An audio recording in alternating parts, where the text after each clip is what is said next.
Hello, my name is Marcus. I'm the compiler of a collection of therapy quotes entitled 1001 Windmills of the Mind, a collection of quotes taken from what's often called the psychodynamic or the psychoanalytic perspective, which long ago, as I understand it, was referred to by some as philosophical medicine or narrative medicine, helping one to be their own narrative medicine practitioner,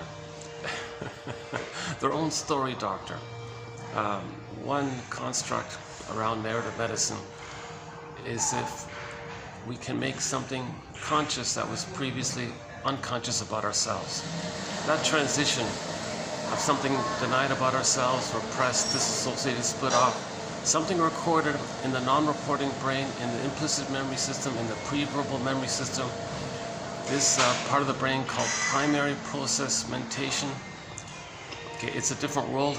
In that mentation, Alice in Wonderland, the cat there says it's mad in there, doesn't follow normal logic, double think, things displaced. It's like the dream world in there. No time, timelessness. One thing can stand for another. Things like a labyrinth, and things can flip. Like in Alice in Wonderland, she said, up is down, down is up.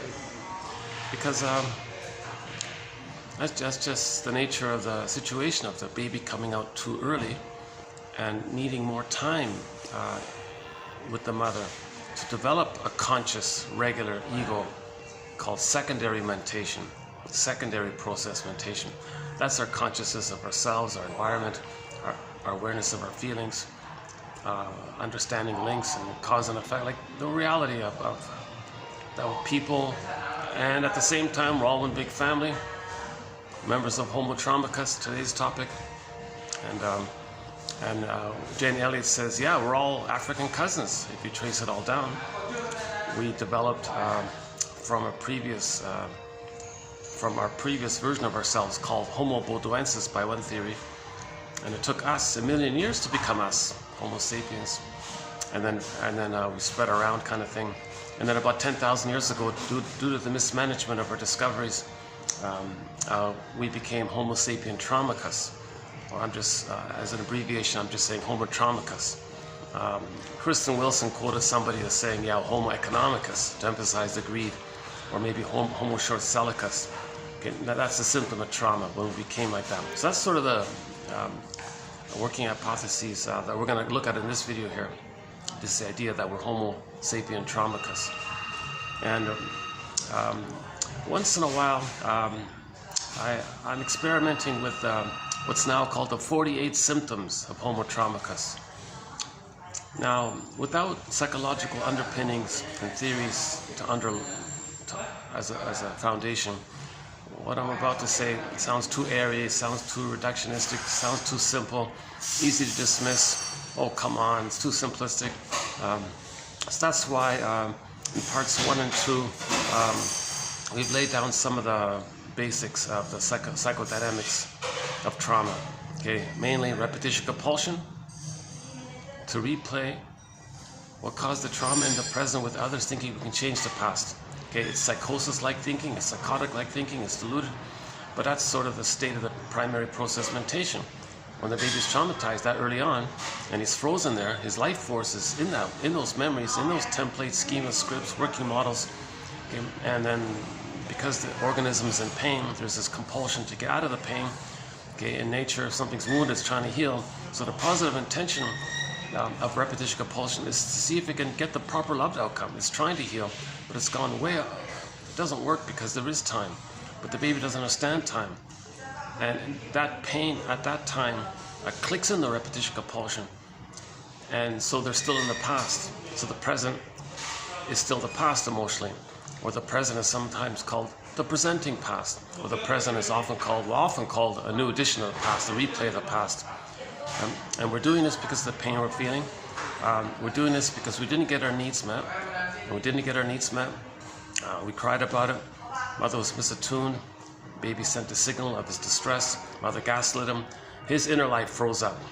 Okay, petrification, turned to stone like a statue. In part 2, we talked about the statue. In myths and fairy tales, when a character turns into a statue, you see, now that's the image of trauma that the storytellers came up with long ago.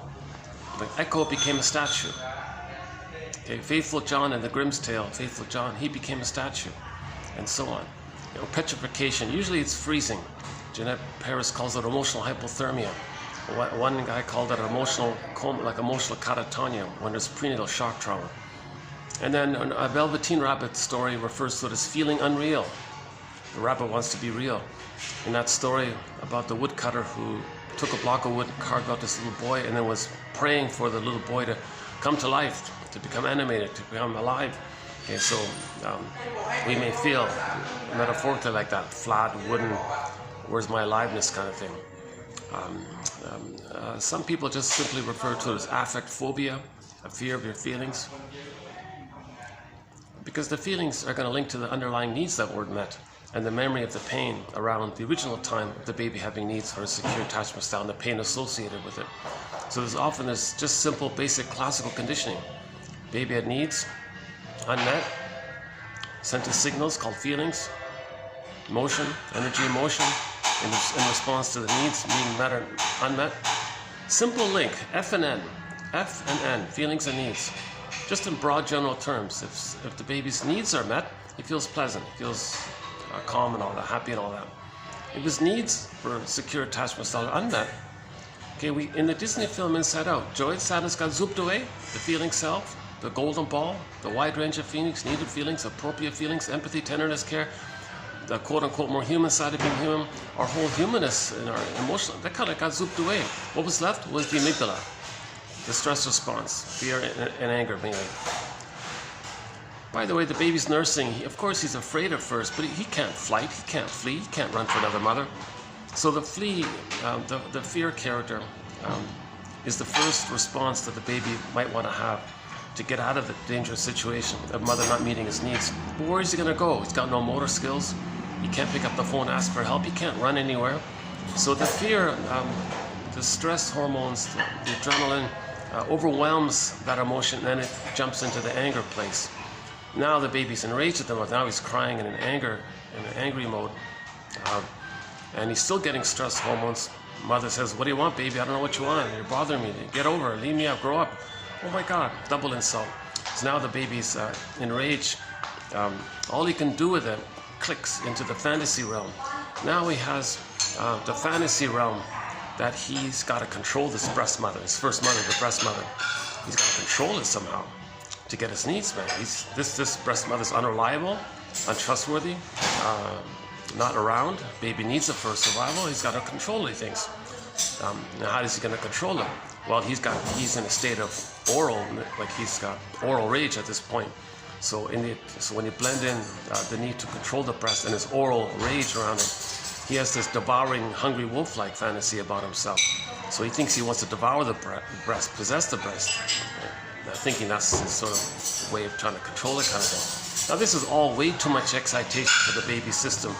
He can't live with that kind of terrifying imagery in his mind. So he does a trick called projection. His own psychological traits of rage and oral greed. And, the trick is, he'll just say the mother is that. The mother's the hungry wolf, not him. And it helps him to not get too many stress hormones or to ease up on her somehow. It comes at a huge cost. It's called the paranoid schizoid mode of experiencing, described by Melanie Klein, one of our mentors. So no, the mother doesn't want to hurt the baby. The mother doesn't want to eat the baby. Okay, and myths and fairy tales refer to this. Myths and fairy tales talk about this. In the Odyssey, the Cyclops was eating the people. The Laestagonians were eating the people. Hansel and Gretel, the witch wants to eat the people. And the White Bear King Balamam, the Boar Queen, gobbles men up and uses their bones as toothpicks. This whole devouring rage-like quality is described in myths and fairy tales, but it's not true. But the baby has an image of his mother like that. So he's nursing. If the baby's nursing at the breast mother, with the breast mother, right? Okay, so back up. That's called part object relating. The baby doesn't get the mother as a full person with her feelings and needs. So if he's angry and he's biting the nipple or something, he doesn't get that he's hurting the mother. He hasn't reached that place yet. He's still in the one-way utilitarian kind of thing, right? So that's so-called part object relating. And the role of the mother is to meet the baby's needs, to develop to a place of mutuality and love and empathy, care, and the more human, more normal development, right? So it's called part object relating. So let's say he's nursing, and everything's okay. Okay, there's his mother, fine. He's got his heaven, his paradise, his blissful union. The bliss he had in the uterus, called the oceanic bliss, the oceanic feeling, oceanic oneness, unico mystica, one with this great power, all about him, needs automatically met, has his feelings, he's alive, powerful. The power of the mother is his power, infantile megalomania, is alive and powerful. Times are good. It's called Garden of Eden, Shambhala, Shangri-La. He's in a blissful honeymoon, happy kind of place. Okay, honeymoon, like later on when couples have honeymoons, they may trigger some of that chemistry because in their fantasies, the partner reminds them of they choose a partner that reminds them of the mother to a degree. So some of that chemistry comes up. Discussed in the last video, part 2. Oh yeah, go to part 2 for that topic towards the end of the video, in the 3rd hour. We discussed that point. The linked song is the Doobie Brothers' song, What a Fool Believes, that one, in the, hour 3 of the last video. So that was, well, I'm talking about 27-25 part, 27-25 part 2 of 3. And this video is part 3 of 3. This is sort of the experimental, edgy thing I'm doing on the side. So what I'm doing in this video is not like an official TQ quote. I'm just gonna just brainstorm a little bit to see if it's possible to offer some grit, like some of understanding Homo Traumicus, with the assumption that we are Homo Traumicus, which I believe we are. As you'll see when we run through the symptoms. So this is 27-25 part 3 of 3. Oh yeah, and I've got the quotes queued up for the next video, 27-26.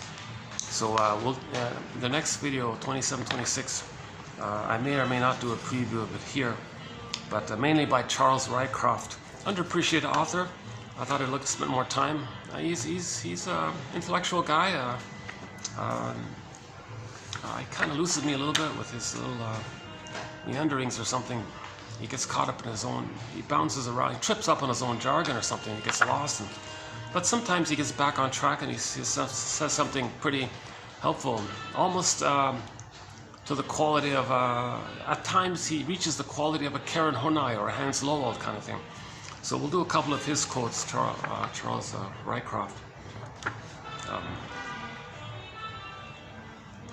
Actually, I got the impression he's paraphrasing Karen Horney, because what he's saying in this first one here sounds a lot like Karen Horney. If you read Karen Horney's book, Our Inner Conflicts, that book, by the way, has won a Golden Windmills of the Mind Award.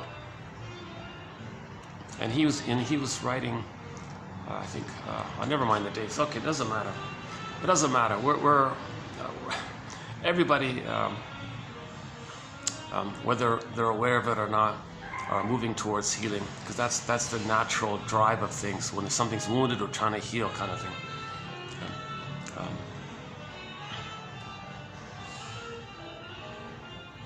Yeah, so let's put this Rycroft's quotes for tomorrow. So let's just stay with part 3 here.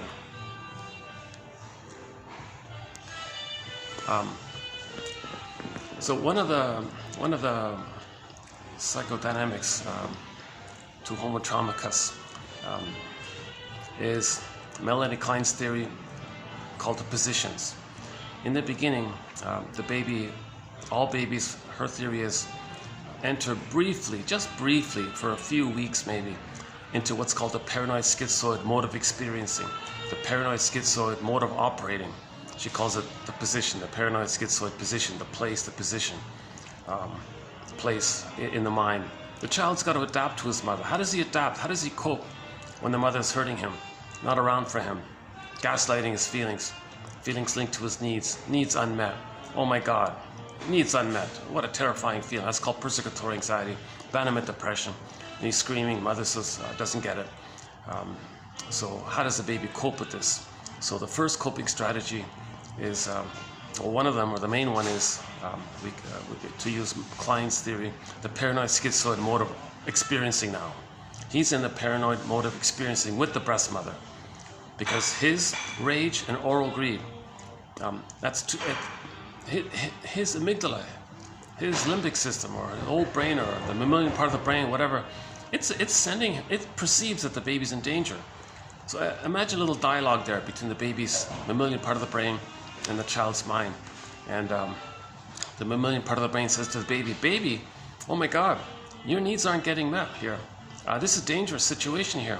Your mother's absent, she's using you, she's confused, she's not around, she wants to brainwash. Oh, this is scary stuff here. Baby, get out of here. Go. I'm sending you these stress hormones. Okay? Adrenaline, flight, flee, go." So first is the flight character. Okay? And my favorite image for this is Route 66. Oh geez, I forgot the name of the episode. But you know what? If you go to TQ2599, we did the main quotes from the classic TV show Route 66, and I think it's the first one. Yeah. The episode about the mask episode. The mother hurt her, she ran away, and then she came back to try to discuss it, try to understand what happened. So she finally returned and realized the mother was really abusive and all this. Now she had the courage to flee, and her friends were waiting in the car, and they revved the car and boom, get out of there. Like, so I was crying when I saw that, yeah, because because as a baby she couldn't flee, and now she's re-experiencing the fear with her. So now she could flee. So she was feeling now what she felt before, and that's why she kind of replayed the thing to see what she tried to feel. We're always trying to feel it to heal. Like, we're trying to get back our feelings. We got to know what happened, so we recreate things to see what feelings come up, because those feelings are the original feelings that we repressed. We're trying to recreate it to bring it up and accept it, and then now we engage in self-care, self-empathy, self-reparenting. Adopt your inner child of the past. Adopt yourself. Adopt your wounded inner child of the past. Self-love. So that kind of. So we need to know how. Got to get it up. Identify our wounded inner child of the past. So we recreate symbolically in the present somehow to see that, right? So, for example, in part 2, just quickly, when the baby and the mother are relating, the baby's laying down neural pathways. But let's say there's an attachment trauma there. It's frozen. And he can't develop a normal wiring. So he's stuck with the painful wiring, a convoluted, insecure attachment style, with all these deep false beliefs that he's guilty, did something wrong to the mother, he's got to save them, he's got to be like her. Where's the love that he needs to know himself? Is he defective? Is he guilty? He's got to please her. That's called the mother complex. The wiring is there. And it's frozen. Brody calls it unfinished business with the mother. But in the beginning, the baby was one with the mother. There was bliss. The pain caused the freezing. And he's stuck there in a petrified. That's why it's called petrification. The emotionality is petrified. So later on, a person, you're the first, you're my last, my everything, right? So like Barry White's song. Later on, if a person meets somebody who has a similar personality or neural pathways like the mother, the person's unconscious recognizes that, and the whole wiring with the mother gets flared up. So the person in the present triggers the electricity between them and the mother in the brain, called object relations, the template, the schema, the working model, CCRT, core conflictual relationship theme, RRP, role reciprocal procedures, working model, all these theories about trying to describe this endopsychic structure. So the baby creates like a structure, architecture. They call it object relations theory, meaning self-concept, memories of the self in relation to memories of the other. But things are fragmented, fusion's still there. Okay, that's why there's a great blissful excitement, because of the fusion. When the baby's one with the mother, they're in a blissful state. The fusion's unresolved. The baby's not meant to be one with the mother all of his life. That's the mother complex. And you have that in the memory system. So you're going to find somebody that caused that, someone who resembles the mother that has that. So you're going to get back that blissful union with the mother. So the person in the present, forget about love. It's not love. It's called transference love. You're transferring the mother to the person in the present in your fantasy. The partner in the present is an emotional reincarnation or psychological fantasy reincarnation of the existence of your mother in the past. And that triggers up the wiring between the person with the mother back in the nursery. So the person is doing this. So first of all, they're going to say to the person in the present, "Oh, you're Barry White. You're my first, you're my last, you're everything." Now they're spellbound. Love at first sight, puppy love, infatuation. Can't live without you, can't live with you. It's a great excitement feeling. It's the whole romance area. It's the whole, we're one, the two of us, love conquer, the honeymoon, all the things people say in the beginning when they fall in love. So they're really caught up in this love trance. It's the emotionality that the baby was in a love trance with the mother. The baby originally had like a normal version of it. Later on, it's a pathological kind of. It's not the same, but I don't know what to call it. But anyways, the partner in the present, because the partner in the present, okay, at the cocktail party, whatever, you see them across the famous scene is you see them across the room or something, and like whoa, all the electricity flares up, because your unconscious recognizes they're unconscious. The person's unconscious, like the body actually. Some people think the whole body kind of reveals the unconscious. The whole physiology of the body kind of shows the unconscious to a degree. Interesting theory about that. The body is the unconscious, somebody said. Anyway, so you see somebody's physique or whatever, appearance, looks, and all this, posture, tone, size, I don't know, look, or gesture, whatever it is, something your unconscious recognizes that the person across the room has an unconscious body / unconscious, like the parent, in some form or enough or to a degree, depending on how much you're in pain of the past. So you might see anybody almost in that category, or anybody who looks promising. That, oh, hold on a sec. Let's let these guys pass here. Yeah, I'm in front of the window here, so I just want to let these. Yeah. Oh, it's busy out here. Yeah, it's Saturday. It's gonna get busy. I tried to get an early start. It's 11. Let's see.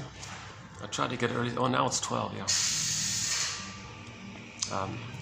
I'm in a very busy, popular hotel, a little tiny boutique hotel. But I noticed there's a sweet spot around this time, like early afternoon.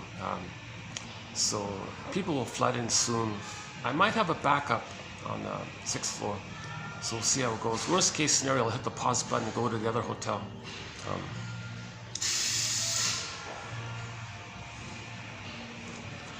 Oh my God, this is going off topic. This is the first day it's been normal with the weather, like coolish, like a little relief from the humidity and the heat and all this. This is the first day that you can walk in peace without sweating or something, right?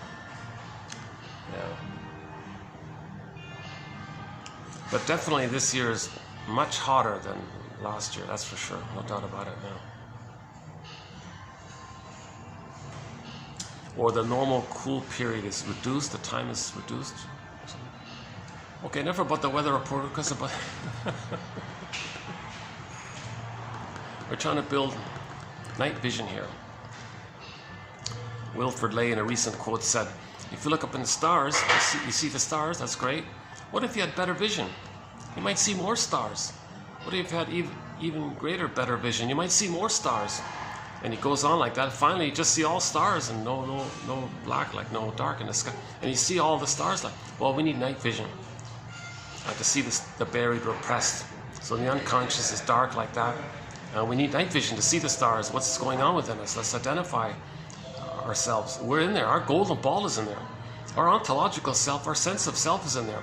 Okay, echo, the soul of a person is in there. It's frozen, petrified, turned to a statue. We've got to find the hidden dark statue in there, bring it up to life, right? In the Faithful John story, you know why he calls it Faithful John, the Grimm's Tale, Faithful. So Robert Bly tells two John stories, the Iron John one, the famous one, and he wrote a whole book on it. He tells another one, just 2 hours, very good. I recommend it. If you go to YouTube, Minnesota Men's Conference, under the stories section. Look for the Faithful John one. It's about 2 hours, done in 3 parts. Anyways, that was the personification of our embodiment. And it's faithful. So if you treat yourself well, your embodiment will respond and be faithful to how you treat yourself. So if you eat junk food all the time, your body will faithfully react to that.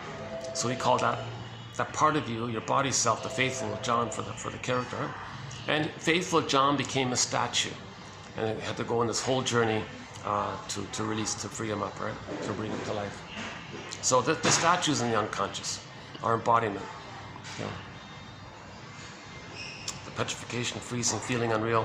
Okay, now this is described in other ways. With, for example, when there's a recognition that something's missing, we live to the extent that we feel. So if we feel like we're not feeling much, we live to the extent that we feel. So a person in midlife might say, "Geez, I feel like I'm missing my feelings. Well, where's the happiness and all this? Where I can't mourn losses. I can't recognize loss. I keep denying it. I keep doing the same thing. I feel like I'm lying to myself. But what is all this? Well, the feelings are frozen. The ego's damaged to recognize it all. So at midlife, there's what's called delayed onset of that developmental trauma. That developmental trauma, okay, called attachment trauma or relational trauma, interpersonal trauma with the mother. That trauma, there's a delayed onset of it.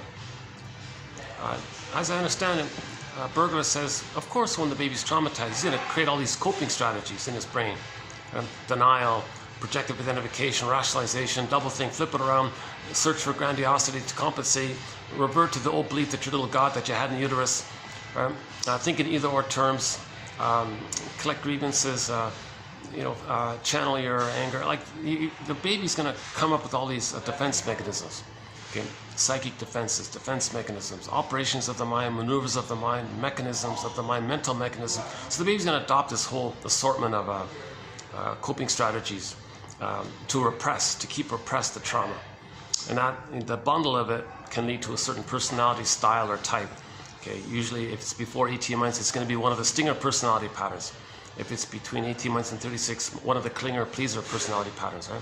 So we discussed that in part 2 a little bit. Now, someone was saying, roughly around midlife, Berger, his metaphor, the sponge dries out, kind of, it can't absorb it. So the sponge of all this collection of personality patterns sucks up, kind of distracts you, and your pain, the mechanisms. So it's just a metaphor. The sponge wears out or dries out or something. Then there's the recognition of it. Those defense mechanisms are wearing thin again and again, right? So roughly at midlife, there's a developmental push because the person's getting older, they're halfway there. So roughly at 35 or 40 or something, there's this recognition. Well, number one recognition of it, one way the recognition can take it is just a general sense of something's off, something's wrong, something's missing, I don't get it, I don't know what it is, but something's not right. That kind of just general sense. Okay, number 2, suddenly the person has PTSD. The person goes, whoa, where is this nervous breakdown coming from? Where is this hyper-irritability, this hyperreactivity? Where is this hypervigilance? Where is this exaggerated startle reaction? Where is this sleepless issue? Why is the person waking up 3 to 4 times? Like, why does the person have the symptoms of PTSD? Then get out the book, symptoms of PTSD. They go, oh my God, I got pretty much all of them there. And what's going on? I didn't experience any kind of shock trauma. Why now do I have PTSD? What's going on there? That's like a recognition that there was trauma. It's just that the sponge kept it down, and then the sponge wore out, then it came up, kind of thing. And then your friends might say, well, just go back to your old ways. Okay, no, that's the issue. It wore out. You can't do that, right? So actually, you know what? In tomorrow's quote, we have a good quote about that. About, hang on. In tomorrow's quote, is it in tomorrow's quote? About friends who tell you, pull up your bootstrap kind of thing, right? Let's see.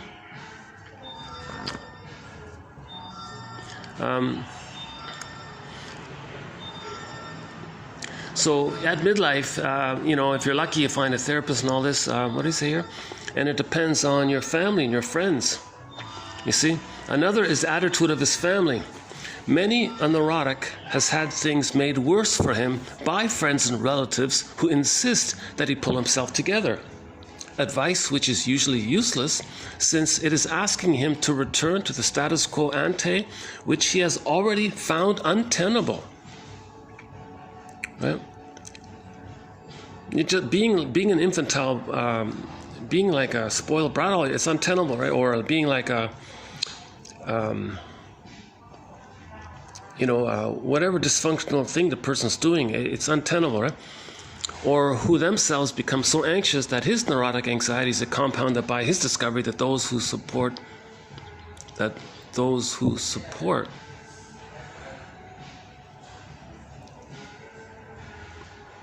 him Compound device discovered that those who support oh yeah, so those who are telling you, pull up your bootstraps, go back to your old ways, that's because they're dependent on you having that dysfunction.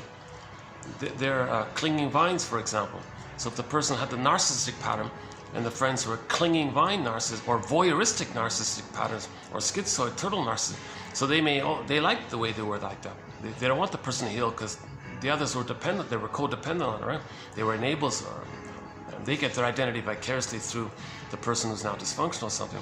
So friends might say, oh, get over it. They'll play that, enter the song, press the play button on the boombox on the cassette player, CD player, MP3 digital player.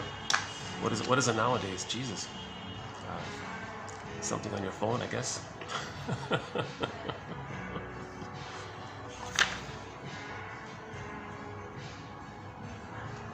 Yeah, so at midlife, the person can't quite go back to that, right? They'll try. They'll try. It'll come up again, kind of thing. And a person theoretically can spend their lives just squelching it, refusing the call to find their soul, to find their feelings, and they can theoretically, but they'll become then late in life. Who was it? Jeanette Paris? Danielle Quinados, one of those authors, in a recent quote, said, "What do? Do you tell them?" She says, "Oh yes, it's better to have a little happiness at the end, and you're going to mourn the loss that your whole life you were just sleepwalking through life, going through the motions of life. Life is passing you by, living the provisional life, the unlived life, okay, and etc. All these phrases about living that life is on hold."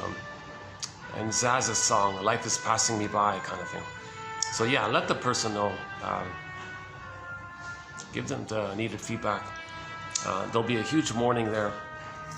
And Masterson had a quote in one of his books. One of our mentors, James F. Masterson, that a guy in his 80s began the therapy process, not for entertainment, not because he was lonely. He really wanted to do something. And very quickly, things clicked very quickly for him, and he found himself late in life, and he became like an elder, not some bitter curmudgeon.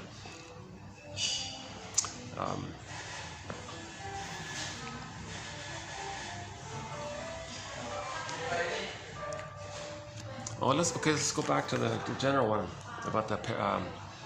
So let's just try to identify a few of the key underlying psychodynamics to offer some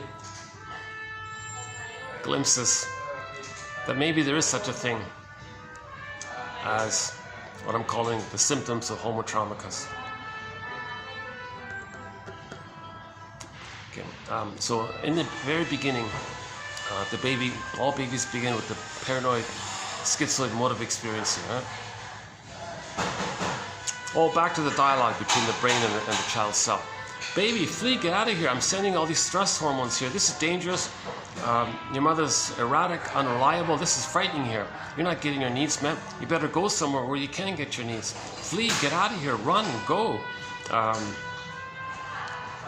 Baby says to the mammalian part of the brain, "Hold up, mammalian part of the brain. I know you mean well. You're right. This is scary here. I know you mean well. But don't send me these stress hormones because I can't flee. I have no motor skills. I have no musculature. I can't. I'm the passive, helpless. I can't move. I can't even really move or anything. I can barely just squiggle. I can't pick up the phone and ask for help. I can't speak. I can't flee. I'm totally dependent. I'm helpless, powerless. I'm totally dependent on her. So how can I flee?" The mammalian part of the brain says, "Well, I don't like this." "Well, neither do I." "Well, it seems to me you're kind of like cornered like that." So now referring to the mammalian part of the brain thinks like in the animal jungle. Right? So, well, if you're like cornered like that, if you're like a cornered animal or something, well, I'm going to send you more stress hormones. "Oh my God, we just went through this. I can't handle these stress hormones." "Why are you going to send me more stress hormones? I can't flee." "Well, I know. I'm sending you more stress hormones because I want you to fight with the mother." "What? How can little helpless, powerless me fight with this monster, this giant, powerful monster? I'm this tiny, helpless little..." And from my perspective, my mother, the breast mother, is like a cyclops or something, like a Godzilla or whatever, some big, powerful monster or something. How can I fight with this? I'm this helpless, powerless little thing, and you're going to send me more stress hormones to fight? Well, that's the stress response I have for you. Well, okay, then I got to do something here. What do you mean? I got to trick you. What do you mean? Well, you're sending me these stress hormones because you recognize that I have unmet needs, and my needs aren't being met, and mother's ignoring the signals of my feelings, and we're not getting our needs met, even though I'm crying and I'm trying everything. I'm still not getting right, and that's why you're sending me the stress hormone. Well, that's right. What if I did this? What if I were to just imagine it so that I don't have any feelings and needs? What do you mean? Well, my need, which now is oral greed, and my feelings, which now is rage, I'll take those psychological elements about myself, the rage and oral greed, I'll take those two traits, and in the thing called projection, I'll deny that it's with me. It is with me, but I'll deny that it's there. I'll just create a picture of my mother in the brain, that the mother has that. I'm going to project my rage and oral greed onto the concept that I have in my brain of the breast, the mother. The first mother is the breast. I'm going to infuse into that image of the breast mother my rage and oral greed. And it's going to morph into some kind of hungry wolf character, or some kind of monster character that wants to eat me, some devouring monster that wants to gobble me up. I'm going to create an image like that, and have the attention like that to trick you, to divert, and recognize that I don't have feelings and needs, because my feelings and needs are with the mother. If the mother has those feelings and needs, then I'm not in danger. She's enraging the hungry wolf. The mammalian part of the brain goes, okay, well, I'm still confused. What do you mean? Well, if you think your mother's a monster that wants to eat you, how are you going to survive? How are you going to take in the powder stuff, or what are you being offered? I don't get this. Okay, good point. I'll deny this relational unit, being shamed and unloved by this monster woman and all this, and I'm going to do a thing called the splitting mechanism. What's that? Well, I'm going to, like that guy in the desert, thirsty, who hallucinates an oasis trying to survive.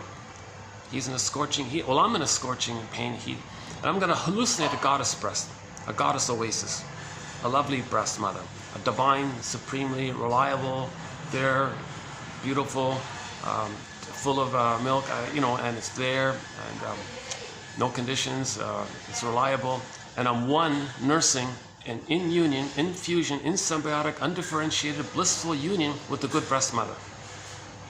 The mammalian part of the brain goes, oh, I see. So you're safe by that. So you're safe now. That's right, I'm safe. It's tricky, huh? I'm safe. Yeah, that's right. I'm safe. I'm safe. I'm safe. The mammalian part of the brain is fooled, and then he stops to send him the stress hormones. That's the trick.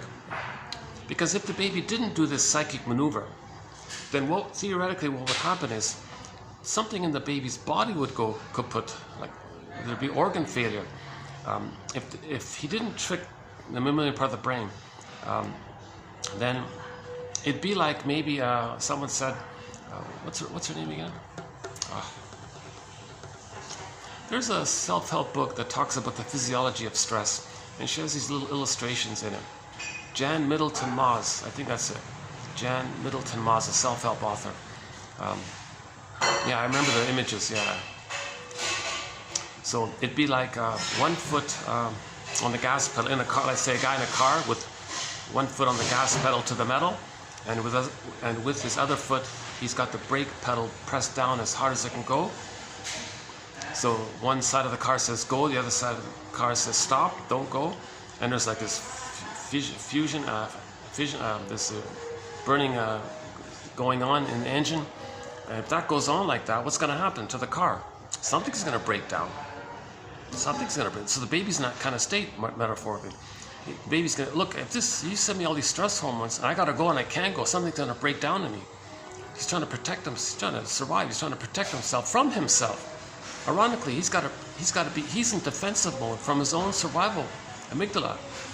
That's the confusion, right? He's in defensive mode from the misattuned, malattuned mother, which is bad enough, and he's in defensive mode from his reaction to that. He's got to protect himself from his own reaction to the misattuned mother. So that's called defense mechanisms. Because if he doesn't do this paranoid schizoid mode of experiencing in his brain, Then something, he might have an immune issue, for example. Some cells attack the other cells attack the other cells. That weakens his immune system. Or maybe there's organs breakdown or something. He might become sickly or something, I don't know. So he's desperate to protect himself, his integrity. So he does these tricks in the mind kind of thing. So this is Melanie Klein's theory of the paranoid schizoid mode of experiencing. Now this is just meant to be brief. It's like an emergency thing by the baby. And with a little time, assuming the mother is more loving than shaming, assuming she's quote unquote good enough, then the child gets a chance to be loved with the safety of mother's love and attunement and her reverie and her presence and consideration and positive love and attitude, not using the baby, not shaming the baby, not being absent, and assuming the mother is quote unquote being a mother, the essence of being a mother, she's being a mother, assuming she's motherling, she has her maternal motherlinessness for the baby, she has her loving essence for the baby, her loving sweetness for the, and she is, I'm here for you, baby, you're in my tender trust here, you're going to grow, and your needs will be met automatically, no games, no conditions, no tricks by me, your needs will get met automatically, just like the baby's needs were met automatically in the uterus. Okay? Baby, core, placenta, mother, mother, placenta, cord, baby, baby, core, placenta, mother, mother, 1, 2, 3, A, B, C, door. The baby's needs were met smoothly, just on time, rhythmically. Okay? Let the music play on. So Barry White song. Let the music play on. So when the baby's suckling, the nerve lines line up, and there's a cable between the baby's mucosal nerves to the mother. Baby's messages go to the nerves, to the mother, mother, nerves, baby, baby. 1, 2. Let the music play on. It's called the rhythm of safety, positive maternal experience, maternal holding environment. Okay, the mother's attuned, her reverie, her consideration, her mother's presence to the child. He remembers that in his brain. Mother was present to him. It's set in. Later, he'll be present to himself. Mother sees, hears, feels the child. Okay, likewise, he can recognize himself. Mother soothes the baby under little distresses. He can soothe himself, and so on. Mother has this kind of, later on, mother has this recognition that he's unique. That builds his self-esteem, that he can accept that he's unique. And mother's okay with him being himself, so he's okay with him being himself. The mother's attitude towards the baby gets mapped in, and he becomes a part of him, and that's how he's going to treat himself. That's why that self-help slogan, there's a self-help slogan, there's a self-help slogan entitled, "Children need your presence, not your presence." So the baby needs mother's emotional presence, then he'll be present to himself. So assuming that does take place, assuming that somebody's coffee is being made there. Speaking of coffee, we now have 2,000 pages. Oh, this is an exception. This one tomorrow. This is a rare exception when there's a quote this long. Usually it's shorter, like these bottom ones. Or like this on second page 2 here. This is sort of typical. Right? So 2,000 pages of quotes, single-spaced, 10,000 advanced self-help quotes from the shrinks. Remember, these are from medical doctors who got tired, for the most part, of just dealing with symptoms. They want to understand how the symptoms are caused. They're caused by some emotional issue, psychological issue. Study that. Symptoms won't need to be there. The symptoms are a cry for the underlying attention for the emotional issue. Okay, so the image is water converts to ice. Emotions, motion, movement, motion, and energy. So it's like the image is water. Water converts to ice. So water is often a symbol for the emotion. The person's emotional life couldn't flow because he's frozen. His emotions linked to his identity. It's all the whole package is frozen. That's Echo becoming a statue. Iron, okay, faithful John becomes a statue. Petrification, freezing, frozen woolly mammoth, emotional hypothermia, emotional catatonia, or numb inside, or feeling unreal inside, whatever it is. Okay, the feelings can't flow. The feelings flow when the needs are met. But the baby remembers he didn't get his needs met, so it all froze up. F&N, feelings and needs, froze up. That's called the psychological self, the ontological self, sense of self. The golden ball is the feeling animation. If the needs for the identity, his emerging self, baby was born with like an emerging self. It didn't get a chance to like blossom and emerge. So if the needs for a secure attachment style were met, which would allow his emerging self to emerge, the feelings would animate by that. But all that got denied, repressed, so it's frozen up like this, right?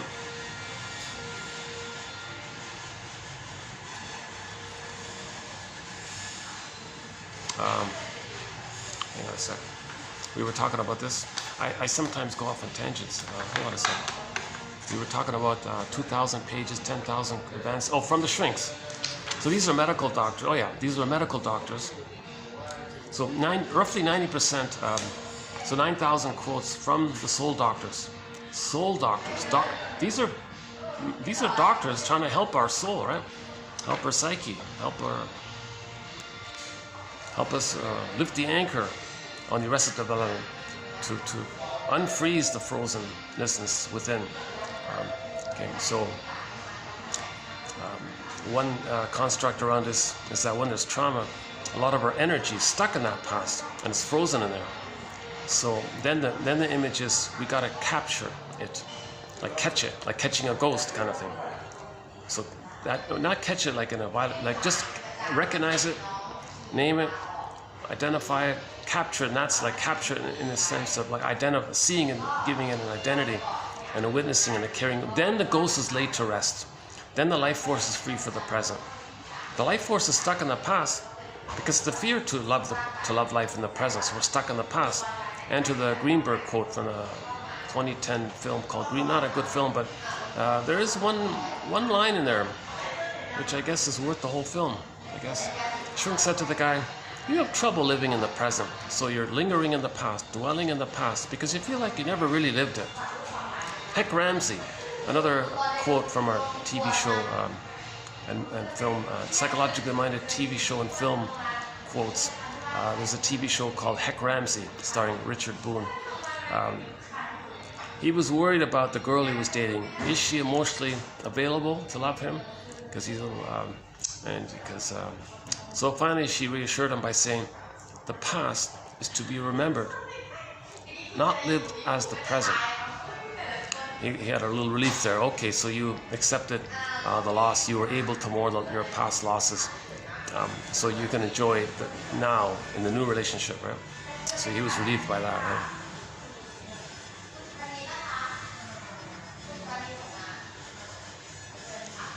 Hold on a second.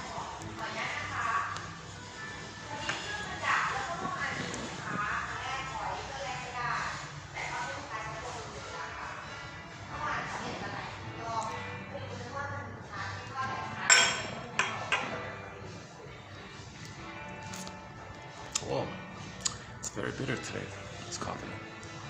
Yeah, they got a new barista there today. Yeah. You know, maybe I can, I'm wondering if maybe I can go up to the 6th floor and continue this. So sometimes when the staff get going, they kind of, huddle up and it turns into a real...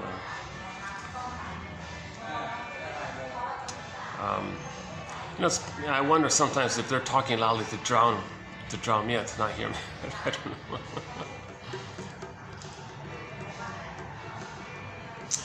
Yeah, let's check the 6th floor. And we'll continue up there. It's really nice up there.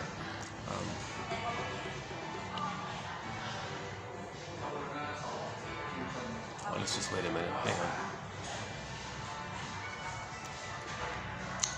Yeah, okay, so we have 2,000 pages, single space, 10,000 quotes, 90% of them from the shrinks. Shrinks meaning medical doctors do no harm, they want to heal. But many of them got tired of just playing whack-a-mole with the symptoms. Why are the symptoms there? They were curious. Is it a conversion of frozen feelings? And the frozen feelings that couldn't move hardened into the body symptom as water converts to ice? Is it the case that emotions block into the body, and the body develops a symptom, hardened in the body like that, and there's a blockage there, and it's hardened. So the conversion of the feelings that couldn't flow into the body, so the body bears the burden. The body keeps score. The body remembers. Every body tells a story, this whole thing. So they wanted to study this, called the psychosomatic attitude. Our lead author on this is John E. Sarno. We did 4 videos. I remember doing 4 videos just on his work. Sarno, yeah. You know, another thing that Sarno says that's underappreciated is that these physical symptoms, one of the covert reasons we create physical symptoms. Oh, a second. Wow. Is there somebody important staying in this hotel? The whole security. Jesus Christ. There must be some VIP in this hotel or something.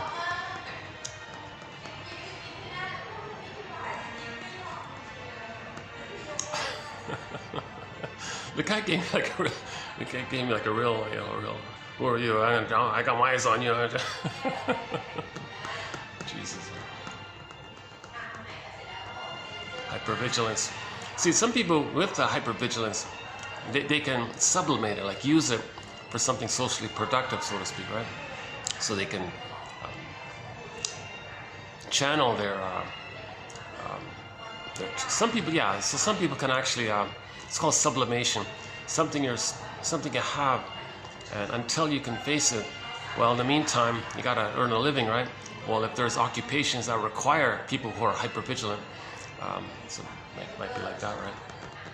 But a guy like, but someone doing that kind of thing, maybe at midlife might say, geez, I'm missing something here. Spending my whole life, why am I so hypervigilant my whole life? That might be like the sign. Why are they being so reactive all the time? Impulsive or something.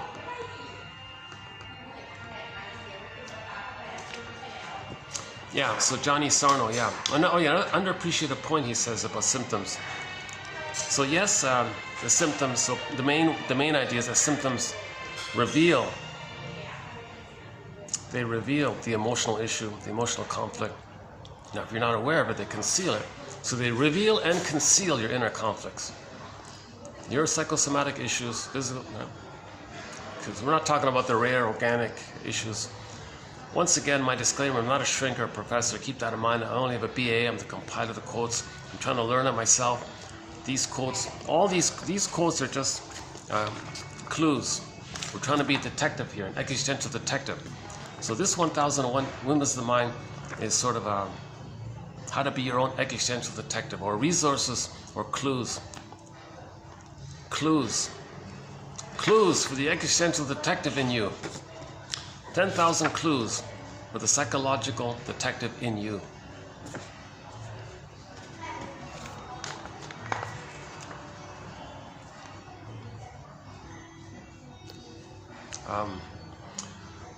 Yeah, so Woodman has a good one example. The guy had a mother complex. He didn't have the psychic structure, so when she passed away, he didn't have the psychic structure to accept the loss. The psychic structure needed to admit loss, to accept loss, to mourn loss, is what's called differentiation. In the beginning, the baby's merged with the mother. If he's loved by her, then he can leave her. If he's not loved by her, he has a mother complex. He's stuck with her in his memory system, right? So this middle-aged guy she was talking about lost a mother, and he couldn't mourn the loss of it. He had a mother complex. He was still tied to her emotionally. Okay? He never got enough love to differentiate from her. So ironically, right? Ironically, the baby cannot know himself unless he's loved by her. In other words, it's ironic that the mother's hurting the baby. You'd think the baby would not want the mother. No, it's the opposite. He needs her even more. He thinks he's got to save her to get her love. He's got to imitate her. So that's called identification with the aggressor. So that mama boy guy Woodman's talking about identified with the aggressor, in effect. So when his actual physical mother passed and all this, he didn't have the structure to leave because he is her psychologically. So how does he deal with that? All that frozen emotion. How does he deal with that? Okay. All that pain, he can't. So 2 parts. Food in the unconscious, food might be mother. So he would gobble. So he became a voracious overeater, and developed this mass. He developed 200 pounds or whatever. He became obese or overweight or something. Right? And then Woodman's interpretation was, well, Roger Gould's interpretation was, when you're eating the food, what are you really hungry for? What are you really hungry for? So he didn't make that link, right? So he was an emotional eater, right? And you know, when the baby's nursing with milk, mother, milk, so it connects, the food connects you to mother, because the first association with mother is the food and the milk and the food, right? So the food means mother in the unconscious. So he would gobble up all the, I gotta have my mother. And he kept doing it until the belly reached its limits or something. And then he felt like Woodman's interpretation was, now you're carrying your mother around with you everywhere you go. He's got his mother with him. He didn't lose her. So the belly issue for this guy, I'm talking Miriam Woodman. We have some of her quotes. We've got thousands of authors here, so I'm just mentioning one here. It's memorable because she surprised me at how blunt she was. She kind of surprised. Whoa! Did you really say that? She said to the guy, "You're carrying your mother with you everywhere you go." So he had this belly. Now it was his mother. He's carrying her with her. So the idea was, then she said that the belly is the mother, but not literally. So another way of saying it is, it's like a teddy bear of the mother, a teddy bear. Another quote said the guy grew a beard for that purpose, soft, warm, mother. Not meaning all people with beards are carrying a symbol of their soft, warm, needed mother. Not at all. He had like 50 points in there. That was just one of them. Anyways, back to Woodman. So the belly was functioning like a transitional object, like a teddy bear, like a child has a teddy bear, right? So that belly was a teddy bear because he could feel the presence of the heart and belly and all this, and he felt this extra presence or something. All that stocked up food, I guess. I don't know the details. But psychologically, he didn't feel alone. He didn't feel alone. So the symptom of the belly or whatever, beer belly or whatever it was, revealed the conflict and it concealed it. It showed the conflict. He couldn't mourn the loss of the mother. It showed the conflict. I can't let go of mother. Here's mother. I can't let go of her. There's the belly. The body bears the burden. Body does it, right? And it conceals the conflict because the guy doesn't know that he didn't get enough love to be able to accept her loss. Okay? He didn't get enough love to develop a conscious ego that's strong enough to face, drum roll please, the greatest hurt of all. Okay? The truth will upset you free. The greatest hurt of all. Mother failed to provide that fellow with a secure attachment style. This is all according to theory, by the way. Theory. This is all theory, speculations, clues, hypotheses, ballpark approximations. We're brainstorming here. No set answer here, no fixed correct answer here. We're just searching around like clues. We're just being a detective here, right? We're searching around, looking for night vision. Okay, we're just like looking in the dark for a little. Is there a light there? Is there a light there? We're just clues here, so not trying to insult or nothing like that, right? Our lead author for the emotional eating thread is Roger Gould in his book called Shrink Yourself. He means analyze yourself. But some people see that book, you're insulting the people who are overweight. No, you mean analyze yourself.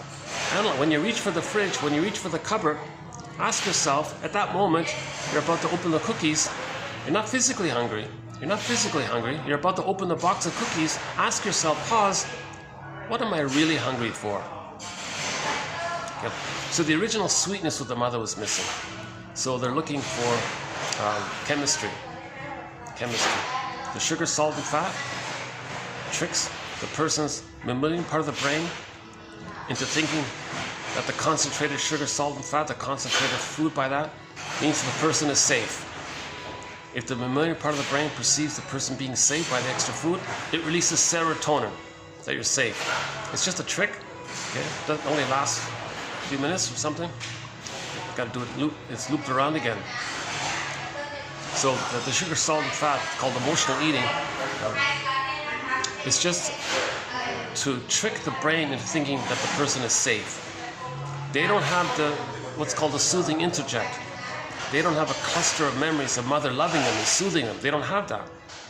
So they're using a synthetic trick to always think for the moment they might have the safety by another way. They don't have like a baseline neural pathway of mother soothing them and loving them, and then they can regulate their emotions by the memory. They draw on that bundle of neural pathways and all that. That's missing. So that guy with the belly and all that had it missing. So he couldn't mourn the loss. He was holding on to his mother. So she called him, so she talks a lot about the mother complex. So she's one author who discusses this issue called the mother complex. So this guy had a mother complex. Put it that way, right? Okay, so that's part of the psychosomatic issue. But Sarno adds another point that's underappreciated. So the body bears the burden. It reveals and conceals the inner conflict. He can't mourn the loss. It is a loss. He needs to mourn the loss, but he can't. He doesn't have the psychic structure. Inner conflict. The inner conflict. Loss. Can't admit it. That's the conflict. It's repressed. Okay. So the symptom reveals there's a conflict. The physical symptom reveals there's a conflict. It reveals and conceals. Sarno adds an extra added point. He says, well, there's a secondary gain. There's an added benefit to the symptom. It gets your mind on the symptom, not on the emotional inner conflict. So the physical symptom distracts you. You're in constant distraction mode from the emotional issue of not getting mother's love back in the nursery. The greatest hurt of all. Okay, so to face the greatest hurt of all, one needs to repair the ego. One needs to strengthen the ego. Okay, in trauma, the child's ego, conscious ego, is submerged and it's all frazzled up. That's the image of the scarecrow in the Wizard of Oz. Okay, the child lost his heart, so to speak, so that's the Tin Man in another place.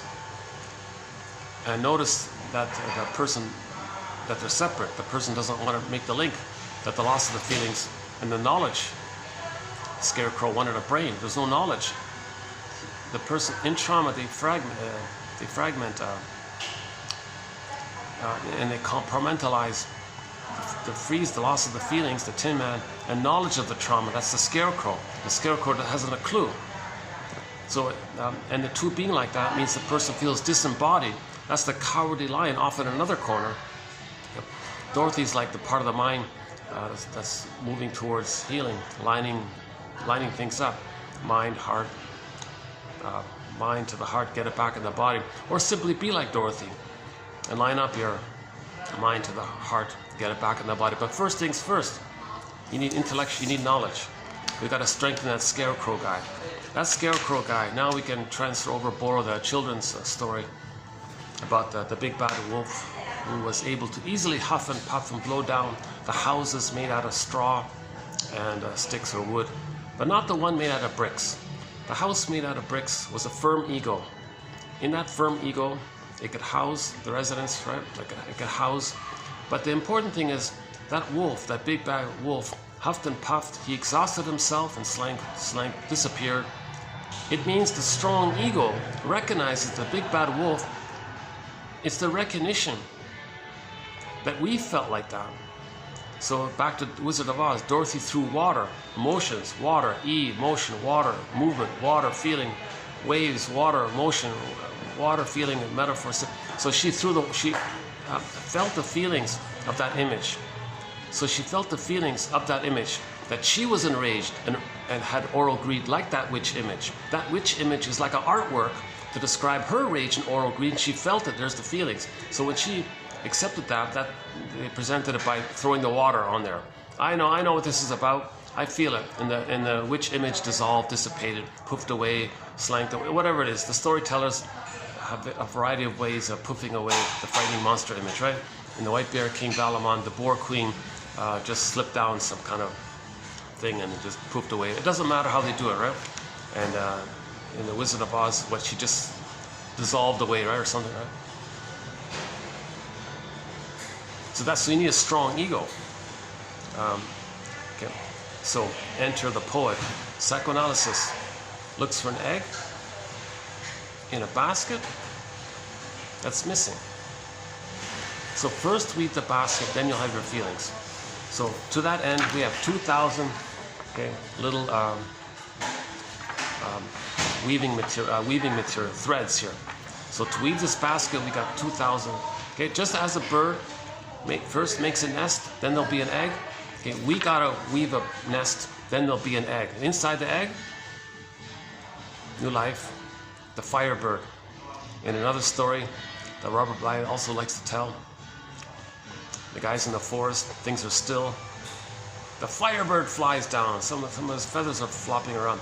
The protagonist hops on the back of the firebird and they fly up again.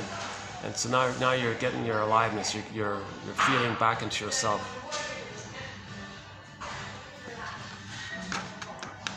That was like a healing image of when we go into the unconscious, when we go into the forest. Okay, and you have a little lantern. Remember the image of the lantern? Huh? So these quotes are like little lanterns.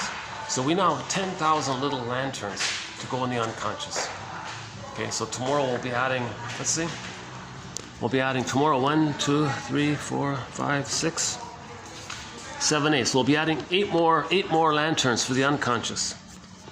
1, 2, 3, 4, 5 by Rycroft, and 2 by Anthony Storr, and 1 from a guy named Carestairs. Yeah. And my hope is that one of these quotes in each video batch will click or will help weave the basket. So Robert Bly says, read psychology every day for 10 minutes. So roughly there's 10 minutes worth of reading in each video. And my sincere hope is that one might be of interest, one might stimulate curiosity, put it aside, let it incubate, revisit it. Maybe one quote, maybe 1 out of 10 quotes might function as a prompt to free associate from, like a stepping stone, a clue, that kind of thing. Hopefully 1 out of 10, 1 out of each set can be helpful. That's sort of the hope. So we have 1,000 videos now, on average 10 quotes per video. If you identify one, that's roughly each person can create their own 1001 Windmills of the Mind, and everyone might have their own unique one, right?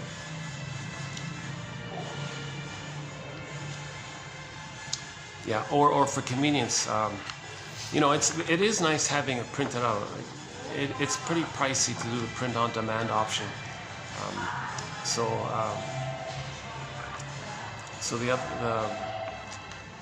the other way of doing it is to get a digital encyclopedia, an electronic digital encyclopedia for your iPhone.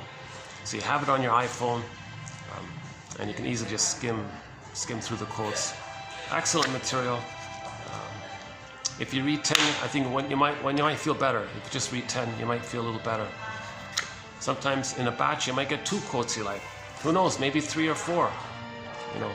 So I believe these quotes to be relevant to the topic of being our own soul doctor, existential detective, psychological detective, know thyself detective. Okay. So it's all relevant to the topic. It's all interpretive. And yeah, the quotes are generally on the shorter end. Occasionally there's a longer one. That's the quantity, relevance. The manner, yeah, so they're written by, these are friendly. The manner is friendly.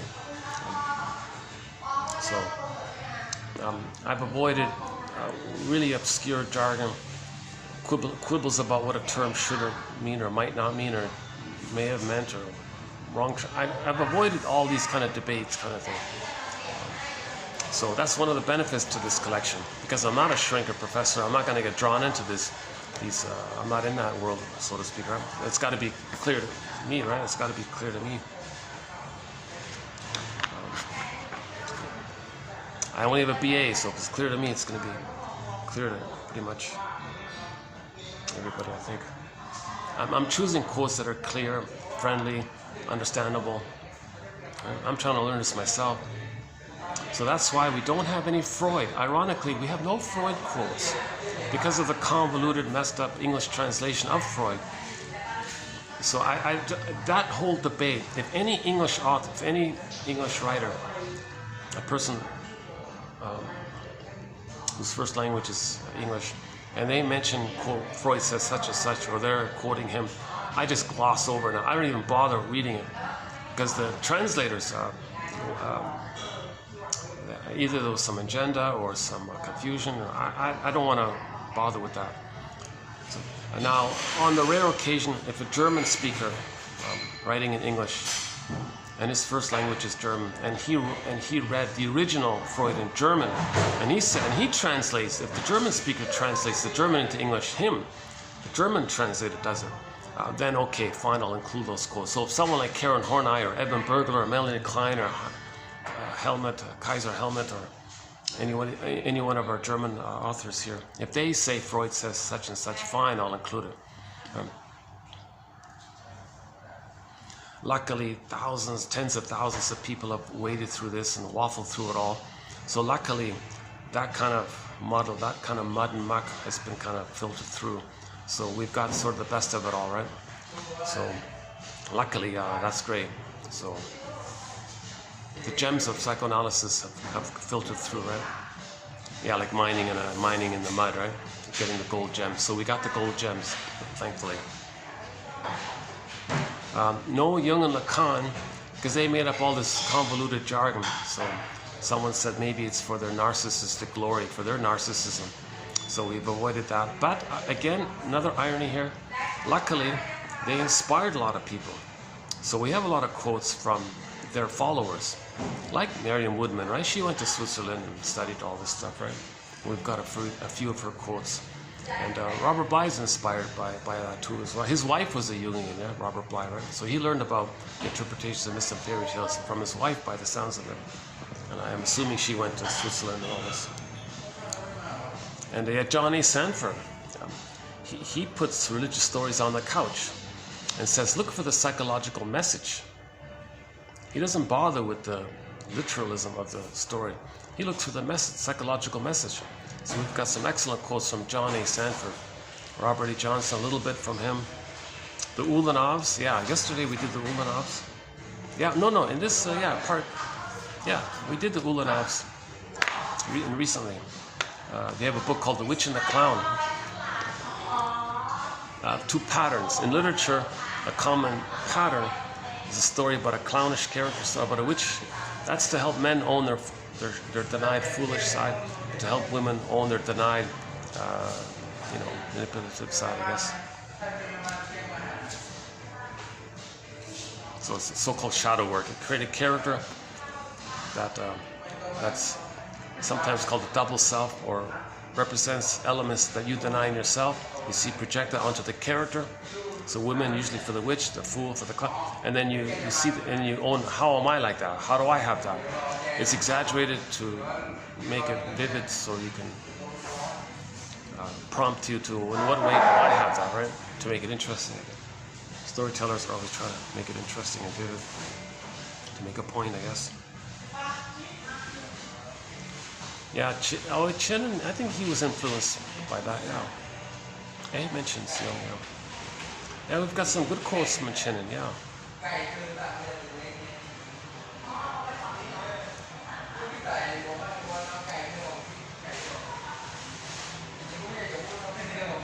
See, this might be a good time where I might play a song, right?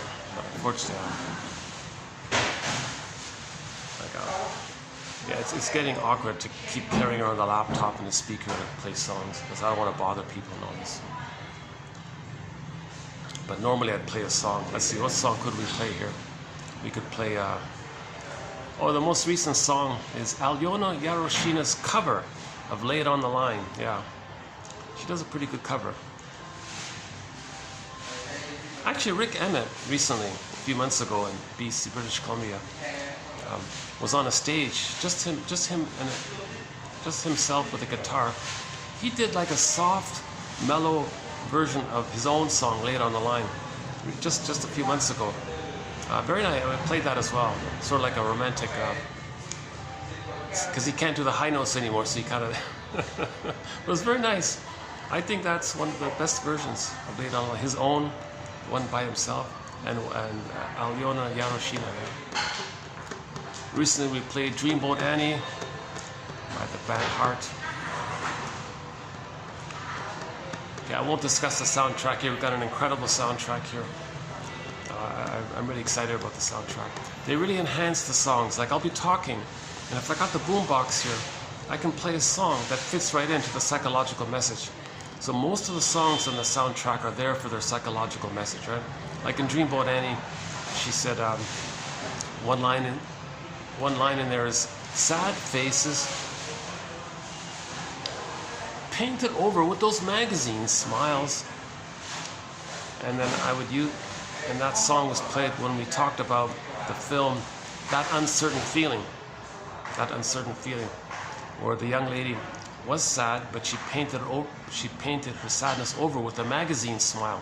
Then she got a physical symptom, just discussed. She got a physical issue, and she was curious. So she went to the shrink, and he said, yeah, that symptom is coming from the stranger within, your unknown self, your secret self, your shadow self, your double self, the one who walks with you, who's not like you, who is you. Someone's living your life and you know nothing about him. This wounded side of you, your denied self, this stranger within, he said. I'm going to introduce you to this stranger. Do you want to meet him? She joked and said, I'm afraid of strangers. Okay, anyways, in the next main scene, she bumped into this wounded, tortured artist kind of guy. So he was the double self, a fantasized personification of a character who represents what you're denying about yourself. In literature and stories, this is called a double self. So she befriended this tortured, wounded artist guy and got to know him, and the whole movie is about hanging out with him and learning from him, because he represents her within that she denies. As she accepted what she saw in him and learned from him, accepted, because she projected her wounded, depressed self onto that guy and owned the projections by seeing it, and he was like a voice for her unknown self. So that tortured artist guy was kind of like a voice for her double self. So she was listening to herself. That's called pay the piper, pay respect to this process. So she's knowing herself. Okay? And then at the end of the film, her symptom disappeared because she accepted the feelings and all this. Via the therapeutic device called dialogue with your repressed self, your denied self, your second self, your double self, etc.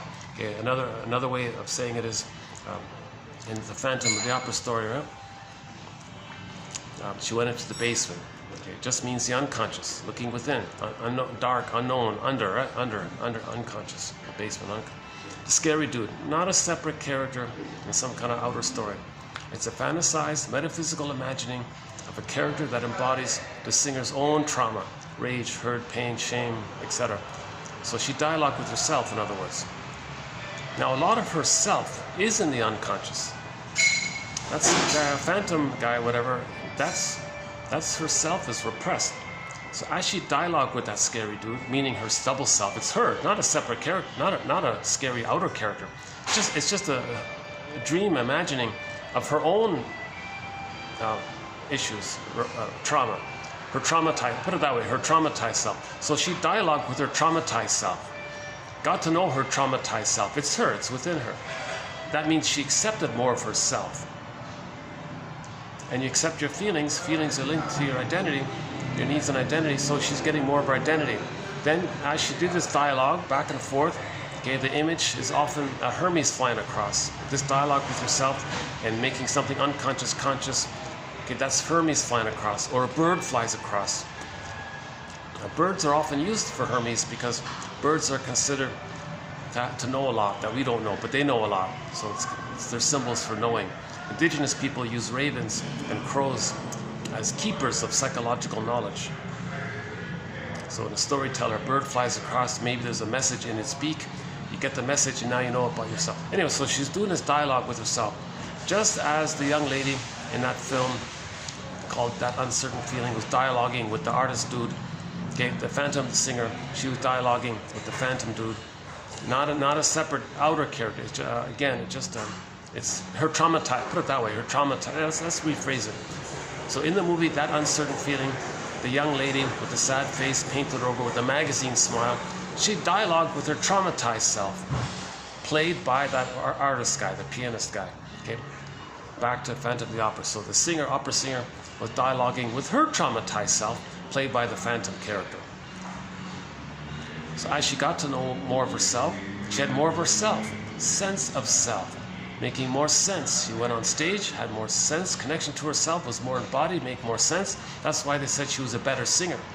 She's a better singer because more embodied, more from yourself. It's not this airy, disassociated there. So that's why she was a better singer, right? Some people are disassociated, but they got the vocal pipes, and you can hear them sing, and you go, I don't know, yeah, I get that they're a powerful singer and all this, but I feel empty inside. Like you get a countertransference, right? Like you feel what maybe they're feeling almost, right? And so okay, that's a whole separate topic. It's countertransference. That's a tough one because I'm not a shrink. I don't have experience with countertransference, right? Although we all live with it all the time. Transference, countertransfer. Just means reenactment, role responsiveness. What are you getting others to feel that you don't know you're feeling? Projective identification. Evocation of a proxy. Someone else is expressing your feelings for you. So you're coaxing others.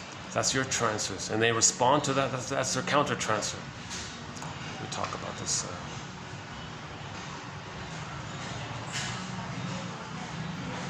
How are we doing here? Still okay here? Let's see.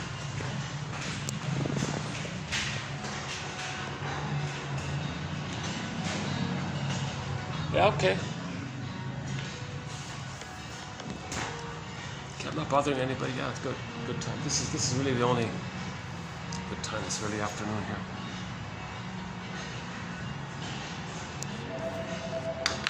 Okay, where are we? Oh, hang on. Let me check the battery. Oh my God, 20%.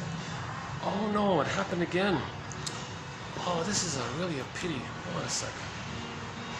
I thought I solved this battery issue, but I realized, yeah, okay, I'm glad I checked.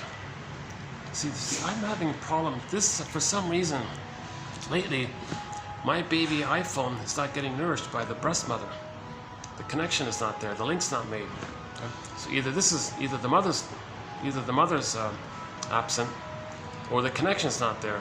Either way. Let's see. See, yeah, and it's still 100 here. Oh, son of a gun. You know what that means? Okay, you know what this means? I'm gonna have to do this in another part. That's okay. I know how, okay, what I'll do is I'll talk for 10 more minutes and I have to reset the whole phone, and then I'll continue in part 4. So in part 4 we'll get into the symptoms of homotromicus. This happened again on me, I can't believe it.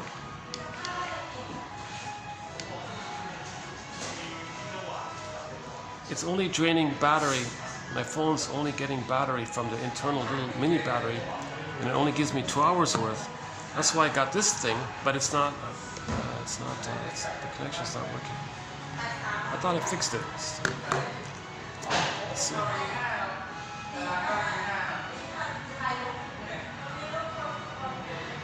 Okay, let's wait a minute. Maybe it'll charge up. Hold on a second. Let's see.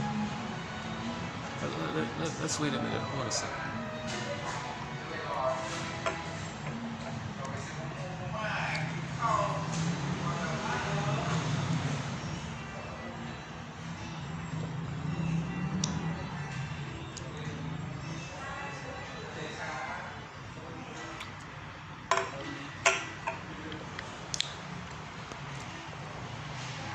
Whoa, that's bitter. That's the most bitter. That's the bitterest coffee I've had. So 20. If it goes up one, then we're okay, right? Let's see.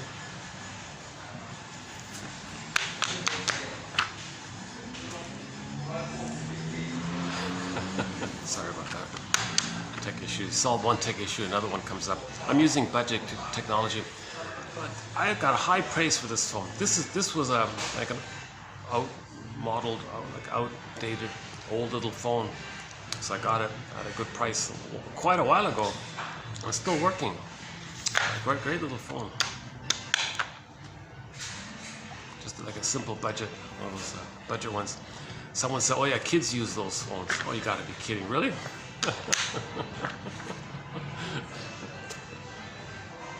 Hey, what do you know? It's charging up. All right. And, oh, it's okay. We're back. We're okay. It's working. This time it worked. This time the resetting of this worked. Okay. So we'll get into the symptoms of homotraumatus in a minute. So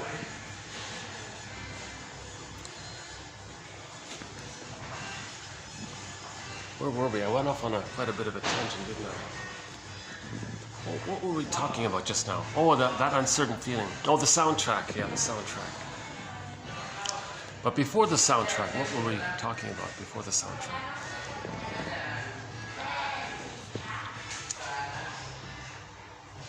Oh, the Grice's criteria. So these quotes here, as best as I can recognize them to be, they fit Grice's criteria for communication.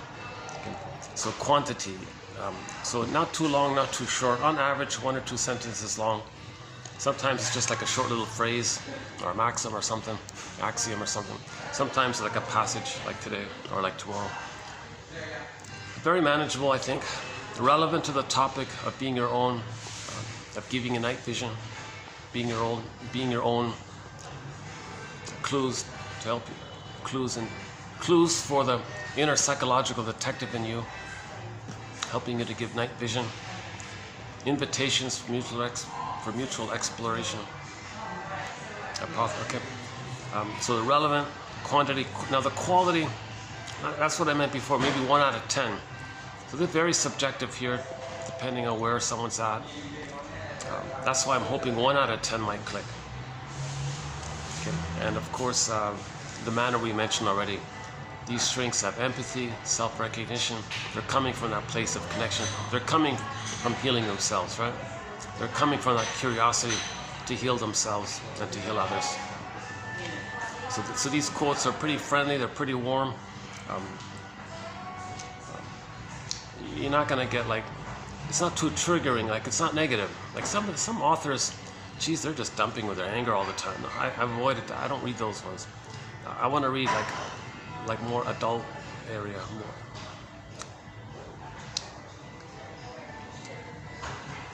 People who are analytical, people trying to understand themselves, looking for recognition, understanding, leads to forgiveness. Forgive your parents, heal yourself. Okay, so this is all so-called mentalization process, so-called this reflective function, so-called empathy function. Okay. That quote about the greatest hurt of all, mother failing us. Well, let's recognize and understand the mother. That's called honoring your mother. You want to honor your, Barry Grosskopf says, you want to truly honor your parents? Find their psychological story. Did they have one of the stinger personality patterns? Did they both have one of the stinger personality patterns? That means they probably scapegoated one of their children. So we'll talk about that later. If their jokes are negative, sarcastic all the time, well, that's a clue to the stinger personality pattern. Do they have these traumatized slogans? Well, my greedy, your greed. If I'm not the hungry wolf, if I'm not going to be greedy like the hungry wolf, i.e. be my mother in my brain, then I'm going to be eaten by my mother. So do they have these perverse, psychotic-like thoughts? Although they don't appear psychotic outwardly, it's cloaked over, it's masked over with a thing called rationalizations, being able to give the appearance of being reasonable, to hide the underlying psychosis. So that's psychotic to go through life thinking that your mother's going to eat you. So you're going to be greedy. Because if you're not greedy, you're going to be eaten by the mother. That's psychotic stuff. So do the parents have such slogans like this? Do they have the constant narcissism of the grandiosity, number one, and power, and they don't care about. Put it this way: if your parents have never expressed gratitude, that's a clue of the stinger personality pattern. Gratitude is a developmental achievement when the baby's loved. So have the parents ever expressed warm? What about affection and tenderness? Did the parents ever exchange little tender moments, like little gentle caresses or little safe, warm little exchanges? Did they have that kind of loving atmosphere in the home? If that was missing, okay, stinger person, probably two stingers, or maybe one clinger and one stinger. So and find out the record that your parents are playing, the traumatic script record. So in trauma, we create a record. New situations, recreate what caused that record. With the grand fantasy, we can change the record. So identify the record. Okay, the topic of the record was discussed in part 2. Yeah, so I refer you to parts 1 and 2 for the record. Edmund Burgess' metaphor of trauma being pressed on a 45 record. Mother shamed the baby. New situation, recreate what caused that record.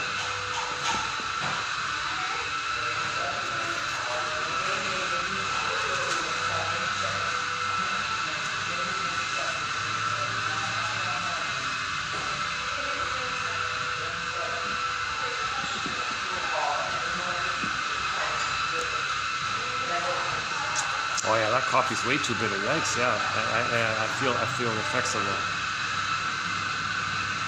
Why is that coffee so bitter? Maybe it's a different right.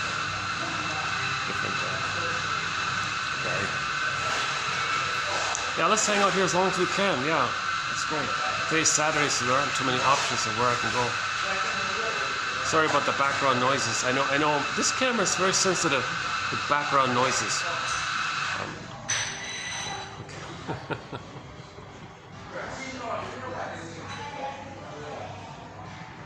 Okay, so yeah, so these 10,000 quotes here,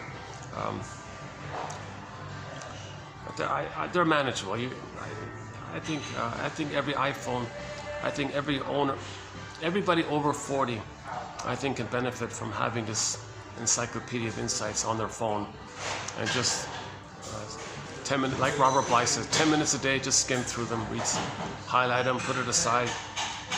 Just keep working with them.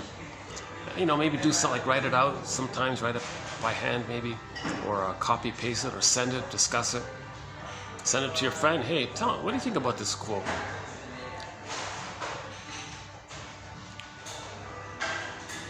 If the mother and the father don't like self-reflection, if they psychology, you're blaming the mother, oh, how can you do such a thing? And they shame you or attack you for, okay, that's a sign of the stinger personality pattern. So all of the personality patterns that develop prior to 18 months, okay, so we're talking about the two main pots, the soil of the trauma between birth, the 4 to 5 months, that's soil, and then 4 to 5 months to 18 months, a different kind of pot. So it can lead to the various narcissistic patterns: search for glory, search for egocentricity, infantile megalomania, being on the throne. They're always searching like that. They don't care about others. Okay. Remember when the baby's angry, biting the nipple? He doesn't recognize the feelings of the mother. So they're sort of in that kind of mode. They don't care about other people's feelings. And their yardstick is that infantile babyhood yardstick. The breast mother's got to be perfect or forget it. They hate it. Idealize or devalue. So they're coming from either or thinking. So if the parents have very strong either or thinking, if the parents are prejudiced, that's a clue to it as well, right?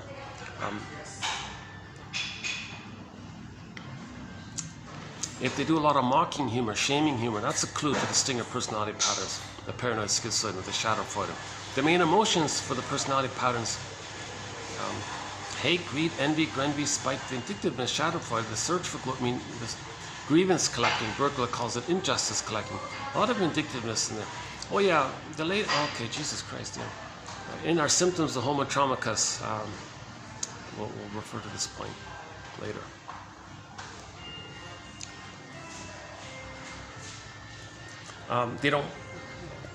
Do the parents deny losses?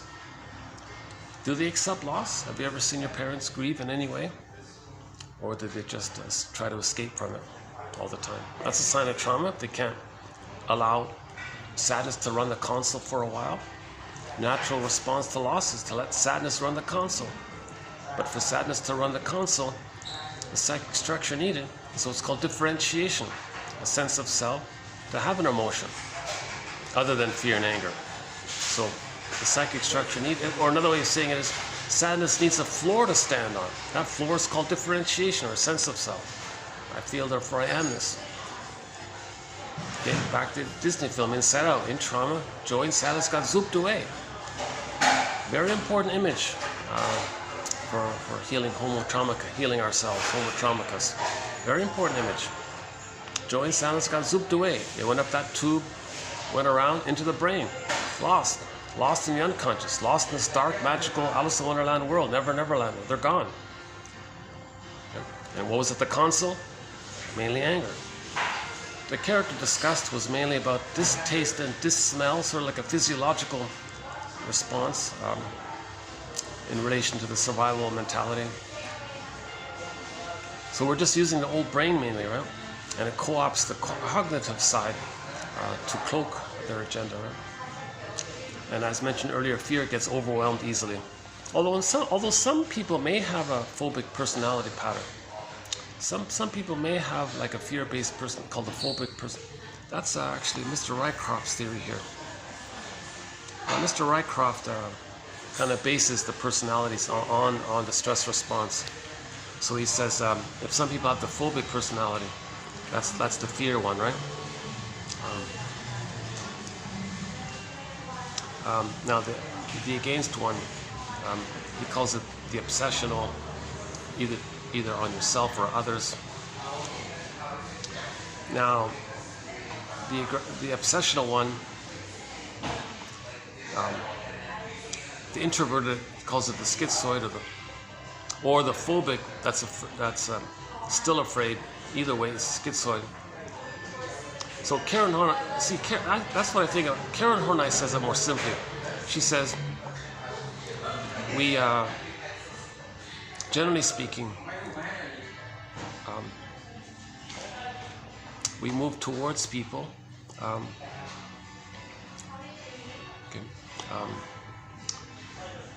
away from people or against people, right? So moving towards, away, or against. Now, if something's always just one, she says the person's neurotic, right? You want to be flexible. You want to, in a normal, healthy personality, you can approach others. You can withdraw. You can maybe be assertive or something. But if you're always against people, that's the bully pattern.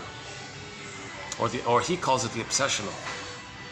He calls the bully pattern the obsessional issue.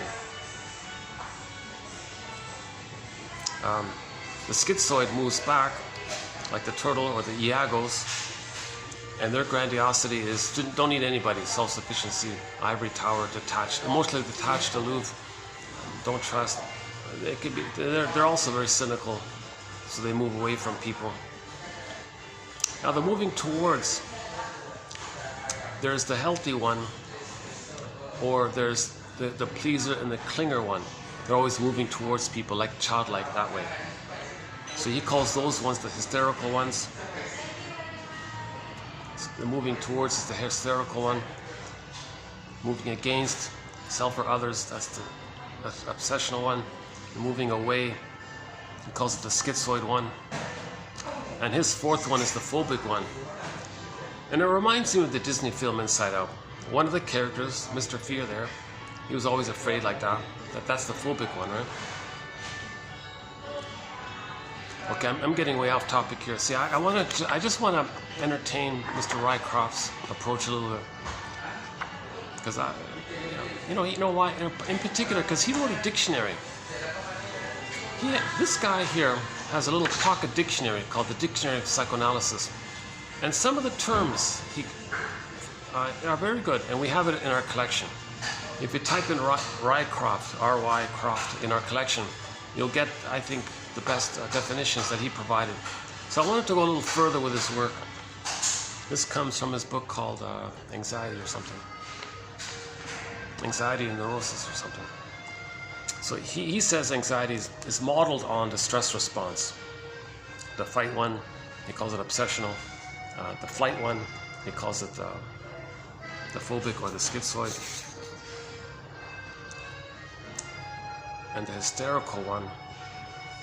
So now we got a borrowed Karen Horney. That's like the childlike wanting to cling to people.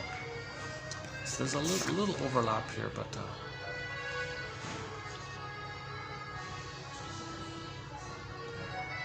the three principal defenses against anxiety, which are represented in neurotic behavior. The obsessional defense, that's all about controlling, basically. Bully pattern, self or others, tries to control other people and your own feelings. So these are the very rigid, curmudgeon types. Phobic reactions in which one takes flight. That's the phobic one. And the schizoid finds the world of, he can't just, okay, the schizoid is more into the fantasy realm. So he withdraws even further. The phobic withdraws, but he's okay. If the phobic withdraws and he still feels dangerous, then he withdraws further and goes into fantasy realm. He calls that one the schizoid one. So that his only resource is to deny reality and take refuge in fantasy, schizoid one. But the phobic one can still enjoy reality, but he's always running away. Then you got the bully one, who's like the obsessional one. They're against people, right? Because they've identified with the mother who's against them. They see their unloved self onto others. Okay. And to be loyal to the mother, to imitate the mother, to have a mother, to try to save the mother, they act like her. So the mother was aggressive towards them. They see their wounded innocence onto others. New situations, they play the shaming, aggressive mother, but they see themselves onto others. So to replay the record of the original script of mother being aggressive towards them, they're going to be aggressive or obsessional towards others. All three are neurotic. In the healthy personality, it's okay, you got empathy, kindness, tenderness, a voice to say what you feel. So there's assertiveness, not aggressiveness, so-called clean anger or healthy, like boundary setting or something. It's not against others, it's just asserting yourself. The healthy personality generally has a more warm, relaxed, easygoing temperament of I'm okay, you're okay, and the realistic recognition that we're all homo traumicus. So there's empathy in that recognition that we're all homo traumicus. So the healthy personality has a conscious ego that recognizes their uniqueness, which they express, and there's pleasure. So their pleasure comes from expressing their uniqueness. It's not Schadenfreude. These neurotic ones are either engaged in emotional sadism or emotional masochism. That's neurotic. That's a problem. That's trauma. That's called perverse pleasure. In healthy pleasure, you express your uniqueness and your interests. And in relationships, you can make I statements and be intimate and share vulnerabilities and make I statements. Okay, distinct personality patterns cannot make I statements. That's another clue. So to honor your parents, were they able to make I statements? Could they say openly, you know, when that happened, that was like a trigger, I felt triggered by that. And that emotionality reminds me of the past. And this is what's coming up by the trigger. And what came up is that when I was a child, I had these needs that weren't met. I felt scared, and that's what's coming up now. And I want to share this with you. And can the parents, do they talk like that? Like, do they make I statements together? Or are they so like punishing towards each other? Like cold shoulder treatment, or punish the other, battle all the time? Is it a hostile dependent relationship? Are they dependent? Can't live with you, can't without you kind of thing. So that's a sign of trauma. So now to honor your parents, identify it. Your parents are neurotic. Or your parents are neurotic. I'd be more specific about it. So we have 2,000 quotes to help us be a detective in this area.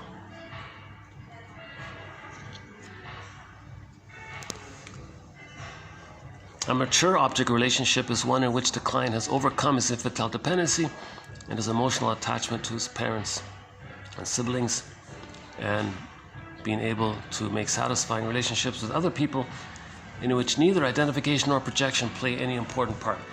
Oh yeah, so another trait of the healthy, mature personality pattern, more or less, is that in present, you're not seeing them as an emotional reincarnation of somebody from a childhood.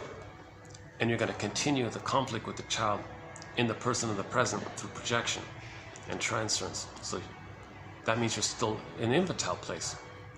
If you have unfinished emotional business with a sibling or a parent, and transferring that to the person of the present, and you chose that person to continue with the past. You're not healthily living in the present. You're still dwelling in the past. Back to the Greenberg quote, you're dwelling in the past. At the same time, to observe this is to know the past. We create a mirror, a staging thing, and we can be like in a theater, watching ourselves almost, and observe ourselves. And what we're creating in the present is a mirror to know the original in the past. So that's the trickster trying to help us heal, make us conscious, or the puppet master or the trickster trying to help us heal. Because we're going to replay, metaphorically, symbolically, something that represents the past to know the past. Okay. So let's do the record quickly here. Neurosis is the petrification of an inner conflict that's repressed. The baby had an inner conflict. He had his needs. Mother didn't meet the needs. As a communication of his needs not being met, he expressed his various unpleasant feelings called abandonment depression. So he's crying and screaming and all this. Mother gaslit him. Whoa. Okay. So that's a conflict. He's frozen, petrified, turned to stone, etc. That pain means the organism's wounded. In nature, the Great Spirit made it such that when something's wounded, it's going to try to heal. Everything in nature is trying to heal when it's wounded. Even that little tree there, when it's sap, it's trying to heal. We're from nature. We're trying to heal. So now the issue is, look for those needs. Now the baby doesn't understand time. The brain doesn't know time yet. So we're in that place of timelessness, infinite, no time. He's wounded in a place where there was no time. So all time is that time. To address that wounded time, all time is that time. There's no time. So the present is just like a new past. The present is called the presenting past. Master calls it transference, acting out. You're going to transfer the past into the present. And like actors, acting out, acting out. You're going to act out the whole thing and do like a staging thing, and someone's going to play you, you'll play the mother, or you'll play yourself and others can play the mother. So you're going to recreate what's on the record. So what's on the record? Mother shamed the baby. It's a conflict. Those needs are still there. He can't know himself if he doesn't get his needs met. So in the effort to heal, he's got to get his needs met. So replay it. The pain caused the repetition compulsion, but there's no time. So all time is repeating. So always repeating it. So imagine a 45 record that spins around endlessly. Imagine a 45 record. There's one song on there. Let's call it the cry for love. Okay? Everything's love or a cry for love. In healthy development, expressing your uniqueness via your conscious recognition of your uniqueness, that's love, an expression of love, meaningful, your loving life, okay, that's pleasure, etc. That's the healthy. If you don't have that, it's a cry for love to get to that place, to get our needs met, to get to that place. It's a cry for love. So on the record, it's the cry for love. Baby had those needs for a secure attachment style, for his emerging self, for his selfhood, for his psychological selfhood, for his ontological sense of selfhood, for his embodiment, that faithful John story, for his embodiment. Kristen Wilson says, if you're not in your body, you're not going to make sense, literally, and it's going to be disembodied discourse that causes so much confusion and problems and neurosis.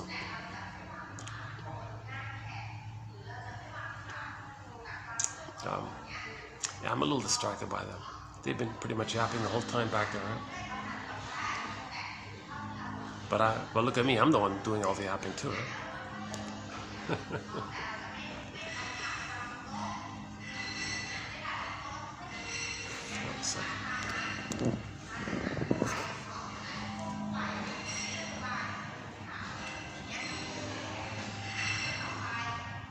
Oh no, everything's okay.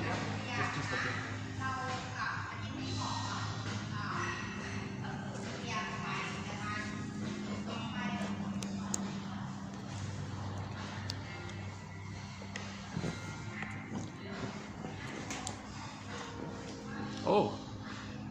this up. Maybe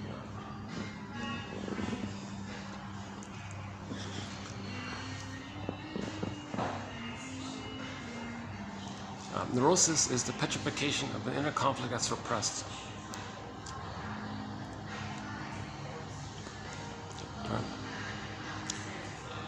Neurosis, it makes the person neurotic. Neurotic means you're not loving life in the present. You're not even seeing the present really for the present. Joy is not at the console. In normal development, joy runs the console. Remember Disney film? Joy and sadness are zooped away. You don't more losses, you don't have your needed feelings. The quote-unquote more human side of being human is not there. So you're dwelling in the past. That's neurotic. In the past, you created a temporal spatial spectacles.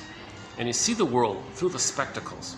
Those spectacles are modeled by the prototype of the baby's first world. The baby's first world was the breast mother. He recorded a template of himself in relation to the first world and uses that as the blueprint or basis for seeing the world. The interpersonal leads to the interpsychic, which then expresses itself or reveals itself or makes itself known interpersonally later on. As above, so below, and then inside out. Okay, the study, all of this is called psychoanalysis. The study of all this is called object relations theory, developmental theory. Psychoanalysis, right? Object relations theory. Object relations theory is the study of the internalization of interpersonal relationships. Baby has an interpersonal relationship with his mother. He records it, creates a map, a template, schema, script, CCRT, and it's set there.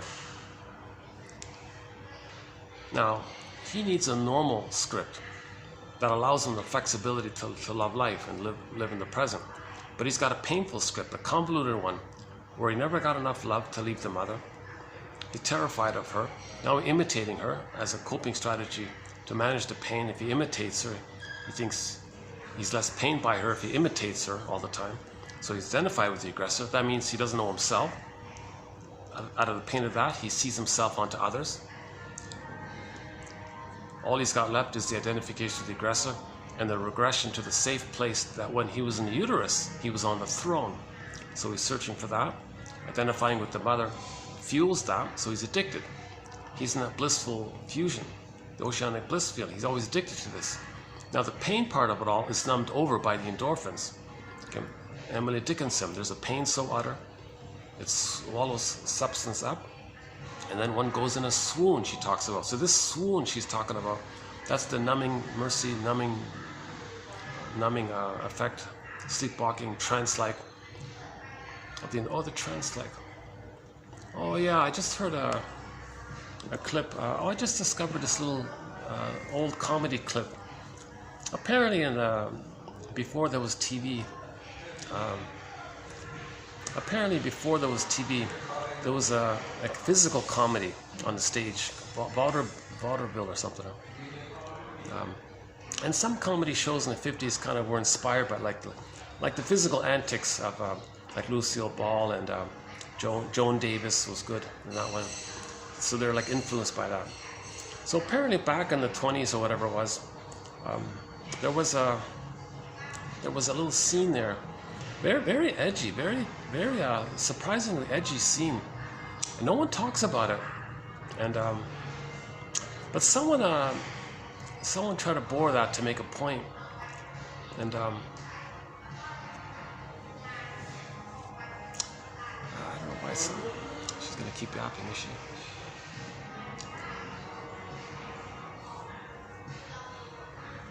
Maybe I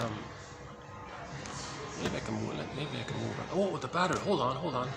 Okay, we're okay. It's charging 50%. All right. Battery problem solved. Okay.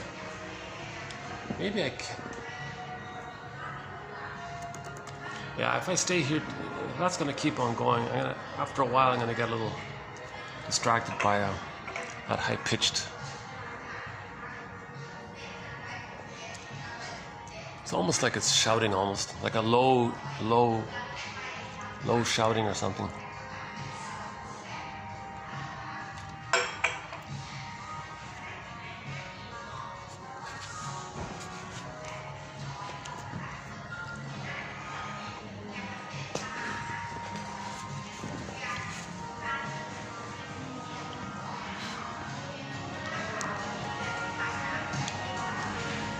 I'll be back. I'll be back. Thanks. Yeah.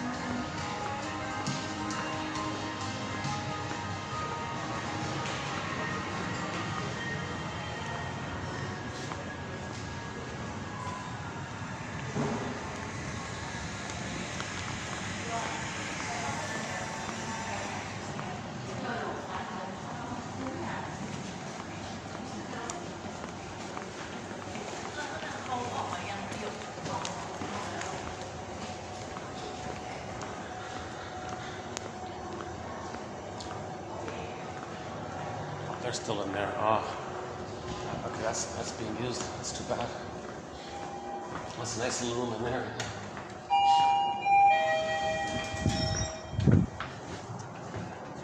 Let's see if we get lucky here. It's very rare to be able to use this nice room. I'll show you in a minute what I mean, but geez, it's a nice little place. Yeah. So we're posting this in the year 2023. Let's see. Uh-oh, maybe not. Oh, they're setting up for a wedding. Oh, look at that, yeah.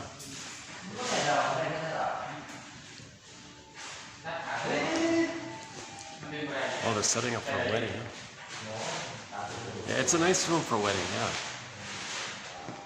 It's a nice room. They got great paintings and everything.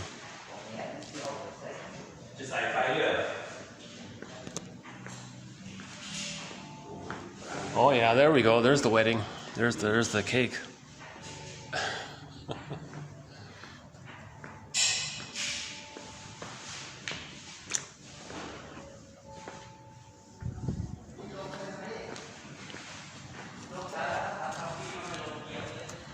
They have these nice paintings in this place here. It's nice sort of a...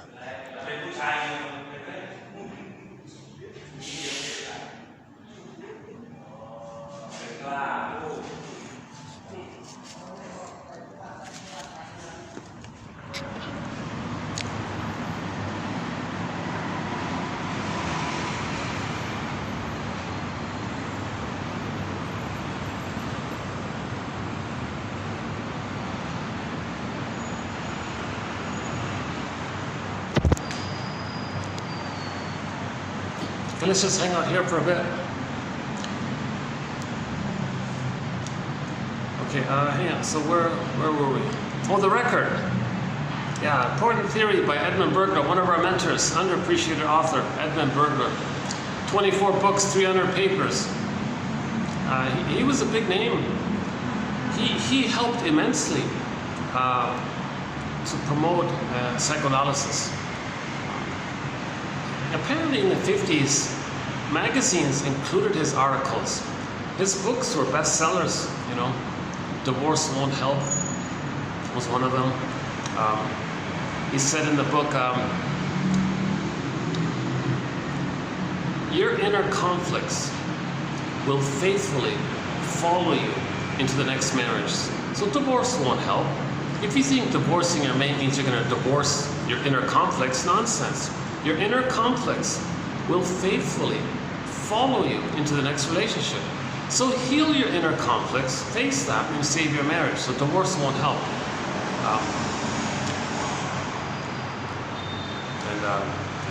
If you have a problem in your marriage, run to the nearest marriage therapist. Not the lawyer, right? Run to the nearest therapist. So we've got a lot of great quotes from Edmund Burglar.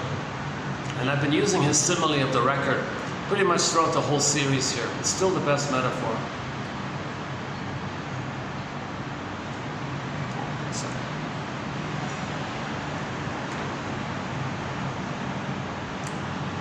Every neurotic is a music enthusiast, meaning every person would naturally like to love life. We're meant to love life. We're meant to have I'm okay, you're okay. We're meant to recognize that we're all members of one big family, traumatized. We're all members of Homo traumicus, from the same one family, from Homo bodoensis. That's the reality. We're all from that one hominid line. The anthology, the myth and theory. Oh, Alan Shinen does this. You know what he does? He'll take some obscure little fairy tale, from some indigenous tribe in Siberia or some little thing like that. And it's the exact same motif as a major famous myth. So the myths and fairy tales from any place, any time, anywhere, you name it, it's the same stuff. It's this. These myths and fairy tales are metaphors for psychological trauma. Myths and fairy tales describe the primary process mentation, Alice in Wonderland, dream world. Okay, things are exaggerated, things can morph, things can flip, okay, projection. The bad breast becomes a monster, wants to eat you, it gets projection. The baby's imaginal world is presented in myths and fairy tales. Myths and fairy tales are true on the inside, not on the outside. Myths and fairy tales are metaphors for psychological inner dynamics. They're treated like dreams from the dream world, the primary process mentation world. Okay. Every character in a myth or a fairy tale is a fantasized characterization or personification of some inner psychological element or trait. The motifs, all of the motifs of myths and fairy tales are metaphors for psychological patterns or dynamics and all that. For example, the baby's nursing. Oh, there's the goddess.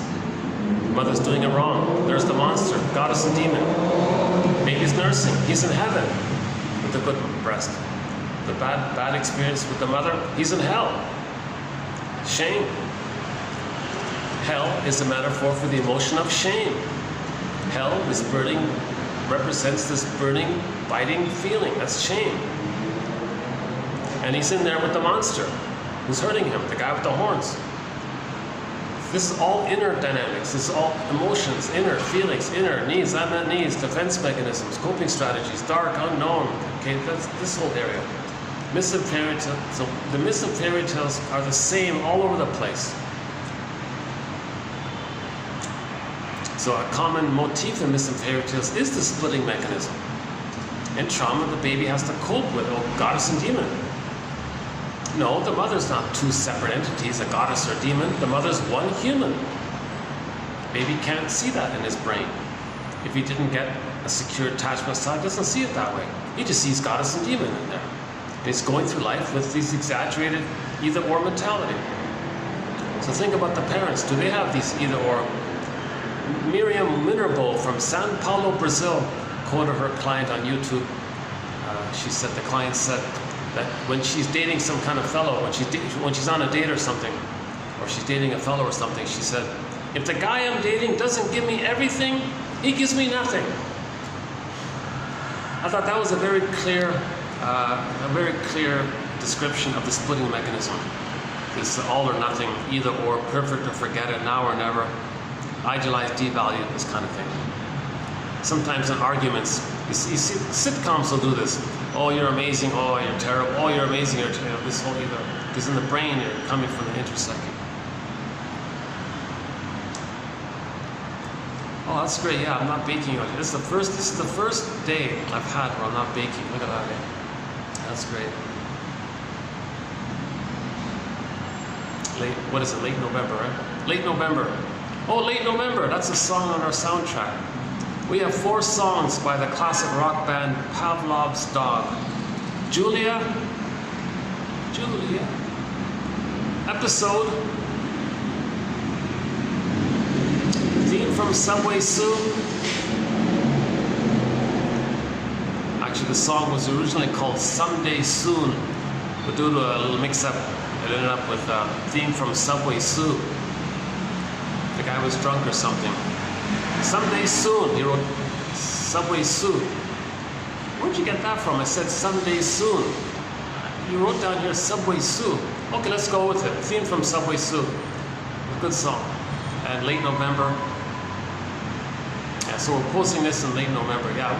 We should play this song. Late November, yeah.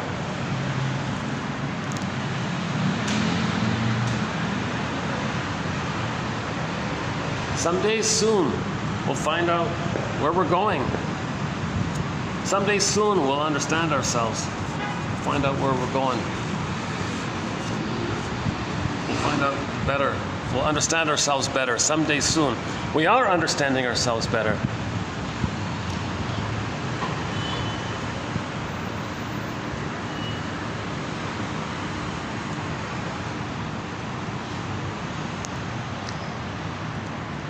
Oh my God, after this video, I'm going to spend the rest of the day just walking outside. This is the first nice walkable day. Oh my goodness.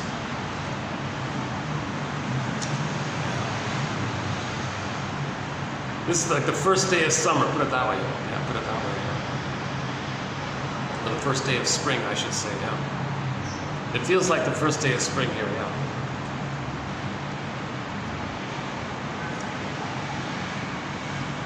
Okay, what else? Hang on. So the cry for love, the record.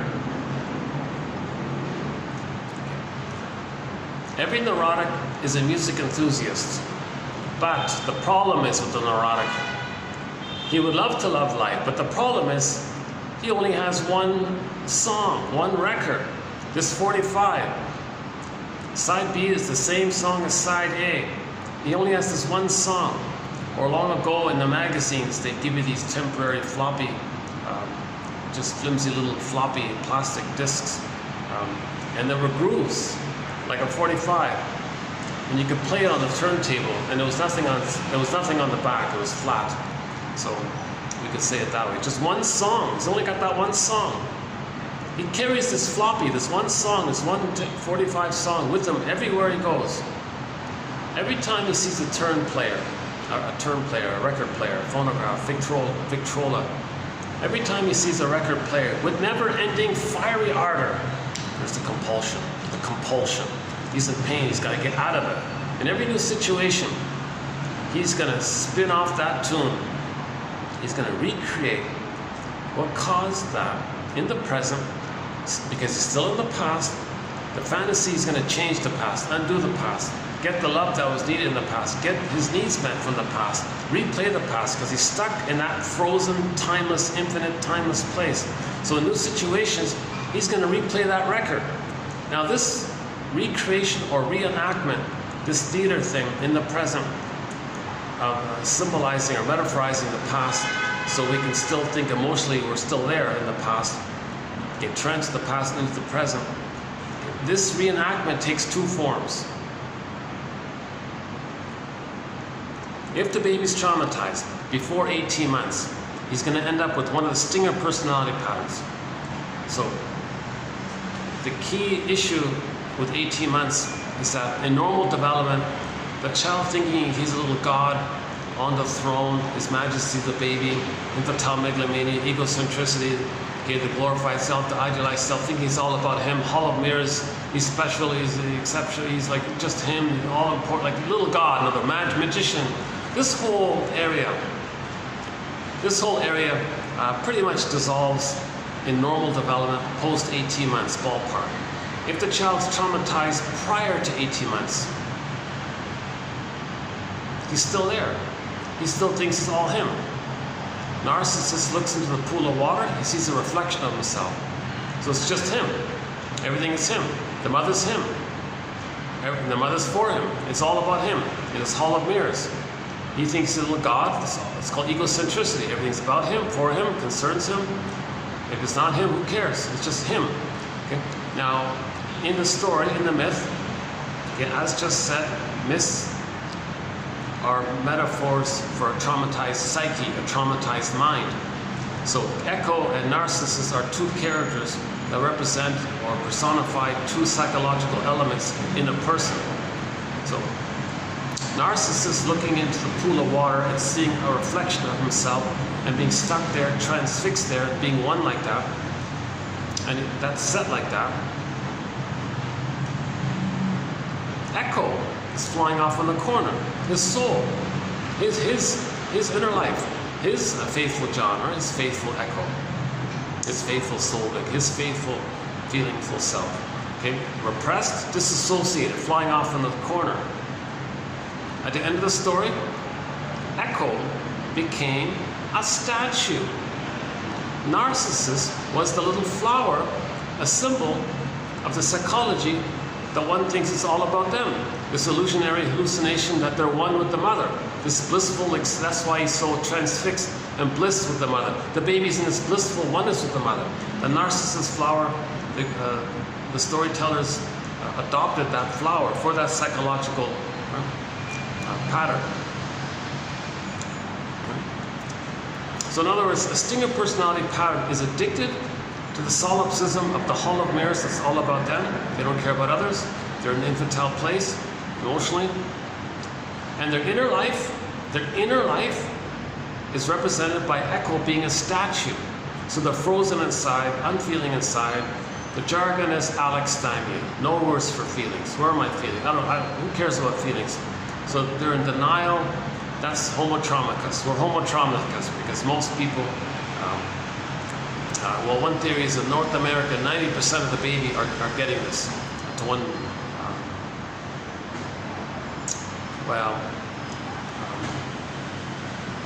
sorry, 90% of the babies in North America are not getting a secure attachment style. Now, the insecure attachment style is subdivided into the stinger personality patterns and the clinger personality patterns. But in the stinger personality patterns, okay, the inner life is the statue. Maybe for the clinger personality patterns, maybe it's the petrified frog. Yeah, maybe. Or just feeling unreal. No, it's got to be anime. No, I would say it's the petrified frog. Or the frozen. Because it's still alive, but it's in the ice block. The woolly mammoth is the mammal's there, but he's in a block, right? So that might be the image for the clingers. And the stingers, it's just the statues to emphasize the hardness, this more severity of the drying out and becoming a stone, maybe.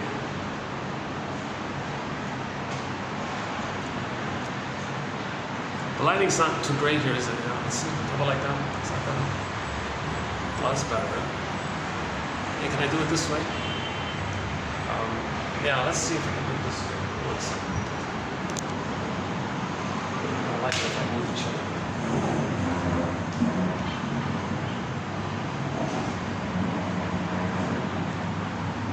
Unless there's a chair. Is there a chair right there? No, okay. I gotta get me one of those lawn chairs I can carry around.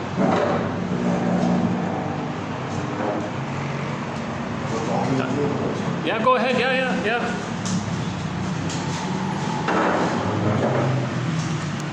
Okay, I'll come back in a few minutes to continue here. Yeah, I'm in the smoker section. That's why. Yeah, that's another place. Yeah, congratulations. Are you getting married? Is that you getting married? No. Yeah.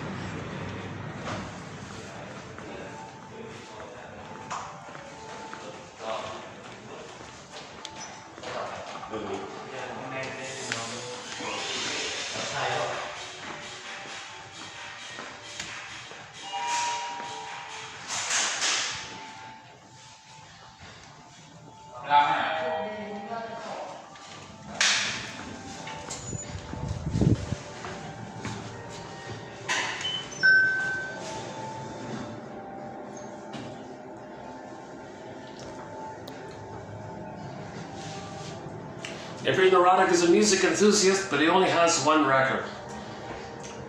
Every time he sees a record player in a situation, he's going to recreate, restage, reenact what caused that record, thinking that if he recreates it, he's still in the past, looking for the cry for love to get the love needs met. So he's going to play that record again and again. Now this recreation can take two forms. Okay. The form called identification with the aggressor or negative magic gesture by the stinger personality patterns, or the more benign, direct one by the clingers and the pleasers. So let's include that point. Let's see. Let's see if that young lady has calmed down.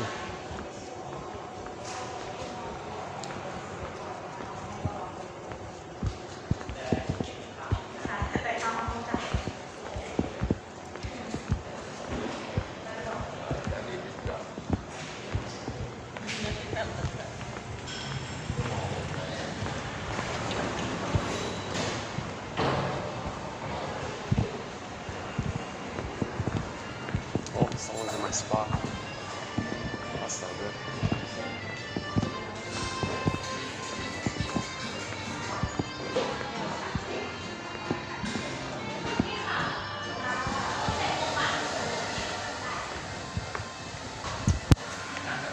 let me, it's getting busier. Let me pack up my bag and we'll have to find some other spot.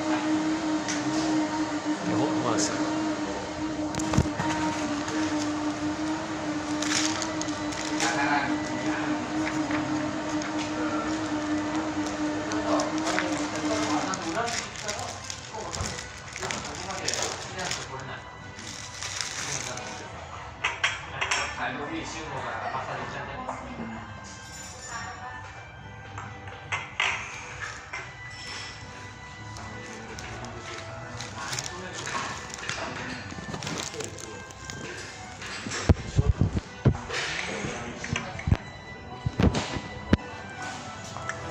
Okay, thank you.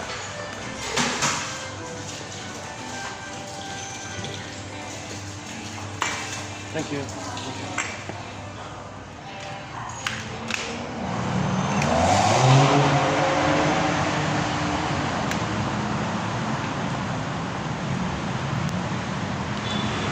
Let's hang out here for a bit then.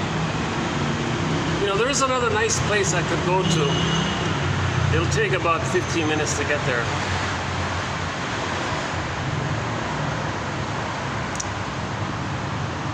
Nah, I'll be drenched in sweat by the time I get there if I do that. Yeah. Let's just stay here then. How's the lighting here? What if I... Hang on a sec. What if I just... Lighting's okay here like this? Yeah, okay. Let's try this for a bit.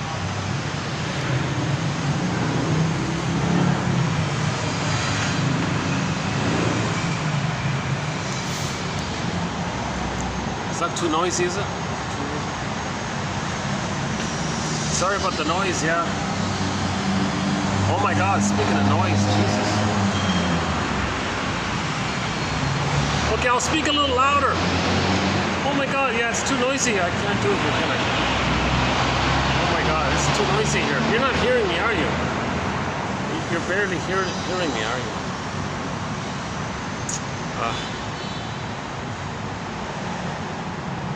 Although it is a nice little spot here.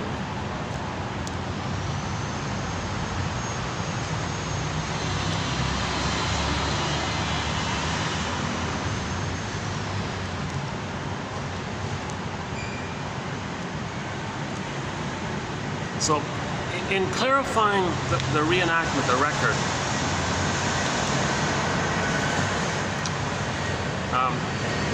let's borrow Eric Byrne. His idea about how anything other than I'm okay, you're okay is a sign of trauma. In normal development, it's I'm okay, you're okay.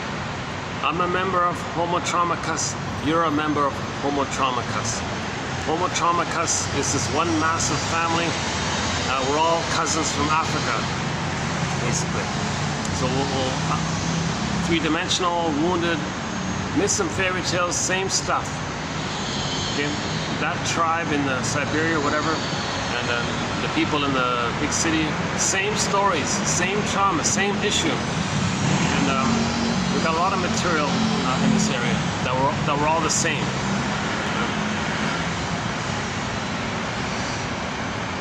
What the confusing thing is, we're just projecting like crazy. Because when there's trauma, we repress. When something's repressed, we project to trick ourselves to not know that it's within. Because if we were to accept that it's within, it would bring up too much anxiety, too much memories, too much pain. And we don't have a conscious ego or a basket to hold it. So if we don't have the basket to hold the egg, we're going to project, distract ourselves from the pain. So that's why we need to weave this basket so we can hold our projections, hold our contents, and stop projecting. So we're because we're Homo Traumacus, we're projecting like crazy. You can't hear me, can you? Battery's okay? Alright, battery's 80%, alright. Okay, let's see if that smoker up there is. You think he's finished? How long is the average cigarette?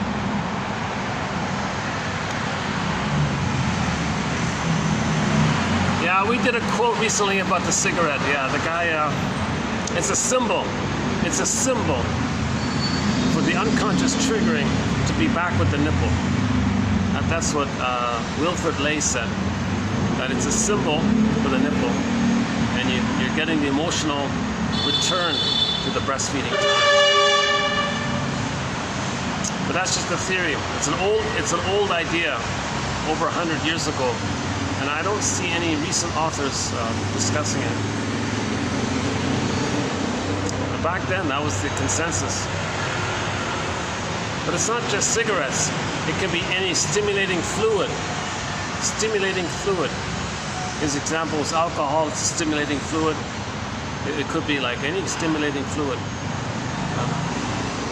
Coffee. Maybe chocolate drinks, I guess. Or tea. What about tea? Yeah, caffeine. Yeah. I mean, it's not a perfect either or. It's not like it can be blurred in with other areas, right? And depending on how much trauma there is, how much stress there is. Yeah, this is too noisy, eh? I don't want to shout for the next 1 hour. That's what she was doing.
Oh, good, he's gone. All right. Oh, it's much better here, right? Okay. He had his soothing, triggering experience, I guess. Okay, let's continue here. Yeah. Where's the best item here? That's good enough, right? All right. Let's stay here.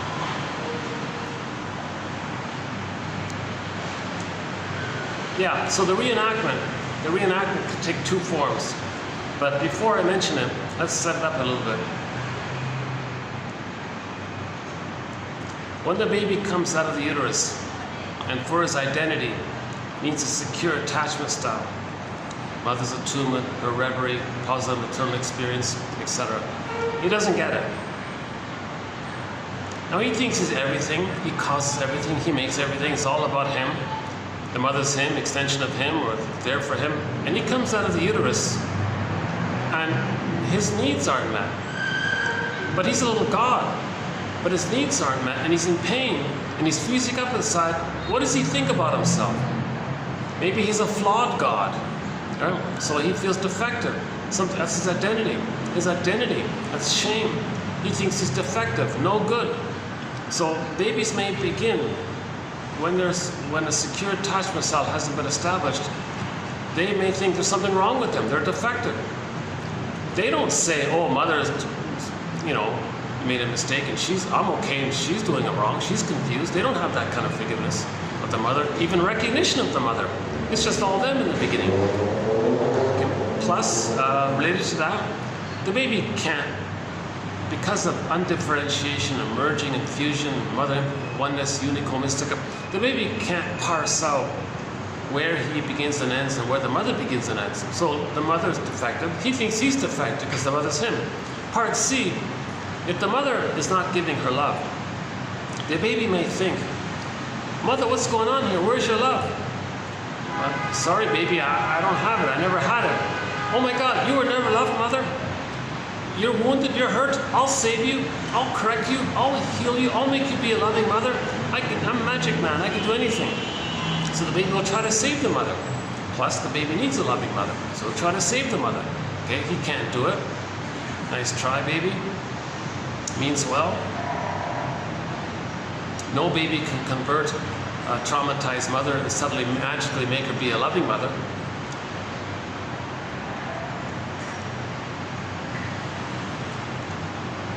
Now, in the effort to try to save the mother, he does a thing called identification with the aggressor.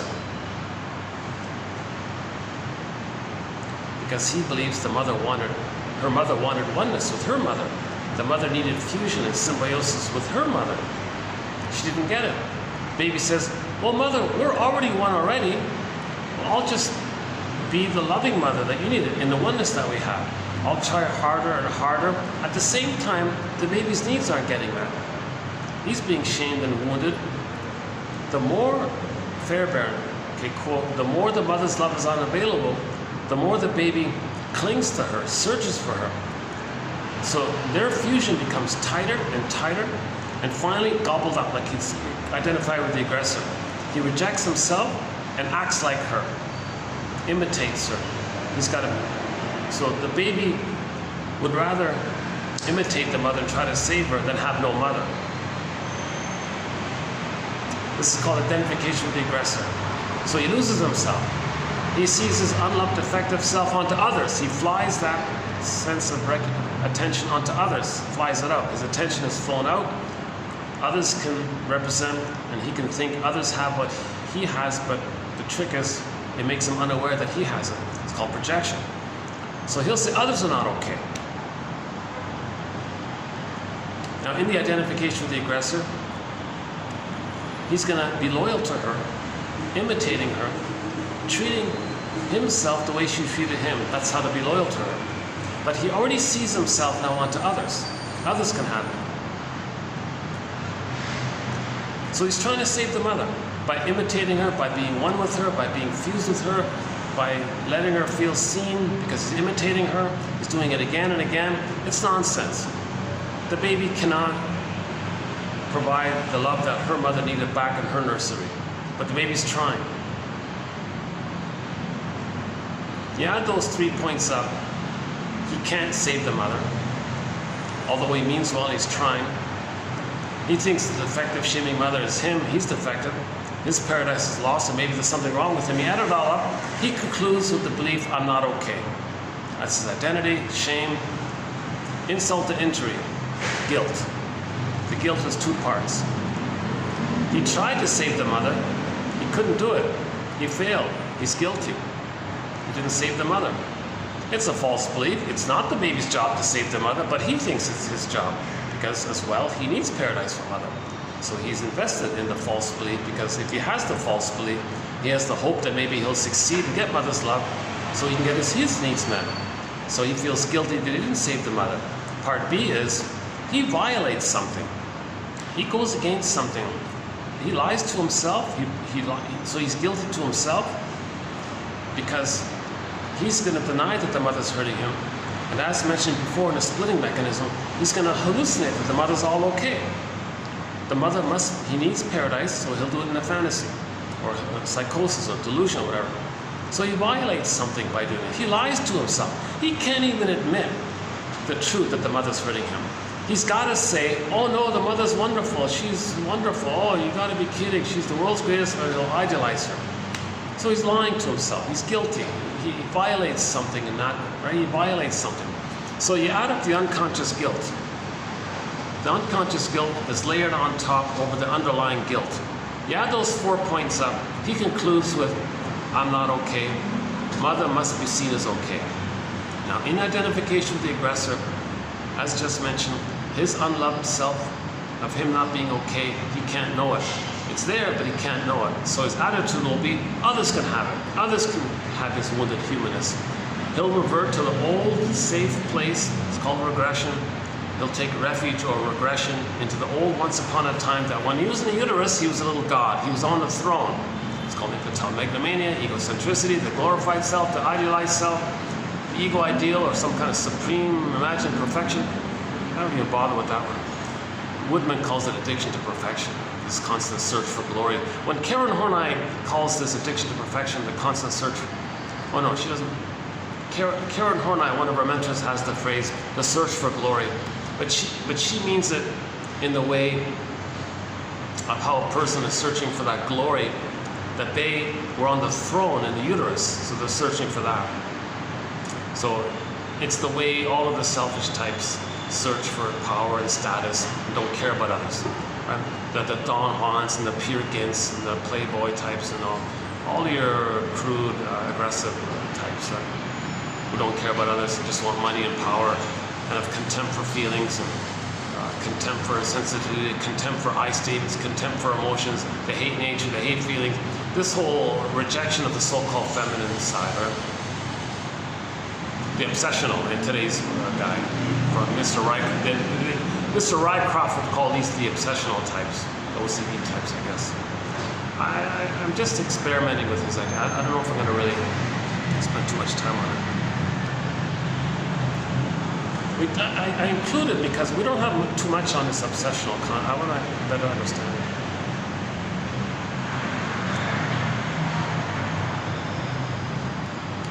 Oh, I just realized, I think I recognize that logo. Oh, that building must be, no, that's a residence. That's not an office building. Oh, no, something else. Okay, never mind. Oh gosh, it's nice to be outside for a change. Jeez, yeah. More smokers, all right.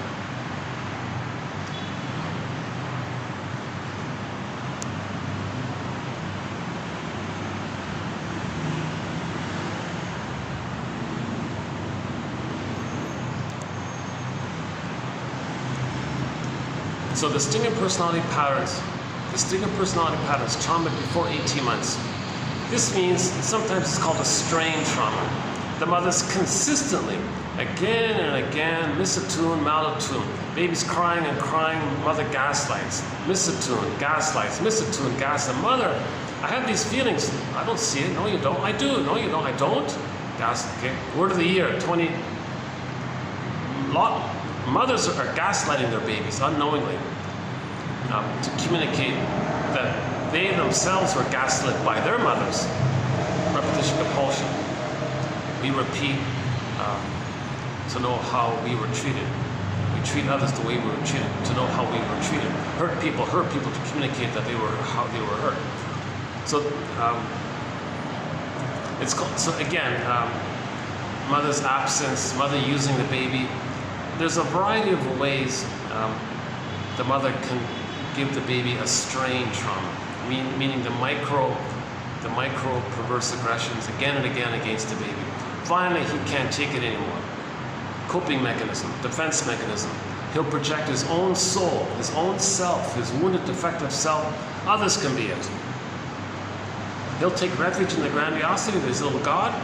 He'll forget about the humanist area, the quote-unquote more human side of being human. He'll forget about emotional development. He doesn't want emotional development anymore. He's just too angry, identifies with the aggressor, and he's getting angrier and angrier because his injustice is collecting. Every time he treats others the way his mother treated him, it doesn't work. The grandiosity is there, he's addicted to it, but he's angry at the same time. Okay. So, distinct personality patterns have identified with the aggressor. They say, I'm okay, you're not okay. Now, when a person says that, they're not okay. It's the only way you can say you're genuinely okay is if you say others are okay. That's normal.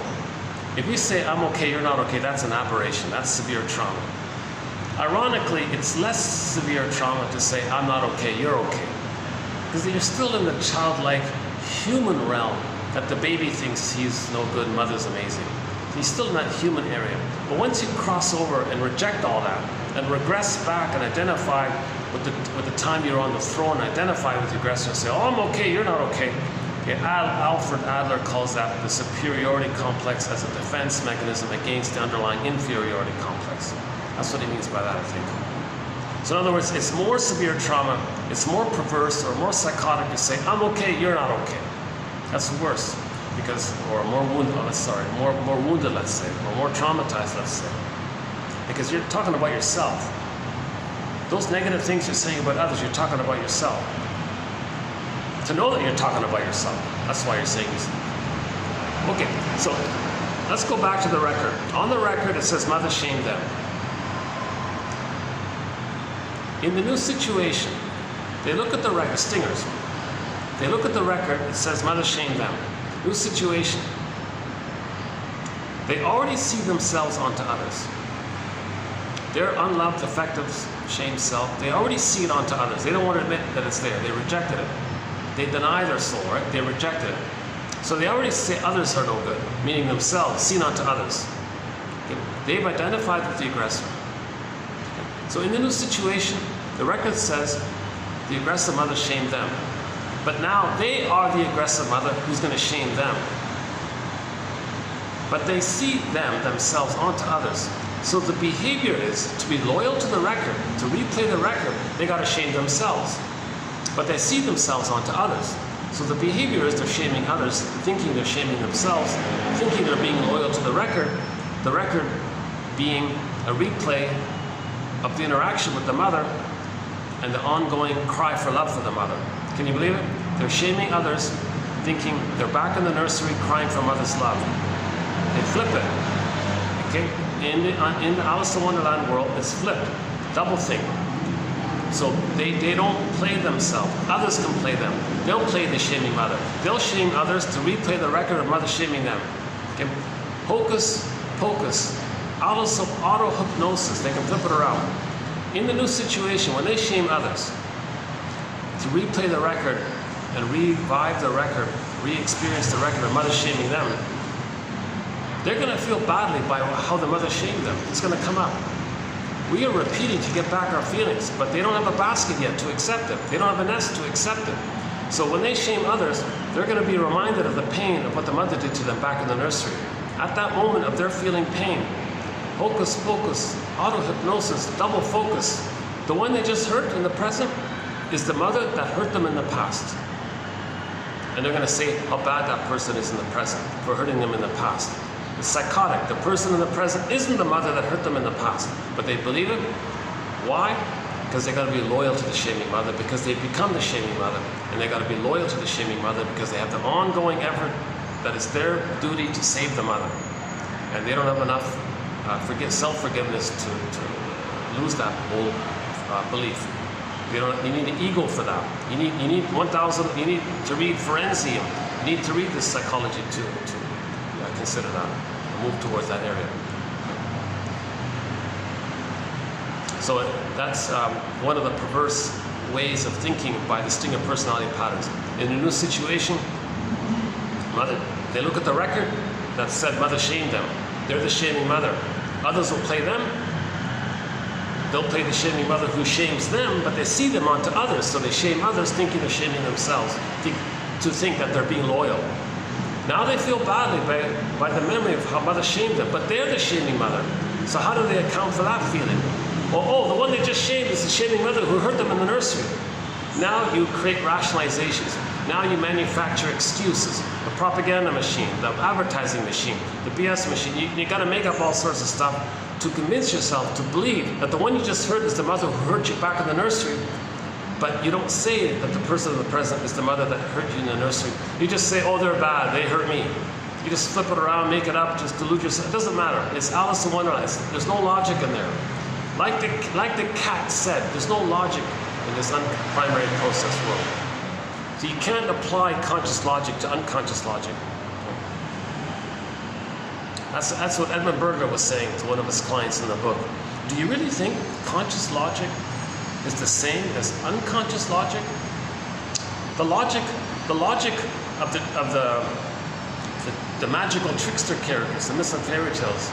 They fly around, they poof there, they morph into this, that's not logical. And they live forever, that's not logical. In logic, there is time.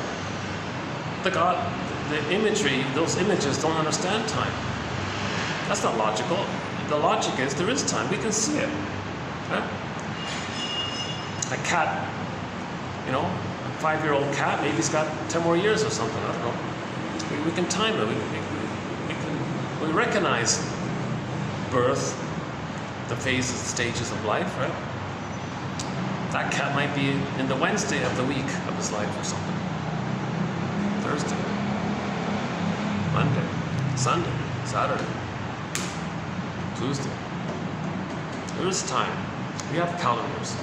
Unconscious, there's no calendar. There's no time. All time is that time. It's called timelessness. Infinite. Forever. Beyond time. I don't know.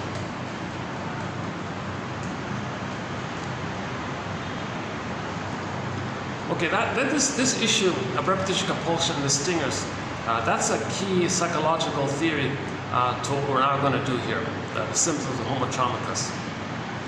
But before we do that, let's finish up the record. If the baby doesn't identify with the aggressor, if he manages to get enough love to hold his soul and stay in the original developmental path of I'm not okay, you're okay, moving towards I'm okay, you're okay, if they can hold on and stay on that track, okay? They're called the clingers and the pleasers and the caretakers and the anxious and the ambivalents, and maybe the fear-based ones or the clingers, whatever.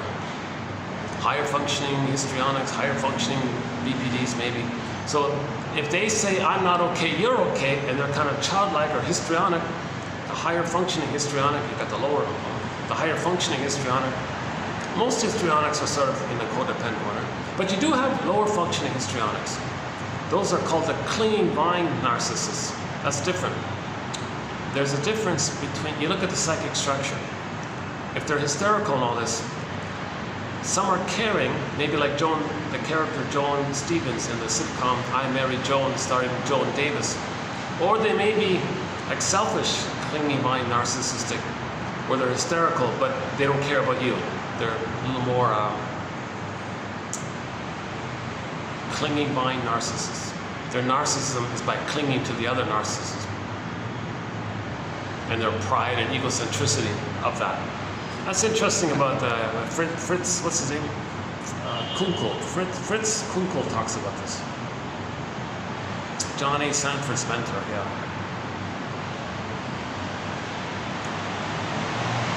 Okay, so if the child can hold on to his soul, so to speak, post 18 months, that means the grandiosity dissipating. He doesn't got to revert to the old place or still stay in the old place that he's a little god on the throne. That's dissipating.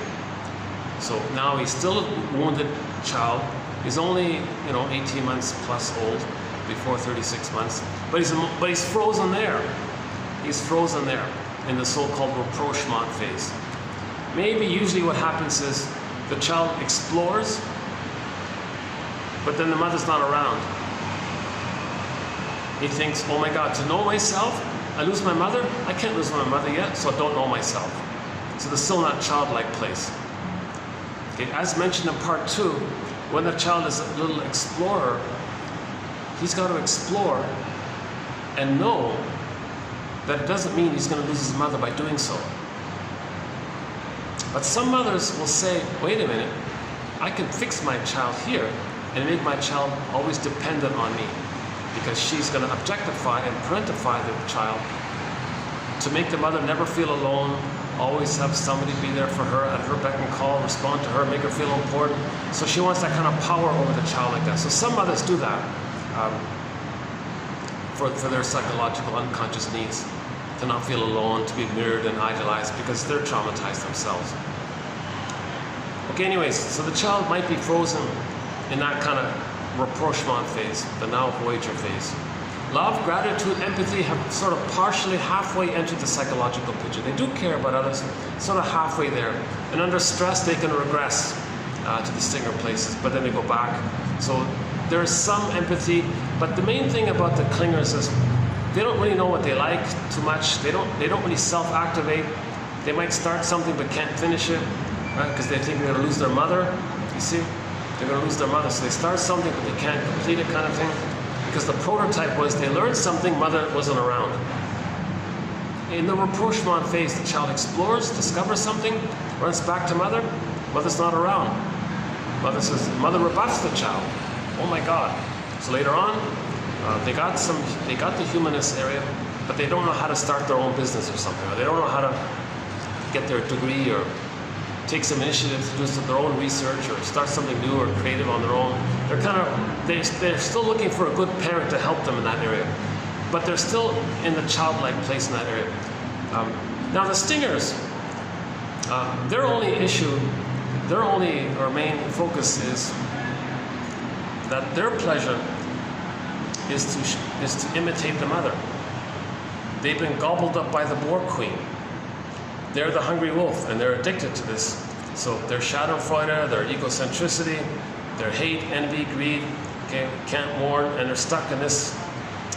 So, and it gives them a little gleefulness because they're still fused. The narcissism flower gives them a little addictive kind of thing. So they're kind of gleeful in that area. And they're just addicted to this hate, and addicted to greed and envy. So they're sort of in that area.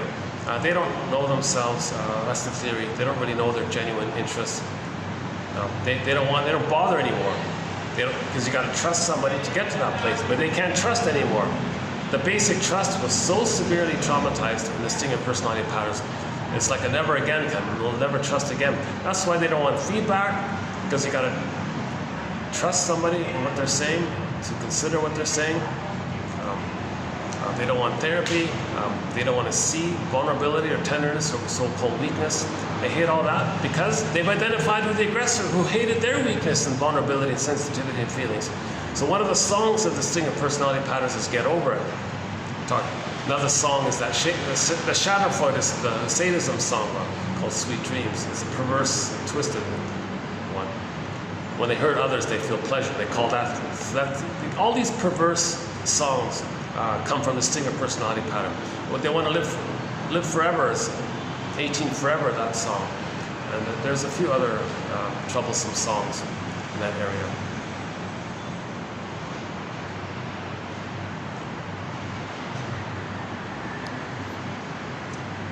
Okay, so, and the stinger personality patterns take the bully pattern, Iago pattern, narcissistic patterns, lower functioning BPD patterns, and so on.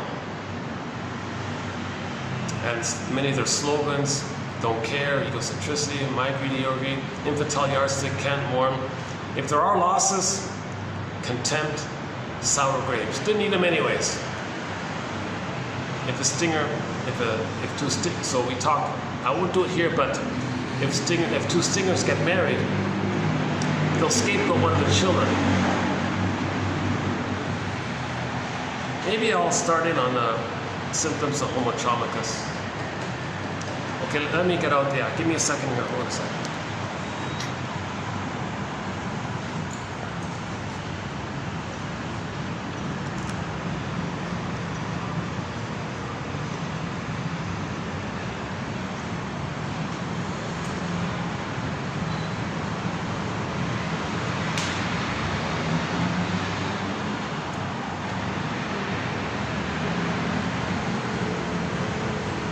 Maybe, okay, before I start, let me just take a little 2-minute break here. Okay, hold on a second. Let me, I might as well just take a little break before. Because this, what I'm going to talk about is a very draining kind of topic. This is, hold on here. Does that work if I do this? Something to see? Not really. Sorry about that.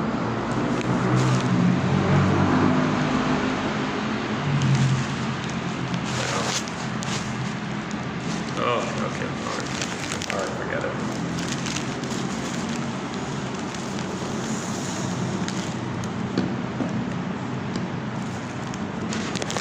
Yeah, I'll be back in okay. So much for that idea. All right, sorry about that. So I'll see you in a couple of minutes. Hold on. Just give me 2 or 3 minutes and I'll go back.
Still recording? Okay, good. Okay, the 48 symptoms of Homo economicus. Work in progress. It's not an official TQ There's no official TQ designation for this. It needs a lot of work.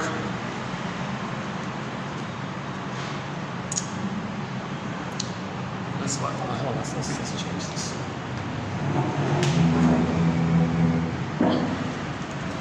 Okay, that's a little bit more decorative. All right. Number 1, Homo economicus. Okay, now usually when I do this, I do a little bit of a build-up. If I have the laptop here, I would show you a picture of Homo bodoensis. Homo bodoensis. Oh no, actually before that, even before that, I would play a little clip from the documentary, What If Earth Were Unique? So there's a documentary entitled that, and their point is, of all the trillions and trillions of specks of dust out there in the universe, what if it just so happens that there's only one speck of dust that's just the right planet, that's just the right distance from the sun. Not too close, not too far, not too hot, not too cold. Just that right unique conditions for the chemistry and all that for life. Okay, then the microbes and the muck, the bacteria, the oxygen, H2O, the water, life form. What if there's just one like that? What a unique situation. Maybe not, but as far as we can tell, of the trillions of stars out there, only one is the right distance. That unique sweet spot from the sun that allowed that unique chemistry of H2O and water and the life forms. The cells came on the scene, and somebody joked that the cells were lonely. All those little single cells, they were lonely. So they spread around, had all these life forms.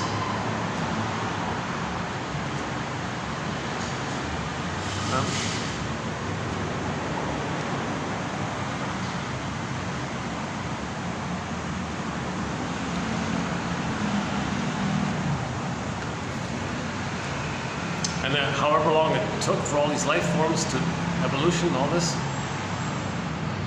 the Great Spirit loves it that everything is unique. So all these unique. So whatever the story is, billions and billions of years, all these life forms, more billions of years, more life forms. Finally, the monkey line. Finally, the hominid line. The hominid line. Now, out of the hominid line, only one hominid adapted. Was in the right location or something, I don't know. Only one hominid. He is called Homo bodoensis. All of the other hominids, whatever happened, we don't know, right? Homo this, Homo that, whatever. Homo bodoensis was the one that kind of adapted. That's the one in what is now the northeast of Congo. So we all came, Homo sapiens came from that Homo bodoensis line. And it took us, as Homo bodoensis, an earlier version of us, 1 million years to grow the cortex. And then we called ourselves Homo sapiens, right? So let's have some gratitude for the uniqueness of the situation, our only home here.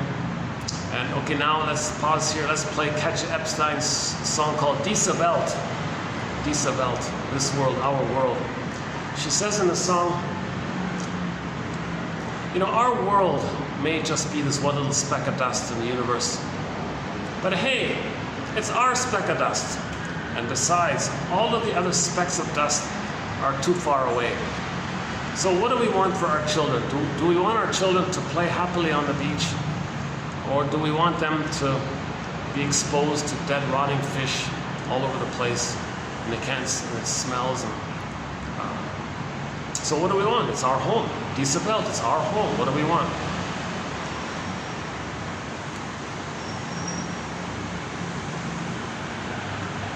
Okay, and then enter the clip by the NASA scientist. He was saying that he quit his job and spent the rest of his life studying the Earth and all this. And he wrote this massive scientific volume. Top guy and all this, sort of like a modern day Einstein or something. I don't know the details, but do you want to know what his, I couldn't read it, but I just jumped to the bottom. Do you want to know what his final concluding sentence was? Here's this genius guy, wrote thousands of pages of science. Do you want to know what his concluding final sentence was? Treat the Earth at least as well as you treat yourself. That was his conclusion of it all. Treat the Earth at least as well as you treat yourself. I think what he's doing is trying to promote mindfulness and consciousness. And then enter the other quote from the 80s.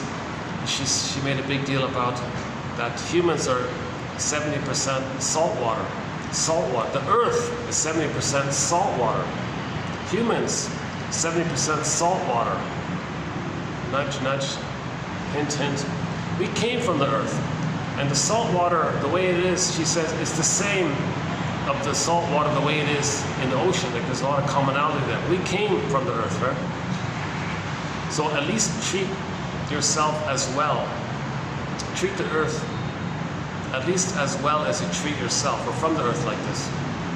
Let's have some gratitude for all the time it took for us to be here, Homo sapiens. Have some gratitude for the uniqueness of the unique situation that maybe we're the only rock, or only star that has life on. Let's have some appreciation, some general gratitude.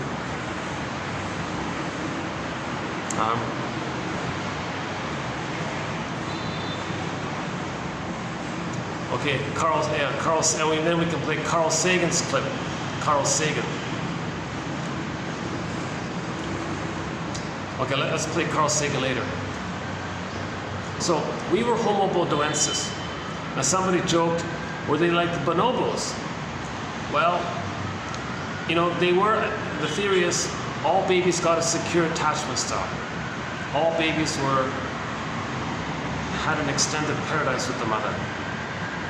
So all babies were loved, natural, normal breastfeeding, mother-baby relationship was normal, undisturbed, untraumatized. So all babies had a normal mothering experience.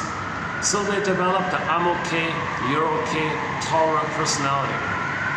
Long life, very healthy. We can all live like nomads, where I nomad at you, you nomad at me. So there was no schadenfreude, no black humor, no dark humor, no violence imagery in the brain because your projections of your rage, because your needs were met. Remember, if the needs are met, joy runs the console. But if the needs are not met, joy, sadness gets zooped away, anger's at the console. So in the last video we talked about the corrupt self-help scam where they took people's money and said, here's a pillow, beat the pillow. Nonsense. The goal is consciousness. Why is a person angry? Well, look to the Disney film Inside Out. Joy and sadness got zooped away. Okay, shall I compare thee to an onion? Why did joy and sadness get zooped away? Okay, because the underlying need, F and N, the underlying need for a secure attachment style wasn't met. So joy and sadness got zooped away, anger's at the console. So what's the point of just beating the pillow? It doesn't heal, it doesn't make you conscious. Then you beat the pillow again, you feel badly. What are you doing? Like, you're maybe making it worse. So Althea Horner was saying, yeah, nonsense. It's not about whether or not you're going to beat the pillow. The issue of your anger, however it takes, passive-aggressive or overt or unclean acting out aggressive. The issue of anger is attachment. Drum roll, please. Not flashing neon light. Attachment trauma. Underappreciated phrase. The issue with anger is that the person as a baby did not get a secure attachment style. That's why anger is there. Address this issue of attachment theory. Paging Dr. Bowlby. One guy, when he writes, has the analogy that it's all a hospital. This whole planet is a hospital. Paging Dr. He's the father of attachment theory, right?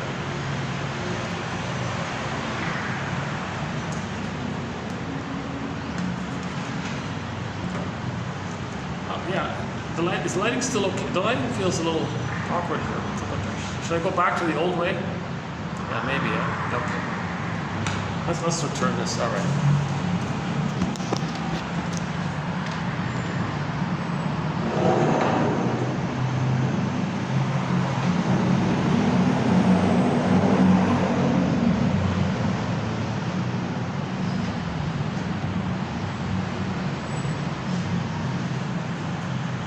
Is that a little better?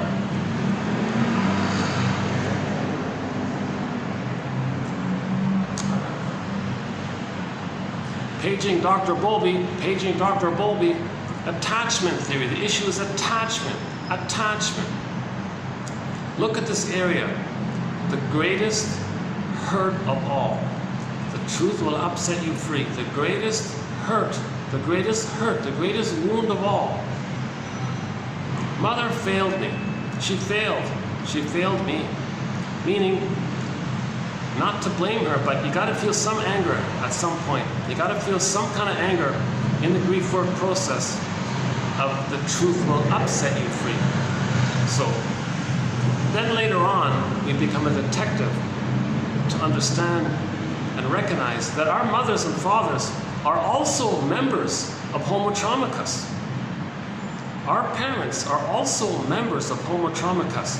Stop seeing them as parents and see them for a while as members of Homo Traumacus. We're all members of this one family. We're all cousins from Africa. We're all African cousins from this massive family. And technically, Jane Elliott says we're literally, on average, 30 to 50 times removed cousins from that massive family that came about when we grew the cortex. So we grew the cortex. It took us 1 million years to grow the cortex. And when we grew the cortex, now we had language. Now we could speak. Now we can write, make symbols. Now we had the insula, the thing in the brain that makes us conscious of ourselves, which gets damaged in trauma. Then the person doesn't have self-reflection if that gets too damaged in trauma. Or you got to repair it, restore it. It's called the ego. Back to the scarecrow. We got to get the scarecrow firmed up. Okay, we don't want a straw house. We want a brick house. So that's the first things first. Get to a brick house. Then we can recognize ourselves and see things more realistically, more honestly.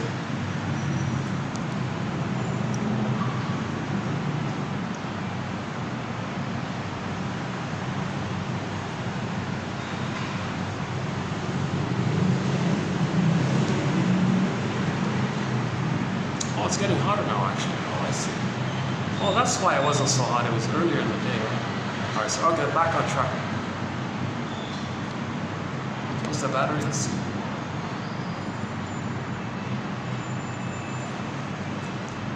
This is going to take a long time to upload. For some reason, now it's that plan I had that did quick uploads is over. I don't know if they offer it or anything. So this is going to take like a week to upload, unfortunately.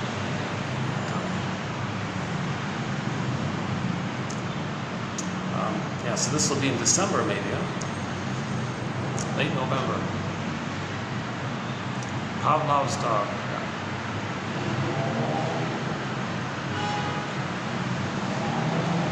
Okay, so the theory is when we grew the cortex, when we as Homo botuensis, an earlier version of us, when we, us, all of us, everywhere, Mi'kmaq, okay, Maori, okay, Navajo, okay, any place in around the world, any ethnic, whatever, it doesn't, not about that. All people in all places, all around on this speck of dust, all people on this speck of dust. We all came from that massive family in what is now the northeast of Congo. The hominid. We're all from that one hominid. The hominid called Homo botuensis. And I have a photo. I have an artist. One artist drew a picture of him. It's on the laptop, or you can look it up on YouTube. Homo botuensis. And we all came from that massive family. So we're all from out of Africa. We're all from Africa, right? So when we developed a cortex, now with that new knowledge and curiosity and like natural knowledge, now we can write and discover. Then we spread around. But even then, babies still got a secure attachment style. So the natural temperament of Homo sapiens, us, okay, was warm, affectionate, okay, calm, easygoing, playful, generative, no schadenfreude, no apparent sarcasm, none of these disturbing things. They even wondered if there really was jealousy. Somebody said, well, the worst it got if there was jealousy, but there was no envy. They could accept it and solve their problems with rituals. So they created song, dance, and ritual to deal with minor anxieties. But all babies were loved, so they weren't too anxious. They were pretty calm, but they didn't know much. So their song, dance, and ritual was about understanding the environment, dealing with the weather, those kinds of things. But it wasn't against themselves. So it was still like a harmonious family, basically. Then we spread around, right, out of curiosity, and settled in different places. Now we're in different places. Still one family, just in different places. Some settle there, some stays, whatever. All babies were still originally Homo naturalis. Now here's a big question mark. Now maybe when some people settled up in the colder places, maybe the lifestyle changed, and maybe the way babies were being treated maybe started to change. I don't know. So something may have changed in the way babies were being raised in places where there were less sun. I don't know. But anyways, whatever it was, roughly 10,000 years ago, all of us, all around the world, for the most part, some were resilient to resist the temptation to engage in Homo traumacus.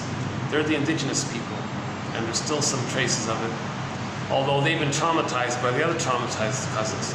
So they try to hold on to it, but they're bombarded by the traumatized neighbors all the time, being plundered.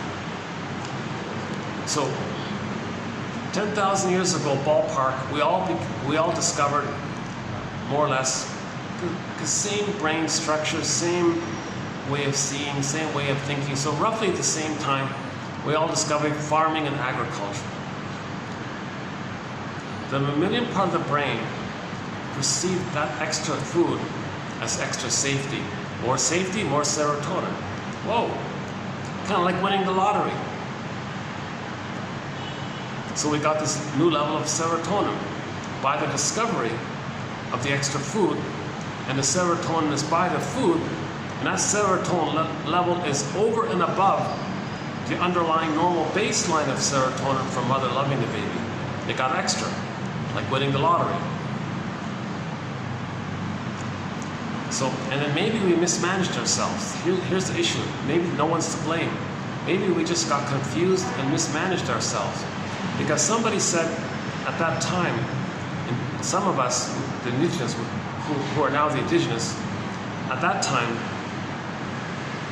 indigenous then, us, the indigenous side of us, whatever, said, no, don't mess with this. Don't get too tempted by this. It's going to mess up your brain chemistry. You're going to freak out. But the temptation was too great. The temptation was too... It's like winning, maybe like today. Let's say today, everybody won $1 trillion. And some people said, no, don't cash it in. You kidding? The temptation is too great. You're not going to get everybody to follow that. Then there's going to be kind of all this traumatized. The brain's going to be traumatized by this overstimulation. So there was an accidental traumatization of ourselves. And we went from Homo sapiens sapiens to Homo sapien traumacus, or Homo traumacus for short. Kristen Wilson quotes somebody as saying Homo economicus, or Homo short sellicus. So the idea about how we accidentally traumatize ourselves and became a traumatized version of Homo sapiens. The idea was, when the farming was discovered and we got that extra surplus, serotonin. Surplus means serotonin means you're safe. So you got the extra safety. Now, the serotonin from the food is temporary. It's not a psychic structure of a continuous thing in the brain. It's a surplus thing.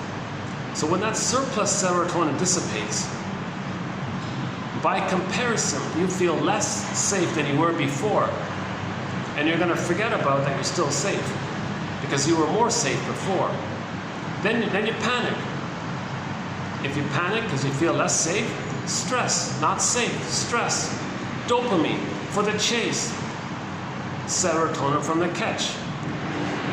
Dopamine is the chemistry that motivates people. It's the feeling of anticipation that if you get something, a thing or anything, which when you get it, it makes you feel safe. And then if you get that extra safety, you will be rewarded by the mammalian part of the brain, whereby the mammalian part of the brain will release and send the person serotonin. It's I feel safe, I feel good feeling. It's the happy chemical called serotonin. Dopamine for the chase, serotonin from the catch. So that surplus food, that farming, gave us that serotonin. Dissipated, get it again to get the serotonin, and again, and again, and it's now we're into this greed. Now we're into this loop thing, because every time you get the serotonin, it dissipates. You got to get it again, but you just wrecked something. You just took up the land. Now you need more land to get that same effect. So you need more land to repeat that same effect, and maybe a compound, so you want more and more kind of thing. So now enter the belief that in the panic to plunder and pillage, somebody maybe got the idea, wait a minute, to plunder and pillage, how are we gonna plunder and pillage? If you want to plunder and pillage, you need a pool of poorly paid workers to do all the work.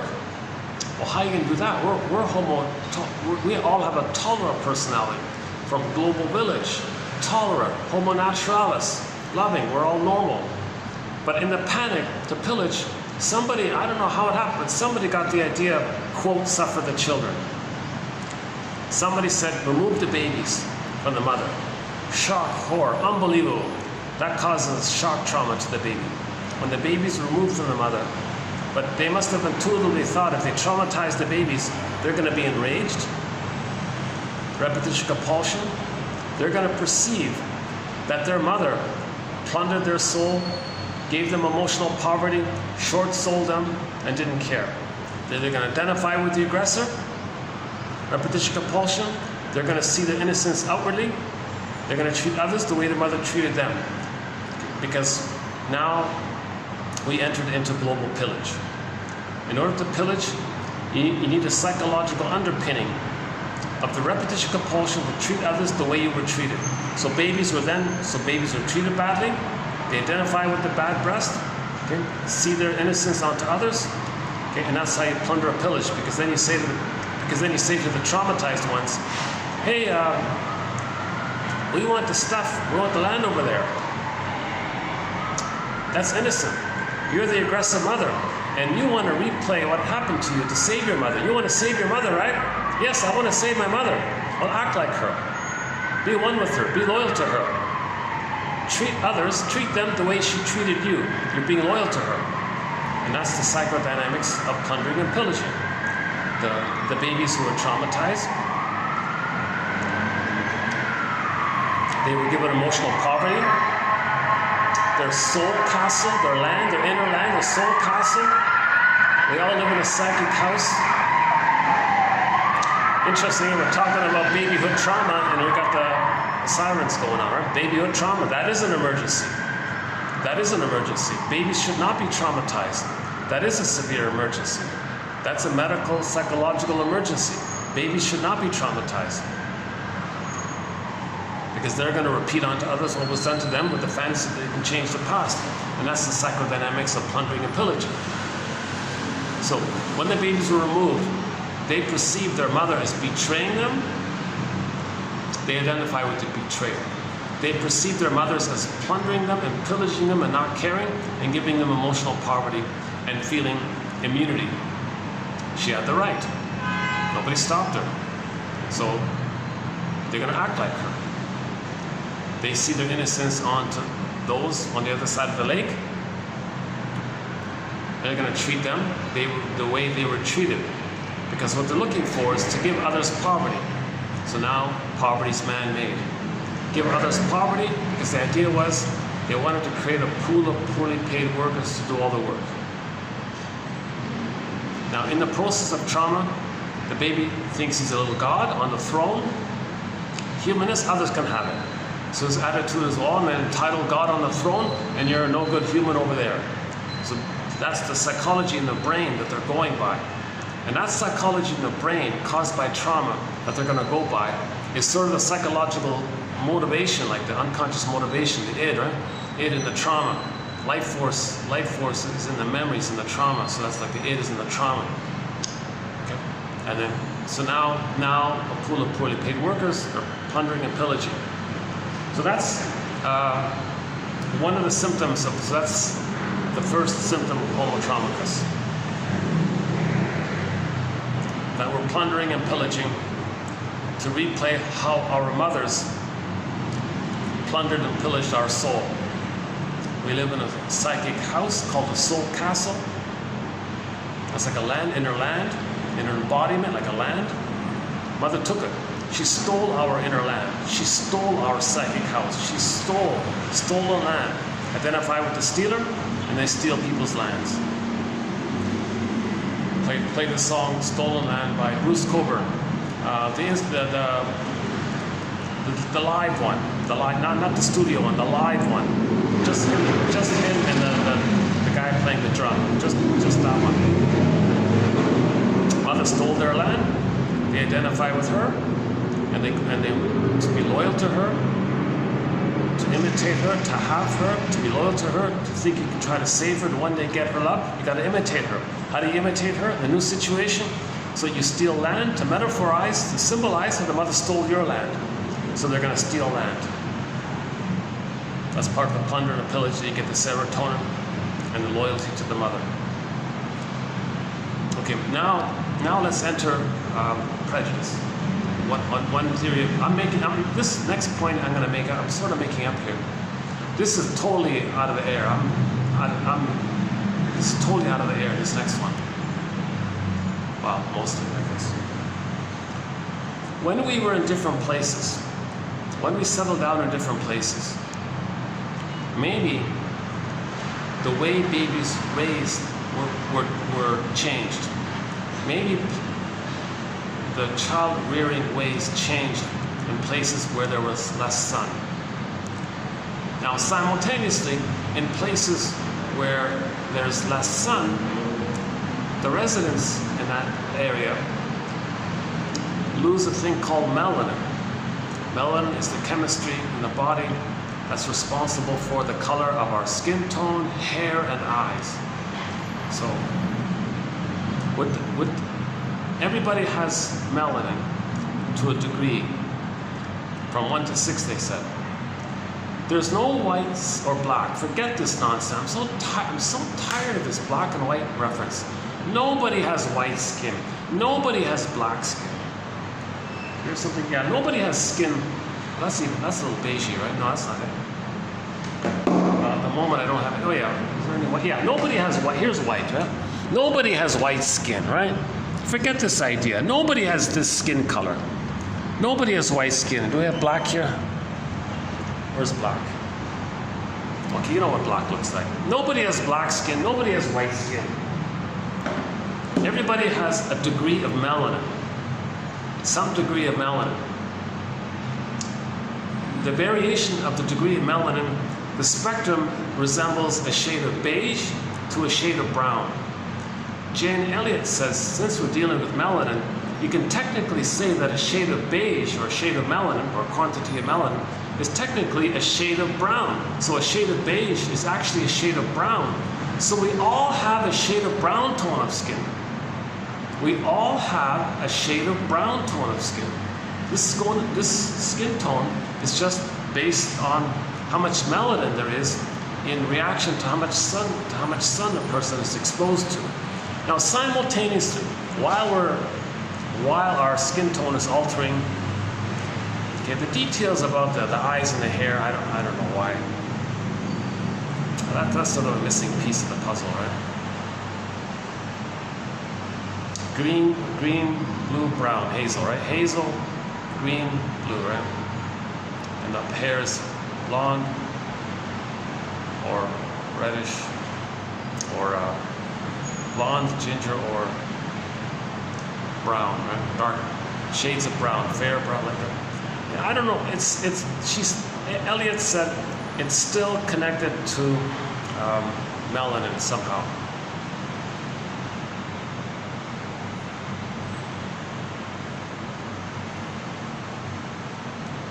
But whatever it is, it's called trivial biological variations, cosmetic, superficial. It doesn't change that we're Homo bodoensis underneath. It doesn't change our species. It doesn't change that we're Homo sapiens. Trivial biological variations. When we lived in different places, sun exposure, diet, lifestyle may have caused over a period of 150,000 years some trivial biological variations. Maybe the diet, maybe made people bones taller or strong, maybe more by the fields, maybe the rice, maybe there's less dairy.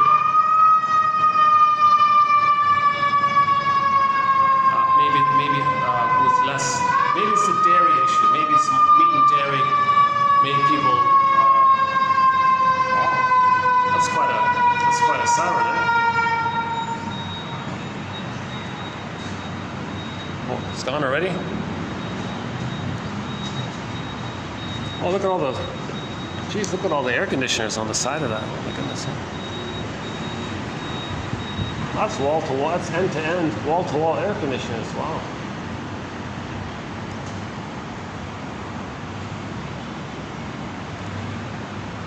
Yeah, at least the good thing about this, it's a new spot, my second time there, yeah. The good thing about this spot is if there's no event, they said I can use it. They're okay with me doing that. That's great. Now with the better weather, I might be able to do more videos here. Let's see. Yeah, let's try it.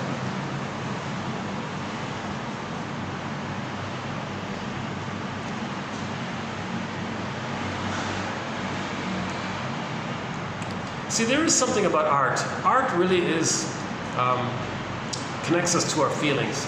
Like when I look at that painting, right? When I see that painting over there, let's see.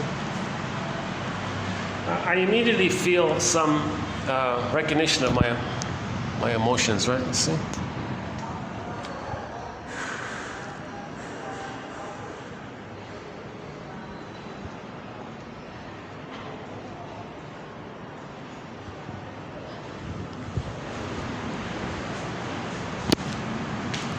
It's hard to put words to our emotions, right? See, the physical symptom was the emotions. How do you describe that? Those are your emotions and your physical symptoms. Like art can sort of express, music can express our feelings. That's the whole issue. Babies lost their feelings. They lost their spirit. They lost their feelings. Given emotional poverty. Identify with the aggressor. They take away they break other people's spirits. They give them emotional poverty to recreate the record. When there's trauma, we repeat with the fantasy that we can change the past. We're not making sense. We repeat to know what happened. But you need a conscious ego to recognize that. So back to the quotes. That's why we need these theories, to give us a conscious ego or a nest or a basket so we can get our feelings and stop repeating. The trauma is we lost the golden ball. That's an abbreviation that we lost our feelings, didn't get our needs. We lost our feelings because we didn't get our needs met. So we lost our feelings. We want to get our needs met through the mourning process, then our feelings come back. So it's not just about feelings. It's about the underlying needs. So that's Mr. Rosenberg's greatest contribution. The link between feelings and needs. Don't just talk about feelings. A lot of people, a lot of self, oh, it's just feeling. Yeah. He says, no. Shall I compare thee to an onion? What's under the feeling? If you have a need and it gets met, you feel okay. If you have a need, it's unmet, you're going to feel upset. It's very simple like that, right?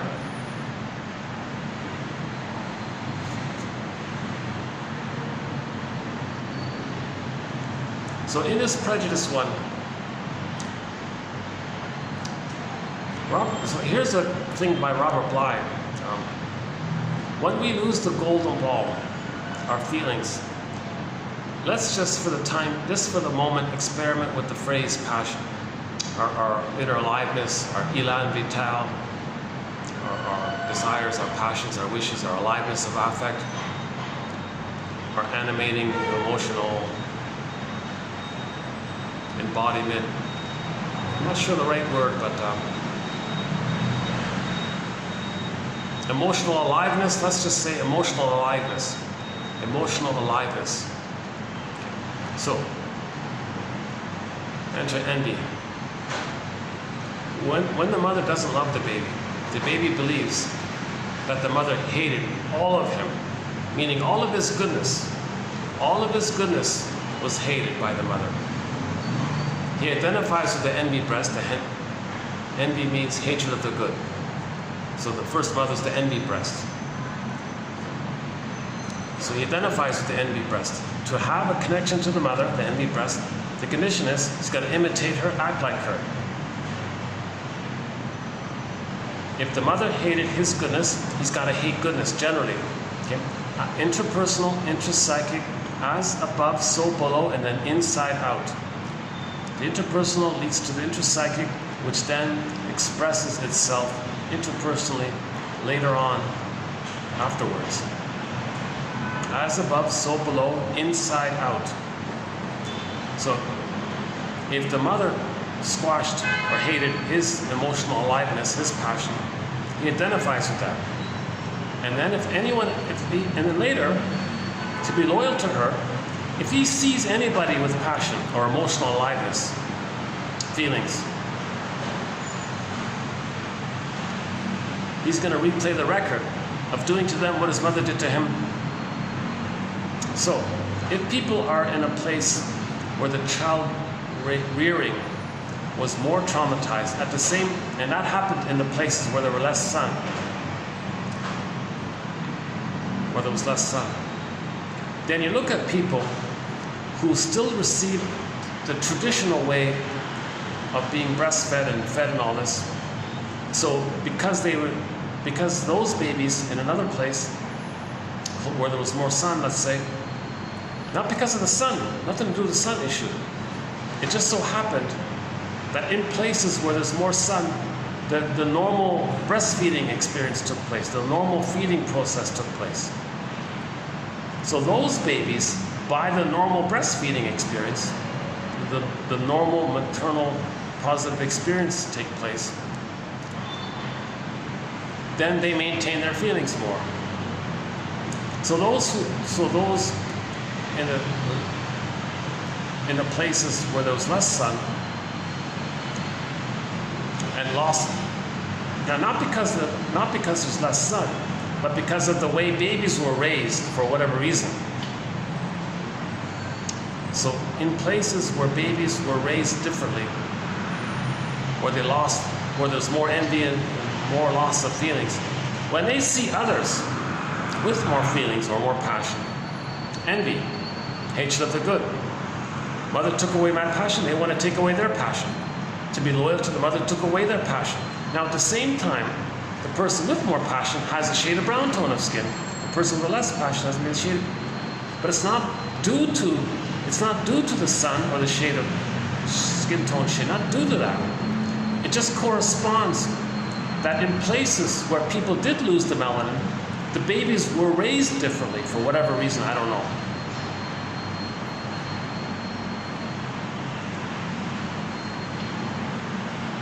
Okay.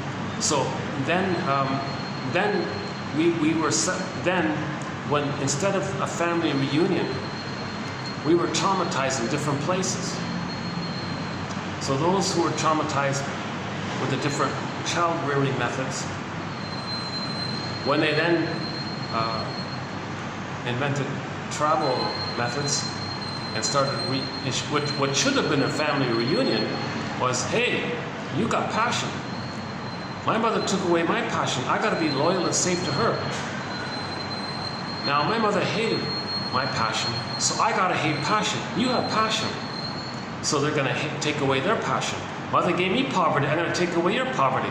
Mother plundered my land soul. I'm going to plunder your land soul because I got to be loyal to the mother. Okay? So we created a slogan for this called Principle of Discovery. Okay? Whenever you want to sound reasonable, to hide something perverse or psychotic or deluded, you create something that sounds reasonable. So they invented a slogan called Principle of Discovery. Now, if you really want to mess with people, call it Doctrine of Discovery. So let's not go there. Let's just call it Principle of Discovery. And you first hear the phrase, well, that doesn't sound so bad. Principle, discover, what's wrong with that? What it means is, if those with the shaded beige tone of skin see something that associated with those with the shade of brown tone of skin, well then it automatically belongs to those with the shade of beige tone of skin. So they created a slogan called Principle of Discovery. So now you have those with the shade of beige tone of skin creating a reasonable sounding excuse to hide and cloak the underlying perversion and psychosis and psychotic under issue. Remember, it's mad in the unconscious world. In the primary process meditation, it's very different in there. But we got to function realistically. So we function via the cloak to get away with the underlying psychosis. So then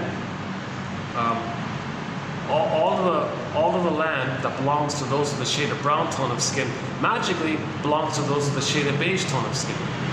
That keeps those with the shade of beige tone of skin loyal to the mother who took away their land. This is a symptom of Homo traumacus. This slogan, Principle of Discovery, is a symptom of Homo, and what it's doing, of course, is a symptom of Homo traumacus.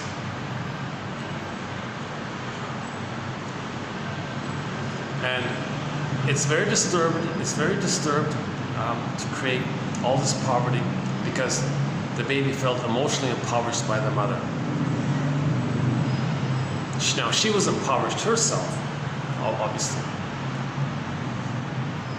And she's giving her children poverty to replay how she had been given poverty. And this is called the transmission of intergenerational trauma. That's now we play the song Because of You by, not so much the song, the music video called Because of You by Kelly Clarkson. So she shows it in there. She looked at the past, recognized it, and changed. Okay. And enter the quote. Paging Doctor, I forgot his name. Okay, I forgot the author's name, but a very good quote was about a woman who wanted to have a baby, but said, wait a minute, hold the phone here. Let me go to the shrink first. So first she went to the shrink. Shrink said to her, you're letting me know what kind of childhood you had. What do you mean, she said. You're putting me in the role of you, and you're acting like her. What do you mean? You're letting me know what kind of mother you had and how it felt being with her. What do you mean?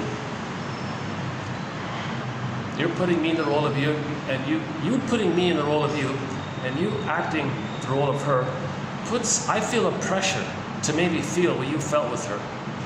She got it, she cried, she got the recognition, the intellectual insight was because of the safety of the presence, led to an emotional insight.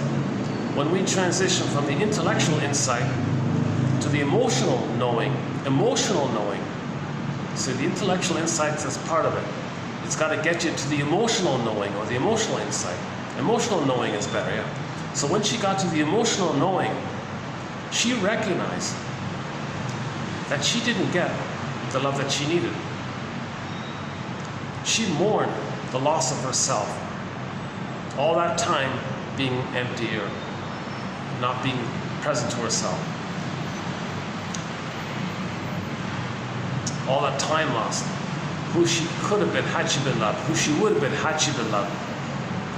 All that loss of her golden ball, her identity. She wept and she cried, right?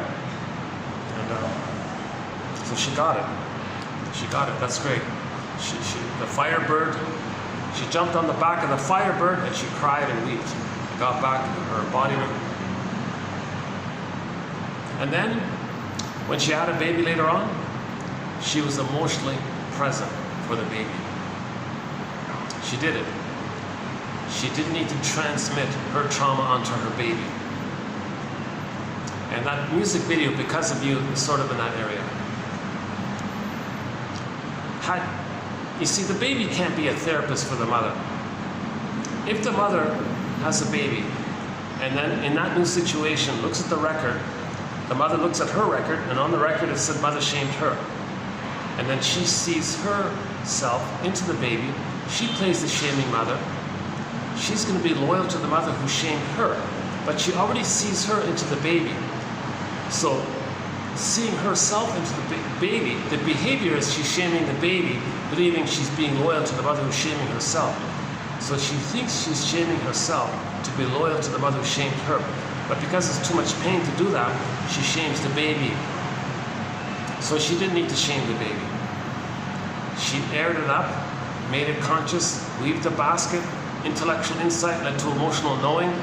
She rode the firebird, got back her feelings, was embodied, then made more sense. Then, when she had the baby, she had the natural delight of no longer needing to repeat and replay what had happened to her. We repeat to make us conscious of what happened. She did it with the shrink guy. She didn't have to do it to the baby. The baby cannot be a shrink for the mother. The baby can't say to the mother, "Hey mother, are you treating me badly the way your mother treated you badly, so that you can know that your mother treated you badly?" Baby cannot do this kind of thing. So the baby will be traumatized. So the mother did the responsible thing, and she faced herself, looked in the mirror herself first, got back her golden ball, and was able to love the baby. And intergenerational trauma, the transmission of intergenerational trauma ended. That baby was loved. That baby got a secure attachment style. That baby grew up and was able to love their children, and so on. So we're healing. That's healing. This kind of thing.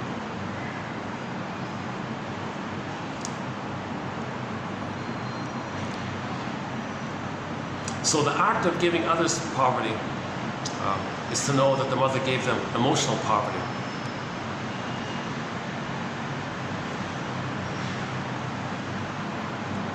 And the act of plundering and pillaging is because mother plundered and pillaged them.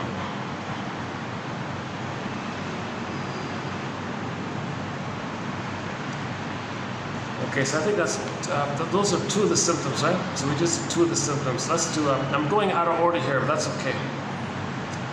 Okay, next symptom here: pollution. Pollution. A symptom of Homo economicus. Why are we polluting the planet? Why are we dumping 10 billion tons of plastic into the ocean? Somebody said if you dump another 10 billion tons of plastic into the ocean, you might not have any fish left. Why are we polluting? What's all this pollution about? Polluting the lakes, and the lakes are dying. Half of the lakes are dead. Why are you dumping so much pollution? Why landfill? What's with all this pollution? The fantasy is we projected our phantom placenta onto the planet. Now we can play Carl Sagan. We project our traumatized personal psychological nature onto nature, the world nature. We project our trauma in our brain onto the planet. Okay?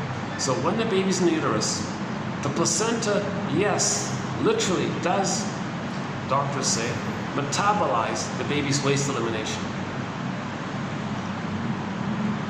If the cord and the placenta are removed, the child feels frozen. Where's the processing? Now there's the feeling of the phantom placenta. Remember, the placenta belongs to the child. So as mentioned in part 2, leave the cord, leave the placenta. And we talked about why. So let's say the placenta is missing, trauma, transfer the missing placenta onto the planet. Now we have planet placenta. Repeat the failure with the original experience. Okay? So, baby sent out waste elimination, placenta was gone. See the placenta onto the planet. Dump billions of tons of plastic and garbage, okay, all over the place, thinking that by doing so, you're back in the nursery, hoping, or back into uterus, hoping for the placenta to be there to metabolize everything. Okay? It's psychotic, it's psychosis. No, reality testing. The planet is not a placenta. The planet is a planet, it's not a placenta. But we're emotionally operating in a psychosis that the planet is a placenta. Come on, planet, metabolize it. I'm dumping all this waste, I'm dumping all this pollution and plastic and dumping this waste and dumping out. Come on, planet, come on, metabolize it. Fix it. I'm back, because they're still in the nursery, they're still in the uterus. Come on, placenta, metabolize, clean it up, metabolize, clean it up. So that's transferred over. Carl Sagan, we transfer our nature onto nature, he said. So go to Carl Sagan about the pale blue dot, right? It's about a 3.5-minute clip, that one.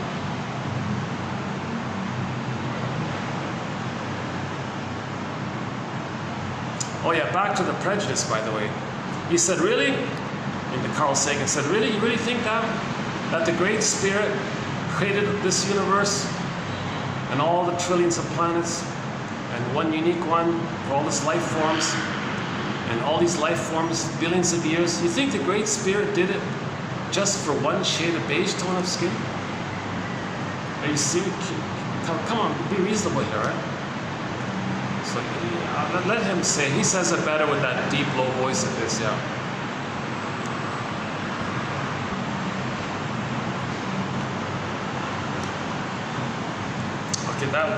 So the pollution, right? So there's supposed to be a cycle that takes place. The baby sends out this waste elimination up the two veins in the cord. It gets metabolized, and then he gets sent down the food down the center vein. So he sends out the waste, the bad gets in the food, the good. A cycle takes place. That's failed. Okay. He picks up the phone. Hey, stock lady, who pollutes and I want to profit? The baby wants to pollute and get the nurturance. Something fouled up happened. Babies shouldn't be removed from the mother. Barring emergencies and barring medical emergencies, hand the baby to the mother. He's looking for the breast to latch onto. Leave the cord, leave the placenta. It's called a lotus birth, a natural birth. Leave it all there. Leave the smells, skin to skin. Leave it. Don't mess with that. Give the child the transition to have a continuity of the paradise. Don't break his paradise, because he'll freeze up and be enraged, and be cynical and all that. Let him have his continuity of paradise. In the continuity of the paradise, he has the cycle complete. So when the cycle is complete with the placenta and everything's good there, and now he's nursing with the breast, he gets the food in, and whenever he's distressed, mother soothes him. So now it transfers over to the breast experience, where the mother soothes the baby's distress. So the baby sends out his little unwanted quote-unquote waste. Mother says, oh, I'll accept it, I'll metabolize it for you, baby, I'll process it, I'll calm you down, send you love. Cycle takes place. So it's both, right? And it's blended in, right? If there's a problem in the metabolizing by the placenta or the soothing by the breast mother, okay, that cycle is broken. Stock lady, who pollutes? That's the waste. And I want to profit, I want mother's love. So they buy shares in this. and it's legal. It's called fiduciary responsibility. The reference is, what mother did was legal. Cruel and unkind, but nobody called her out on it. The father said, well, mother knows best. So this idea of making pollution legal is, the intrapsychic is, the mother had immunity in what she did, and it was her compulsion. So inside out. The outside, you look at the inside. So that's what we're trying to do here. If on the outside we say it's a fiduciary responsibility to pollute and make a profit, well, you look at the inside. Where is that source from? Where's the prototype? Where did this come from? Where did the person learn this? Where did the person learn this? So they learned it in the nursing. Mother had immunity to do what she did. Identify with the aggressor. Later, just say it's legal. And it's irresponsible because of the compulsion to replay it to save the mother. So the baby felt a fiduciary responsibility to save the mother. False belief. Ecology. There's a certain maternal infant ecology that's going on. The rhythm of safety, mother's attunement, there's a kind of ecology between the baby and the mother. It's broken. Let's say it's broken. Identifies with the aggressor. Hey, stock lady, mother took away my ecology. Mother robbed me of my needed emotional ecology, psychological, spiritual, mental ecology. Well, who breaks the ecology out there? Damaging the outer ecology on the planet can metaphorize and replay and symbolize the original experience where the mother broke the baby's need for a proper ecology. Break the ecology, stock lady. Oh, sure, yeah, we can drain these lakes and they'll dry out. Livelihoods will be destroyed, and then fish will die, and then the waste will go into the ocean. That'll heat things up. That'll create water vapor syndrome, and then the earth can't absorb the heat. That'll cause global heating. So we're going to mess up the ecology. Good, mess up the ecology, because that keeps me loyal to the mother who messed up the ecology, my original needed ecology. So fiduciary responsibility, make illegal, make a profit, doesn't make sense, it's psychotic. Symptom of homo traumicus. The symptom of homo traumicus is that we're doing something psychotic underneath, but we appear reasonable. This act of appearing reasonable, creating stories, propaganda, lies, all the tricks of rhetoric, all the tricks of sounding reasonable. If you listen carefully and parse it out and simplify it, doesn't make sense. Go to Peter Giovacchini's quote from three videos ago. So rationalization is the cognitive ability to mask our psychosis. So we appear reasonable, and that's the cloak. But it's the iceberg metaphor. Okay? This energy called the id, is tied in with the trauma. The id plus trauma is replaying that dysfunction with the mother in the present, symbolically with the grand fantasy of changing the past.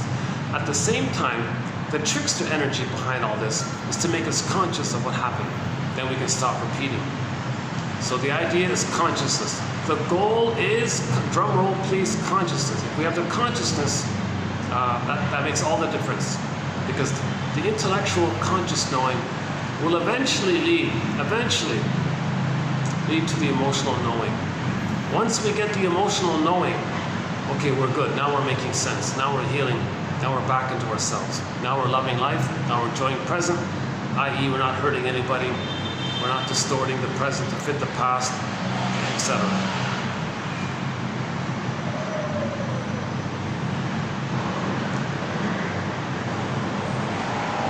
Now all of us talk about the fracking is causing all this methane release, which is doubling or tripling the heat, accelerating the global heating thing.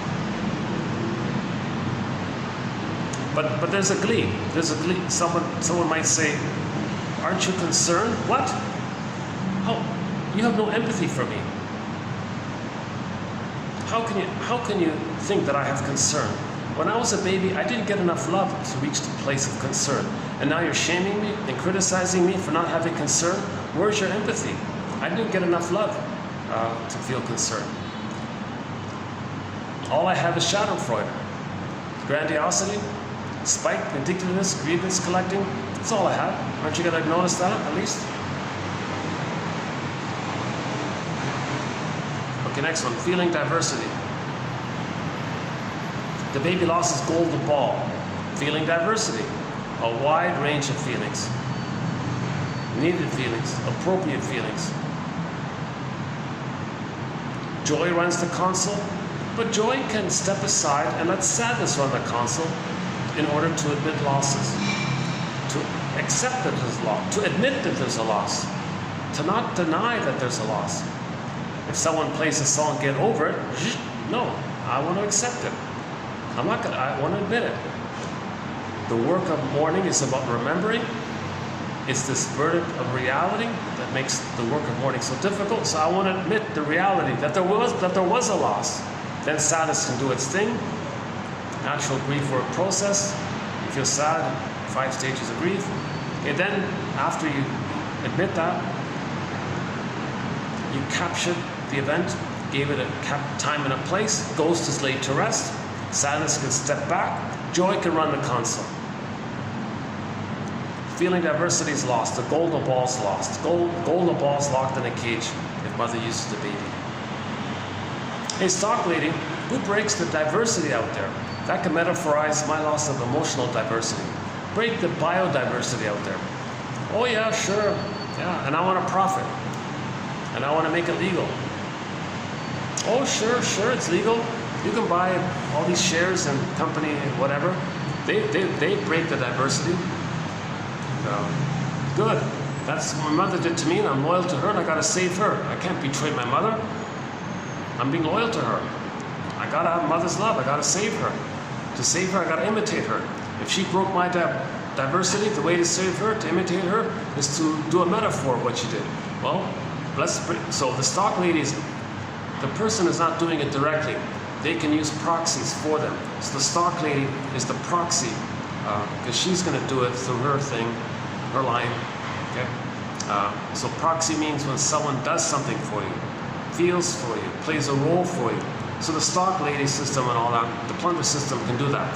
So in other words, the plunder to pillage system, let's say, the network or whatever, can be the proxy for each individual's need, psychological need to try to save the mother. We got to get over this issue of trying to save the mother. Jesus Christ. Our lead quote on this is Morton Kisen, K-I-S-S-E-N, 22, TQ 22, 91 and 2. Those 2 quotes, those are important quotes in our collection. TQs 22, 91 and 2 by Morton Kisen. Or better yet, read chapters 8 and 9 of his book entitled Affect, Object, and Character Structure. And then read Paul Libby Russell's essays on repetition compulsion. And we have, I believe, the best quotes from his essays beginning from TQ 2119 onwards. Those are important areas of material. Repetition compulsion by Paul Libby Russell, and this whole issue of trying to save the mother, protect the mother by Morton Kisen. Those are 2 important sort of psychological points in here. We got many more. That's just 2 very, very important ones.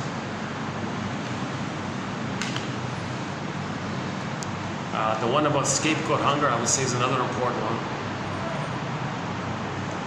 And yeah, I'm very sad to hear about the black-billed woodpecker that's extinct. That woodpecker, the black-billed woodpecker, is the woodpecker. One artist based his cartoon character for children, the Woody the Woodpecker character, is based. That woodpecker is gone. And played a song, the original acoustic song, When It's Gone, It's Gone. I don't mean the second one, the original one by Bruce Cooper. It's just an instrumental. sort of a sad melodic dun dun dun dun. When it's gone, it's gone. Oh really? Stop, lady. You can destroy the biodiversity? That keeps me gleefully excited and one with the mother who destroyed my emotional feeling diversity. They're gleeful, they're addicted, and it's legalized. Fiduciary responsibility, make it legal, because it wasn't illegal what the mother did.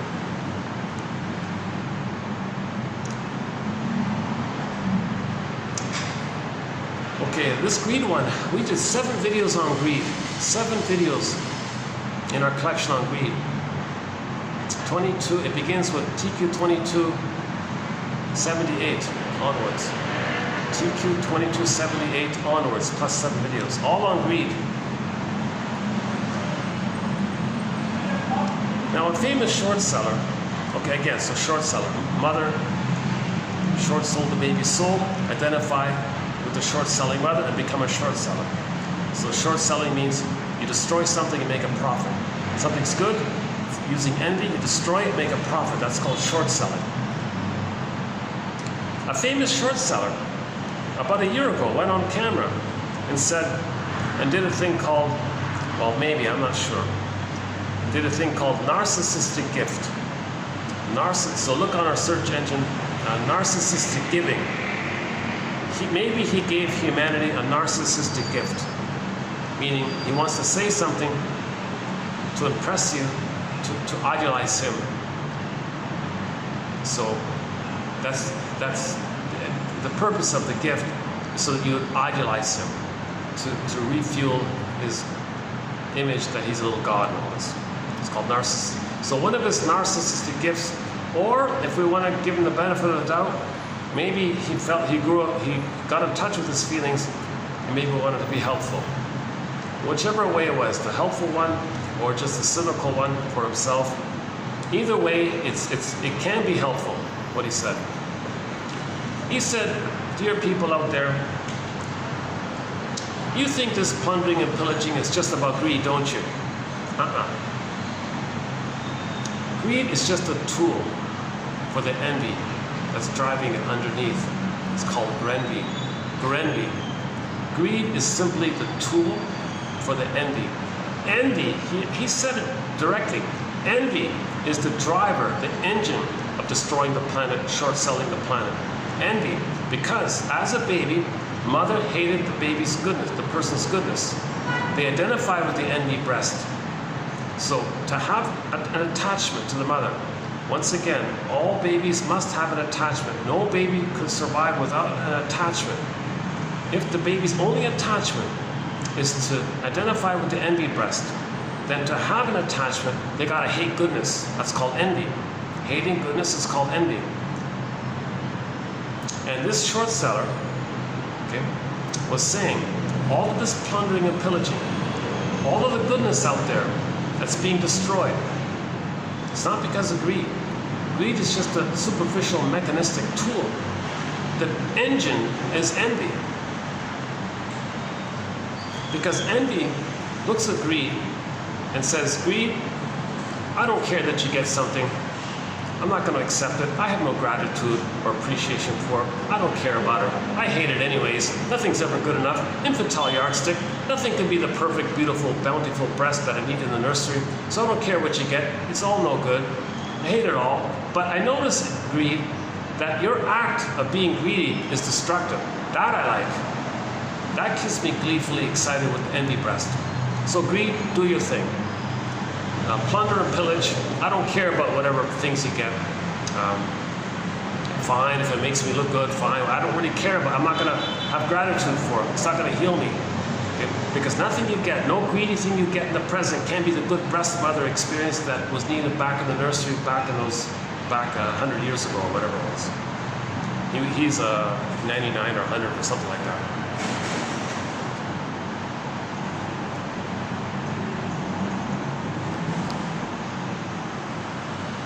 Okay, that's the major. So for more on envy, type in envy in our search engine, or it's in the encyclopedia.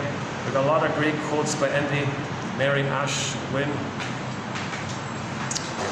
I got a smoker coming out here in his pajamas, so let me Let me give him his piece here. I'll come back in a few minutes. One second. Let's get my bag here just in case.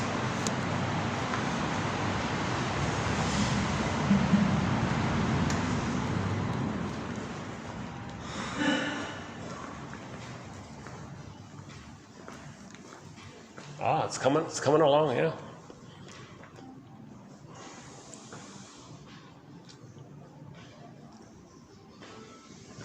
Nice work with the flowers, eh?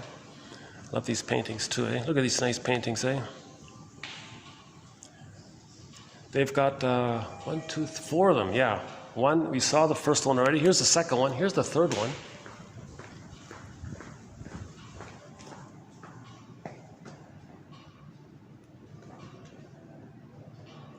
And the fourth one, let's see.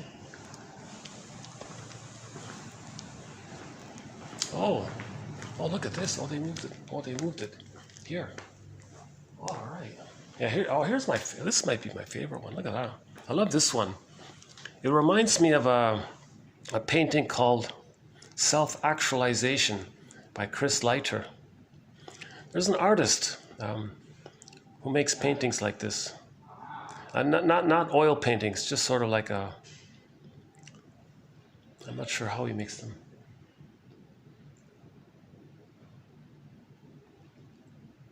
Yeah, see in the middle there, you got the flying birds, yeah. You got the birds in full powerful flight, fully alive, fully individuated.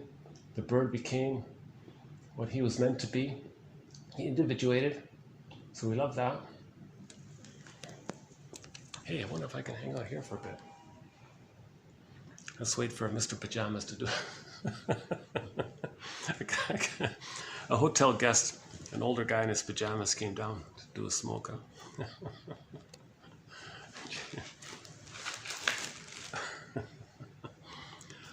I see. So they're not allowed to smoke in their rooms, right? Is that right? Oh, yeah, that makes sense. Okay. Oh, here's number 5. Oh, they've got another one. Hang on. I've never been really in here.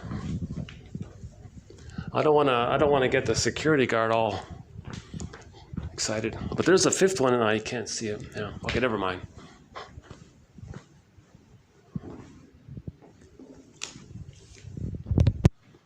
Oh gosh. Oh, here's a nice spot. Yeah. The lighting's not too great. Eh? Where can I get good lighting? Hang on a sec. What about here?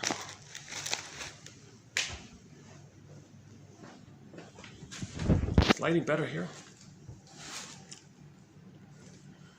You know, this really does have a nice living room feel to it. This is one of the nicest little rooms here. Look at that, eh? Let's just pause to appreciate this nice little wedding room here. I see. I guess the happy couple is gonna maybe do their preparations here.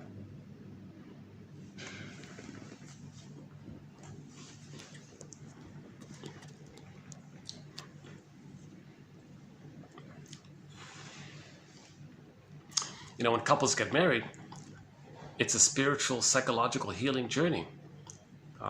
Now, depending on a variety of factors, as long as they make I statements, they can heal and grow together. Because part of the attraction, part of mate selection, well, it's going to depend. If it's from the healthy place, they're fine, right? But if it's from a traumatized place, the fantasy is that the person in the present can maybe correct what happened in the past. But if they make I statements together, because of that intimacy, they can heal together, right? So someone said when the honeymoon phase dissipates, so the first few months might be the blissful, excited honeymoon phase, somebody's going to leave out of that fusion first, and the other one still in it might be upset. Hey, how come you're ignoring me in all this? Well, it's a developmental process. You don't got to panic, right? It's just a natural developmental process. You can't live in that blissful, just like the baby can't be in that blissful state with the mother in the uterus. And the first 4 to 5 months, at 4 to 5 months, he's got to hatch out. So let's say on average, the couple gets married And likewise, maybe 4 to 5 months or 6 months, they maintain that fusion. So now ideally they both hatch out roughly at the same time and support each other in the next phase and the next phase and so on, right? Some authors attempt to apply developmental object relations theory to couples when they get married. Yeah, I can mention one pitiful attempt, but why bother? Yeah. There's one book that had a great promise in this area. Oh my God, you gotta be kidding.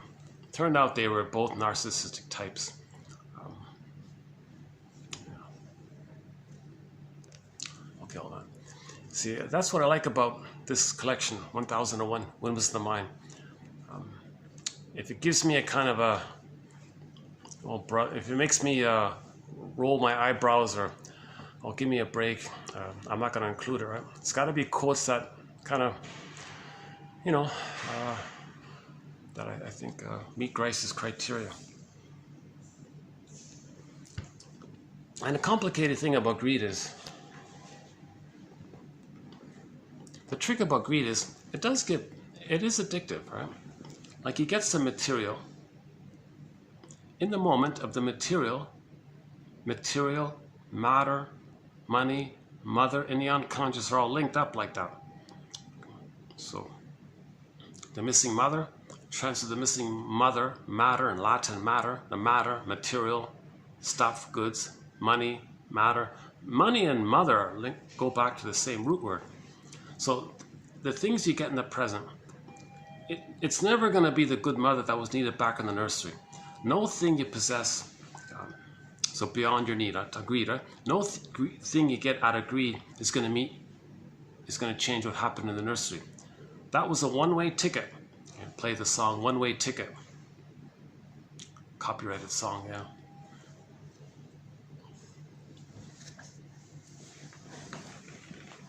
Hold a sec.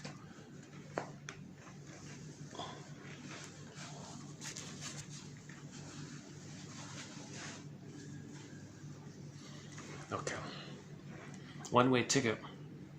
So, but the trick with greed is, for the moment, the extra possession makes the mammalian part of the brain perceive that the person is safe by the extra material. Status, money, power, one-up status, narcissism. You feel safe. So you get a blip of serotonin. When that serotonin dissipates, you feel less safe. Less safe, not safe, danger, excitement, fear, dopamine, chase. Dopamine for the chase, serotonin from the catch. Now you want to get another thing. And this becomes like a neural pathway. So whenever you feel stress, just go shopping, buy shopaholic. Just buy another thing. Because the neural pathways can be set down like this. Yeah, I'm struggling with the lighting here.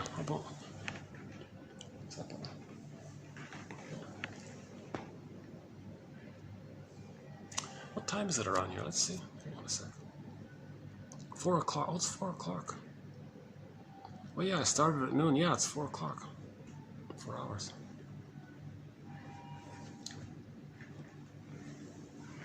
No, I want to finish the list today. I don't want to do another part, because I want to do Mr. Rycroft's videos, quotes in the next video. So let's see if we can get this under 5 hours. 5 hours maybe.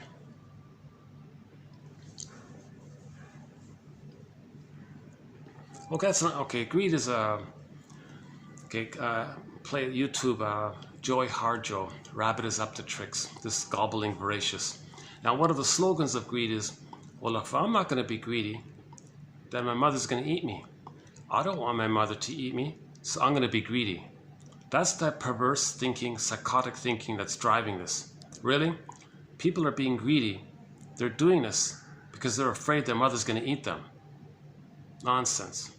This image of the hungry wolf in the brain, or the monster in the brain that wants to eat the person, that's, as mentioned before, it's an imaginal thing. It's an imaginal trick called a defense mechanism called projection, but to create an image of the mother, or to assign to the mother your traits, to help you not be aware that they're your traits. If you assign them to the mother, like projection, put out what belongs to you.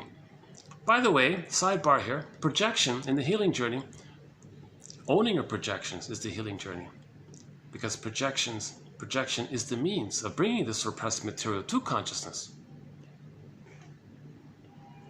Often called shadow work, owning your projections.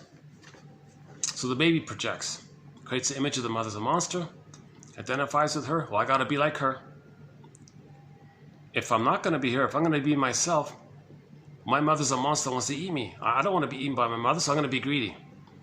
So you can see the perversion behind greed. It's right. So this is an aberration. Greed is a sign of trauma. Envy is a sign of trauma. Envy is a sign of trauma. Plundering the planet, short-selling the planet for a quick buck, thinking you're saving the mother. These are all signs of trauma. We're okay. Next symptom of homotraumicus. We mentioned the emotional poverty, right? So, yeah, we mentioned that already. Right? So give others poverty to metaphorize and externalize to show the inner poverty. As above, so below, inside out. Inside emotional poverty, outside material poverty. The material poverty outwardly, as above, so below. So we've got to heal. We've got to heal inwardly, then the outer will be healed. If our feeling is there, our doing is normal. If our feeling is damaged, our doing is distorted. Back to Miriam Woodman, she says it this way. She says that the distorted masculine, the distorted doing comes from the wounded feeling. So heal the inner, heal the man. Look in the mirror, heal the man. Okay, repair the world, right? So back to that children's story. There was this little anecdote here. This little 7-year-old boy wanted to get his father's attention, but he was busy with something. Knowing that his son loves jigsaw puzzles, opened up a magazine and found a world map. And then he was convinced that his son had never seen a world map before. So he ripped out that world map from the magazine, ripped it up into little pieces, and handed the pieces with some scotch tape to the son. Said, "Son, I got a task for you. I'd like you to repair the world." Son ran off.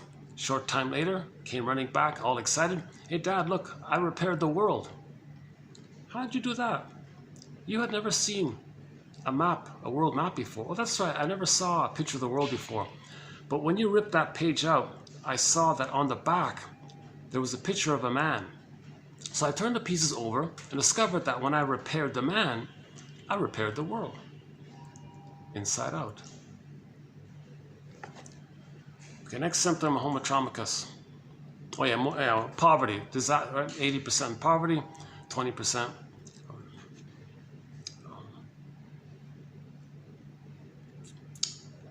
get to feel distracted from the inner poverty when they see their emotional poverty displaced onto the 80% who display outer poverty. Then the 20% don't have to feel their inner poverty. As above, so below.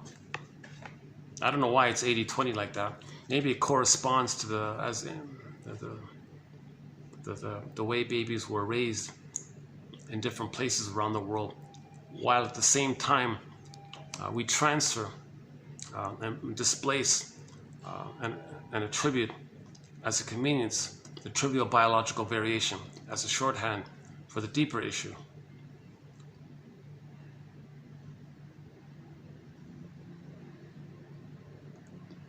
I guess the baby felt some kind of sanction, some kind of trade sanction with the mother. The exchange didn't take place. Hey, stock lady, who creates sanctions? I was sanctioned, that gave me poverty. If you create sanctions, that creates poverty, right? So this restricting onto others to create poverty onto others as a setup to weaken them, to pillage and plunder them. It's all linked like this. So the sanctions, the poverty, the pillage. So we're homotraumicus. This is all. This is not our natural state. Our natural state is with the adult temperament is generative. There's a wide range of feelings. There's intimacy. There's spontaneous, creative, warm play. There's not at somebody's expense. There's no constant power struggles to inflate your defense mechanism of, I'm a little god, my humanness, which is yours, I don't want to see it. This aberration doesn't take place. We got to heal this. We got to heal Homo traumicus. We got to heal ourselves. We got to put ourselves on the couch, so to speak.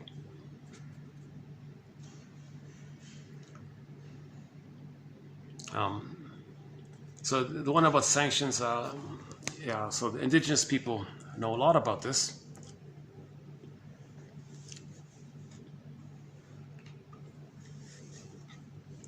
So it's blurred in, the sanctions, the poverty, and the plunder, and then this principle of discovery.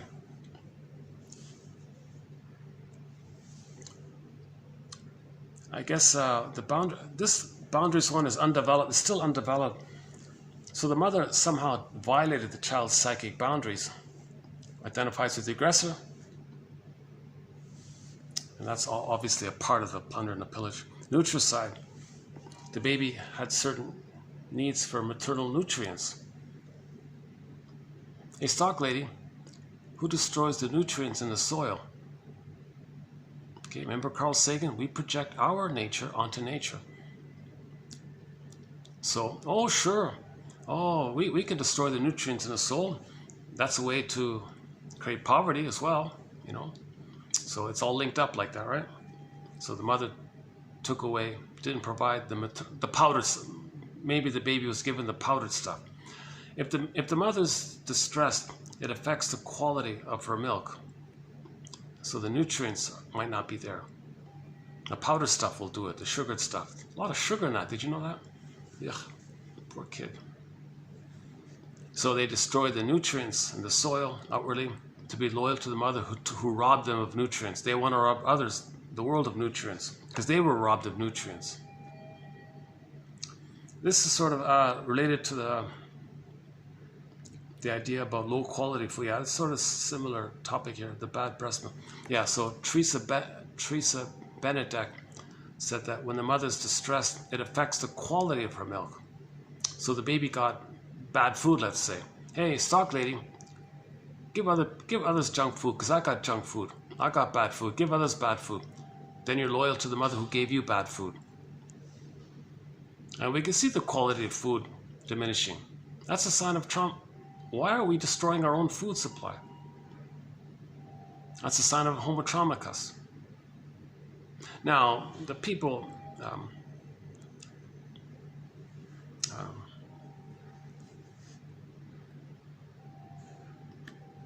who, I guess, in some kind of disbursements, obviously people who are not going to be affected by it, because they've hoarded the most or whatever, are not going to care what happens to others. Another sign of trauma, not caring about others. Empathy, a lack of empathy. Quote, if you don't feel gratitude and empathy in your life, make it up in your mind there's something wrong. Run to the nearest shrink. Shrink says, how can I help you? Well, I have a therapy goal. I want empathy and gratitude. That can be a therapy goal, a way of saying it. But in the beginning, people don't present therapy goals. They just say, oh yeah, that they don't know how to deal with their difficult wife. The wife's the problem. Fix the wife, everything's okay. That's how it usually starts, I guess.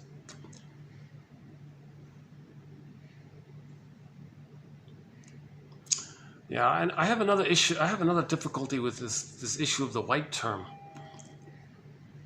So those with the shaded beige tone of skin, their identity maybe is the oneness with the milk. The milk is white, so they think white. So they have the slogan, "Well, the world's made for whites." Now Bruce Cockburn sings the song called "The Stolen Land." The world was not only made for whites, but don't do a negative. That's what I don't like about the song. In the song, he says, "Dear people out there, when are you going to realize, like Carl Sagan says, that the world wasn't only made for whites?" That's not going to work. Yesterday's quote, it's not going to work. Wilfrid Lay, go to yesterday's quote. It's not going to work. The unconscious doesn't understand negatives. If you say, when are you going to realize the world wasn't only made for whites? The unconscious says, oh, the world was only made for whites.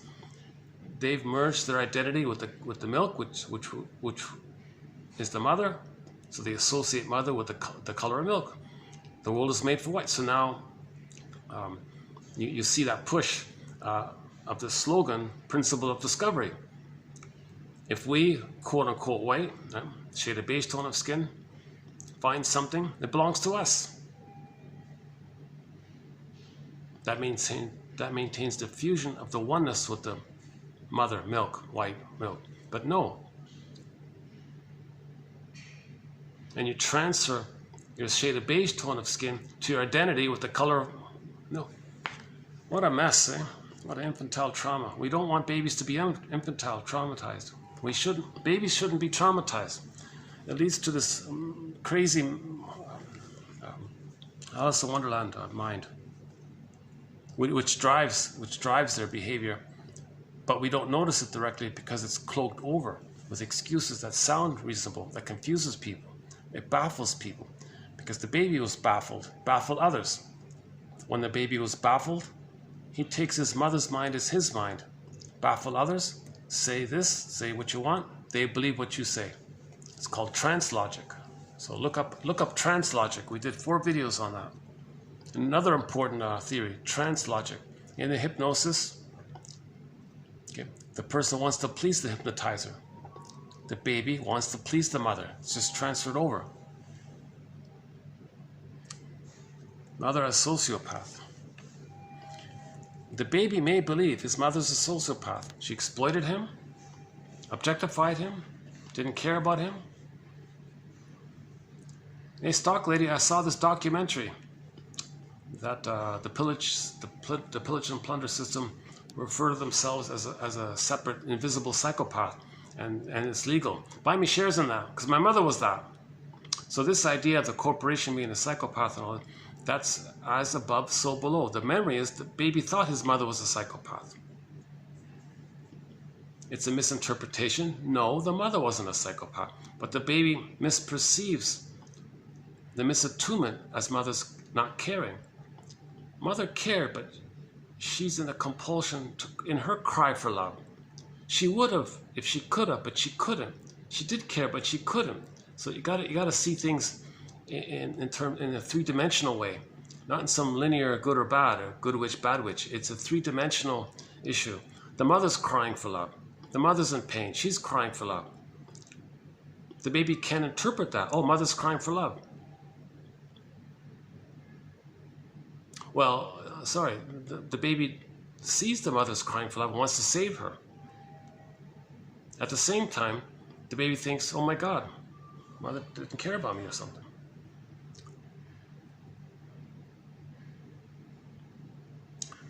Maybe I should go back outside. Hold on a second. Let's see if Mr. Pajamas is still there.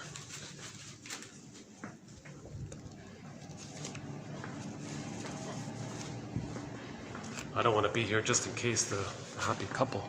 Oh, this must be for tomorrow or something. Yeah? Oh, look at the nice flowers there. Yeah, nice, nice. That's great, yeah.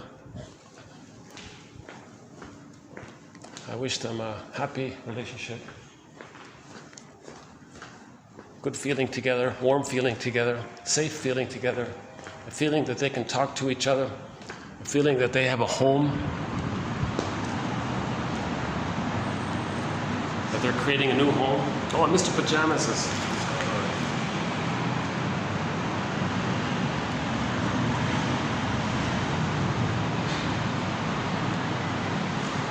Yeah, I prefer it out here, yeah. It's nice right here.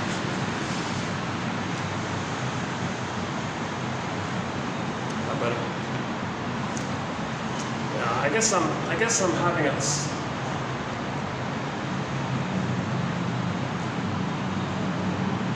This is, this topic, I'll tell you, every time I do this, I feel drained, I feel sad. I have a hard time running through this list, the 48 symptoms of Homo economicus, without feeling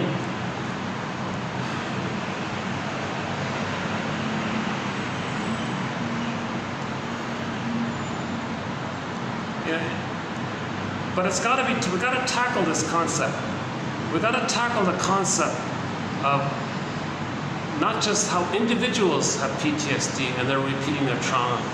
We got to understand how it appears in its summed up way. You see, we got to kind of grasp that somehow,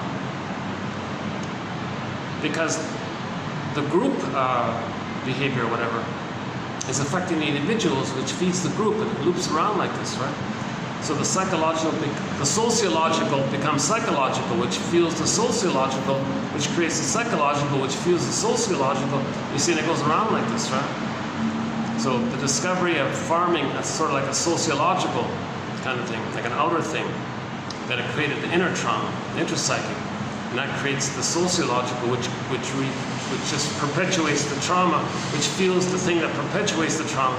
So we got to look at both. You can't just be one-sided and only look at inner dynamics. You got to look at the two at the same time.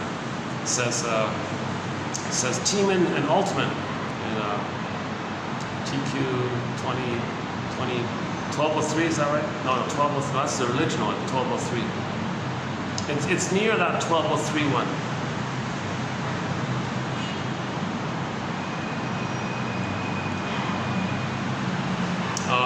Okay, this whole PR, the need to be seen. Now notice the people doing this always want to be seen as good, right? So when the short sellers are destroying the planet, they're engaged in the greed, loyalty to the mother. At the same time, there's a need to be seen. Right? To see, to be seen. So-called action to express, and then the voyeur thing. The voyeur thing might be like a reaction formation of not being seen, says Evan Berger.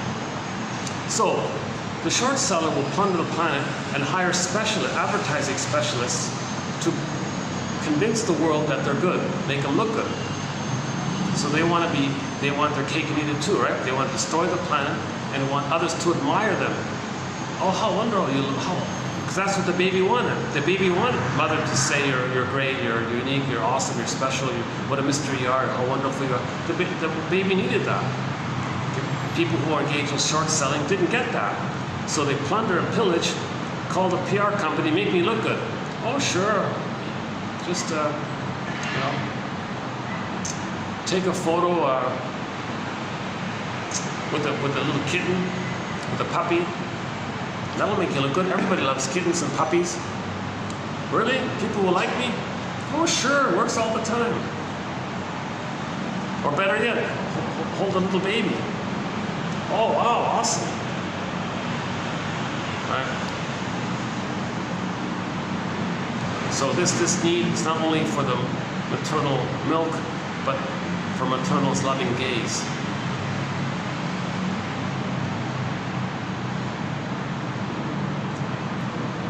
Okay, I mentioned doublethink already. Let's skip that one. Projective identification is a tough one. When the baby's one with the mother, whatever the baby's feeling, the mother's going to feel it. The mother's going to feel or sense what the baby's feeling because they're one. Baby feels it, mother feels it. Now the mother, the child thinks the mother's him, but the mother's not him. The mother feels what the baby's feeling, responds in a soothing way. The cycle takes place. Baby distressed, mother picks it up, she soothes the baby, baby soothed by the mother, the cycle takes place. What if that fails? How does that look? Later on, enter projective identification. You want to coax others, prod others, to see your distressed feelings externalized by others. If you do so, in your fantasy, if others are expressing what you're feeling, you can in your fantasy think you're back in the nursery, whereby mother is picking up what you're feeling, and now finally you're going to get soothed. So you're coaxing others to feel what you're feeling, so you can time travel, flip, oh, mother's going to soothe me. Doesn't make sense. There are no time machines. Nobody in the present can invent a time machine for you. You can't time travel back. There's no morphing machine. So you coax your friend to be distressed. Your friend's not going to say, oh, your mother didn't soothe you. Here, hop in my morphing machine. Hop in my time machine. Hop into the morphing machine, in the time machine. Morph in the time machine. Go back to the nursery. I'll be the good mother that you needed. You be you. The good mother, me as the good mother, will provide what you needed. You'll get the proper wiring. We'll hop back in the time machine, come into the present, morph into our respective places, and then in the present, you won't need to go with me. You'll have your feelings. You won't feel unconsciously distressed, crying for someone to soothe you. So all of this games people play, duplicity, okay, rhetorics, lies, the way to tell, okay, any activity that tries to upset others or annoy others on deliberately or actively or whatever. The grand fantasy is if you make someone else feel shame, upset, so people will taunt you and tease you and make negative jokes, maybe like that, and you get a little gleeful delight. You see, the gleeful and the giddy delight of seeing somebody upset, that you caused it, you mess with them, fool with them, played a trick on them, ha ha ha. You know, the giddiness about it all is that now you're back in the nursery and a giddy feeling with one with the breast. Yeah? So the giddiness, the emotional sadist feels in the present is the blissful feeling. See, in the beginning it's healthy, but later it's pathological because it's not that time. It's a time-sensitive thing. So the giddiness in the present, it's in response to not getting the normal bliss with the mother. So if somebody's feeling what you don't know that you're feeling, and you try to make it happen through a mechanism known as projective identification. Number one, you project your shamed self onto them. Number two, you believe that they possess the thing that you projected. That's their identity. You now believing that they have that identity as someone who owns the thing that you projected. Part C, you interrelate to them with that belief. That puts a kind of pull or a pressure or a push for the other person to kind of exhibit it. And you want to coax it, you want to prod it, you want to make it happen. Why? Because then you can have the giddy excitement that maybe mother's going to soothe you in the nursery. That's timeless, and the brain is, in the traumatized baby mind is timeless. And they're operating from that timeless place. So the person in the present, you're trying to make them the good breast mother, put it that way.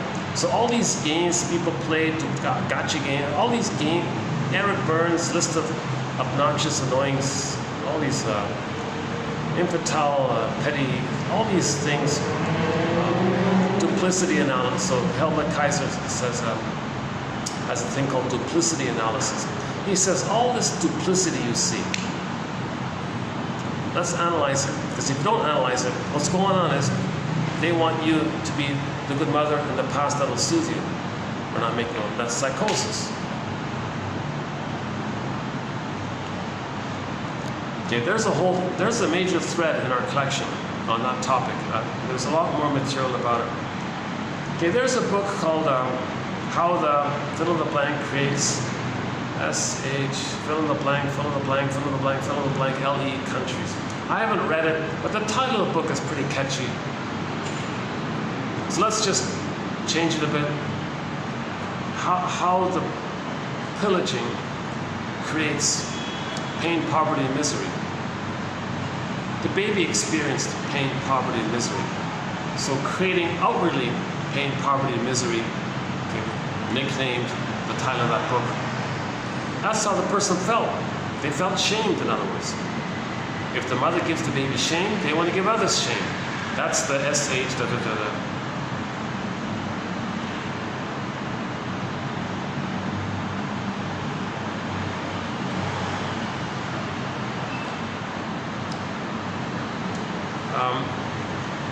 Here's a new one.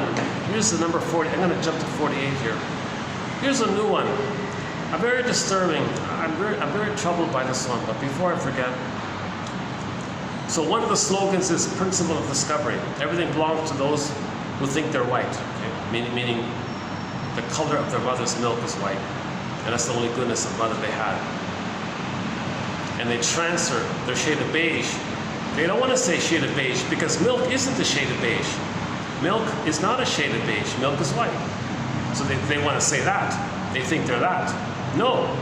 People with a shade of beige tone of skin have a shade of beige tone of skin. They keep saying white. What are you doing? Then you gotta say, when you say white, you gotta say black. So there is no white or black. Get over this white or black. So Michael Jackson has a very helpful song, Man in the Mirror. Heal the man in the mirror first. But that other song I don't think it's helpful, black or white, because he's promoting the image of black or white. Oh, he means well, I'm sure. But we got to get out of this. We got to stop saying black and white, and let's start saying a person with a shade of beige tone of skin, or a person with a shade of brown tone of skin. Let's get it in the shade area. Let's get it into this ambivalent area, this gray area. Let's get it in there. Don't do this either or, because the black or white mentality clicks in the brain, goddess or demon, perfect or forget it. That's the trauma. We're trying to heal from trauma. To heal from trauma, we gotta bring it together. Bring it into the gray area.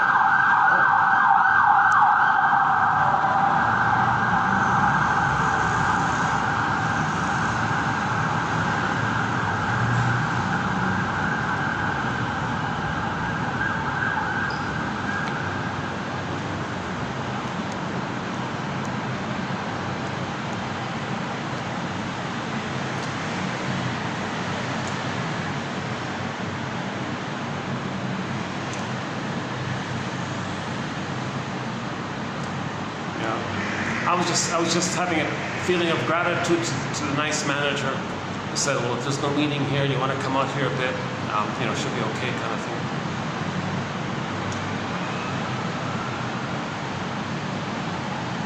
The coffee's a little expensive downstairs, so yeah. I guess not too many people are doing what I'm doing, right? No, people are working. Maybe they think he's working, right? Maybe they think I'm a digital nomad or something. We can all live like nomads, or I nomad at you and you nomad at me. The recognition is that we're all homotraumicus. Love or a cry for love. The cry for love takes two forms. One is imitating the mother, treating others how you were treated, or just coaxing others to reject you so that the one can know that the mother rejected them. Now the mothers are homotraumicus. So transmission of trauma. So we want to weave a basket. Then we don't need to transmit the trauma to the next line, right? So it's a therapeutic healing time to look in the mirror, self-reflection, object relations theory, developmental theory, all of the psychology, almost all of them have something to offer. All of the 1,000 plus psychotherapies out there all offer something, even so-called supportive psychotherapy. We don't cover supportive psychotherapy, but even that has something, because sometimes you do need just to get through a patch. That's a supportive idea, right? It's all helpful. Even Adler's one is helpful, and even Kohut one is helpful to a degree. Not all of it. That's why you got to kind of pick around, kind of thing. Be a detective. That's why up to 10,000 quotes, the vast majority of them are solo quotes. Like there are a lot of solo quotes. An author may have written 3 books, but I could only find one quote, like his best thing, you know.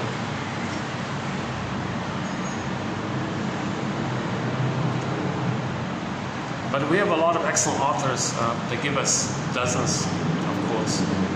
Berger's probably at the top, Edmund Berger. And then you got guys like Masterson, Klein, Mahler, Rothstein, Ogden, Horner, Althea Horner. Next one here. Okay, this whole IHOP thing, the baby set up to fail. So some mothers want their babies to not separate from them. So they make it happen. They set it up. like that. Easy to do for the mother. Very easy to do. All she's got to do is withdraw her motherly love when the child wants to be autonomous. When the child's crying, she comes in. Easy to do.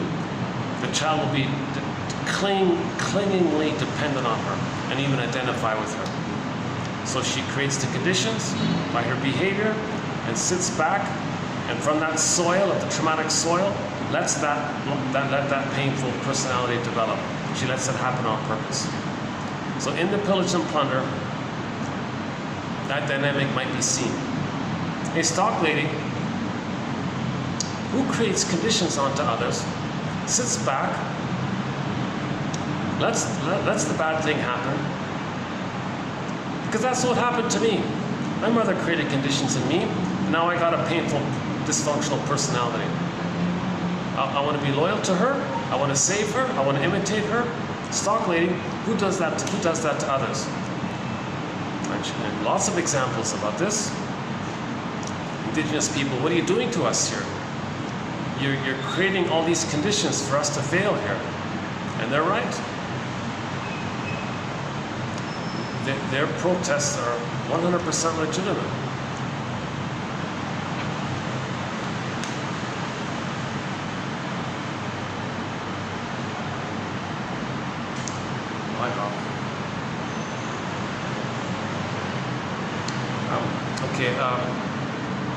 Another thing about the IHOP, let it happen on purpose, is the short sellers are all stinger personality patterns, right? Now, together, there's a lot of tension amongst themselves. All that tension creates what's called scapegoat hunger. So to create a scapegoat, you create the conditions, let it happen on purpose, and then you manufacture an excuse to be angry, to direct your anger at the victim, right?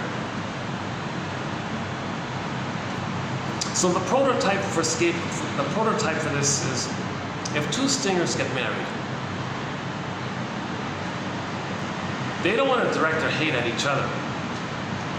So they covertly, secretly, sneakily scapegoat one of their children. How do they do it? They create the conditions and let it happen on purpose. Let what happen on purpose?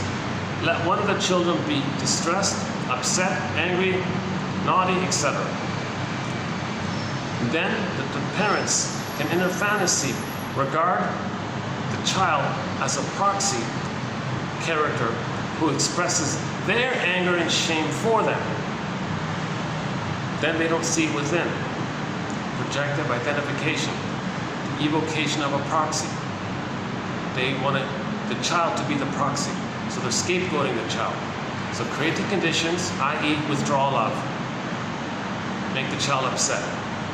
Then you can think the child expressing upset, that he's expressing your upset.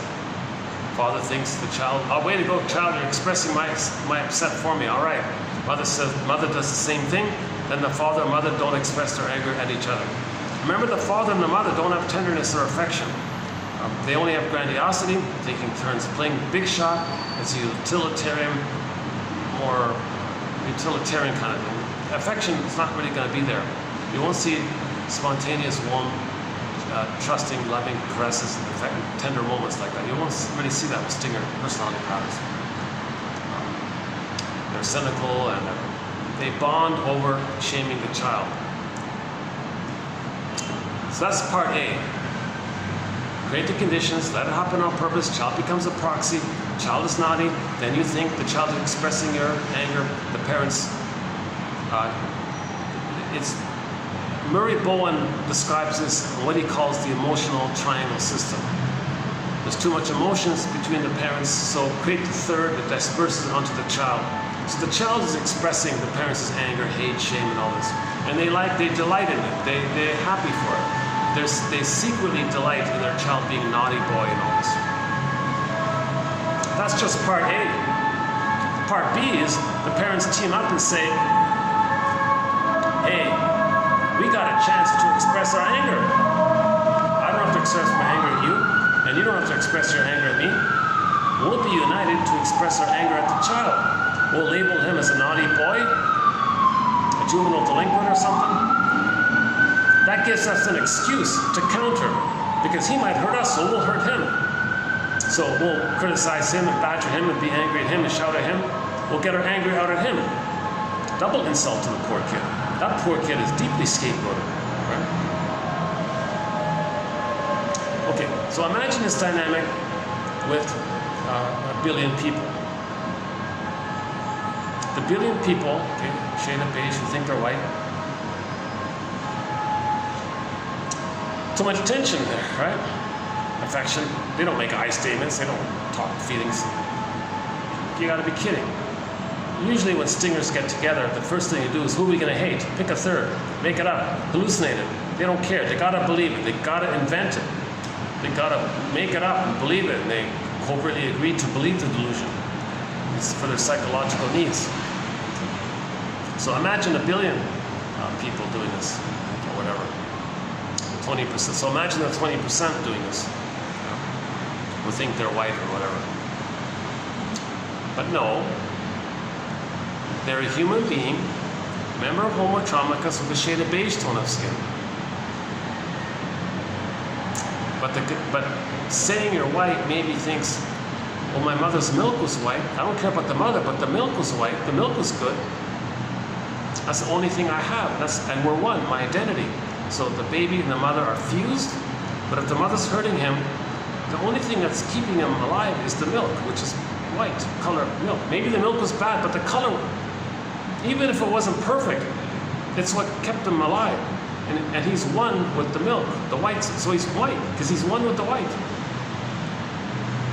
So let's say those who say that kind of extremist attitude, perverted, distorted, psychotic attitude, and they're, what are they going to do? Create some excuses. Okay? Create some excuses. Let it happen on purpose. Create some conditions. Okay, so sanction. Invent poverty. Create poverty. Just go in and say, hand me your stuff. In the greed and the envy. Now they're impoverished. So that's the colonialism, plunderism. Now they're impoverished. That creates the conditions. Let it happen on purpose. Just wait for someone in that batch of the 80% to do something wrong. Then you can say, look how bad, look how dangerous it is. Now we can rally up our anger against that one in the 80 or the portion of the 80 or whatever. Now what if somebody in the 80 doesn't react? What if they're all, geez, what if they're wounded? They're just trying to lick their wounds. That's all they want to do. Waiting for better times or better days or something. Playing the song, "Ooh, child, things will get better." What if they're just sort of in that mode? What do the stingers do then? Okay, so in the outer, so I had this puzzling question about what is the psychological prototype of this so-called false flag phenomenon that we keep hearing about, or sometimes hear about, let's say, whatever. It's the invention. It's the need to believe that the naughty boy is dangerous to them. That's the false flag. You believe you created it, you made it happen. So in the outer world, okay, now I got to do a sidebar here. I have a fantasy of a movie, of a film. If I could be a film director or something, if I owned a movie studio or something, how about this? In the first 20 minutes of the film, we on Earth, in a spaceship or whatever, discover another planet Earth, just like Earth. And everybody on there is just like us, Homo sapien.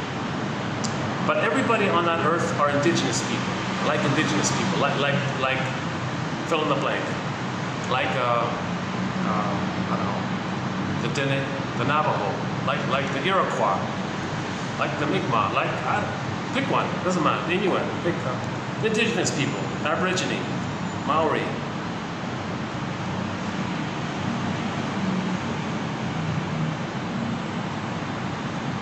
So living a traditional lifestyle, like indigenous people were living before here. So let's say we discovered a planet out there, and everybody on there is living like the way we used to live before farming and agriculture, something like that. But they've been living like that for millions of years, let's say. What would we do? You can imagine it. It's almost a given that all the lies and tricks and plundering and pillaging that was done here will be done there. So they'll say, what are you doing? What are you doing? And they'll make excuses.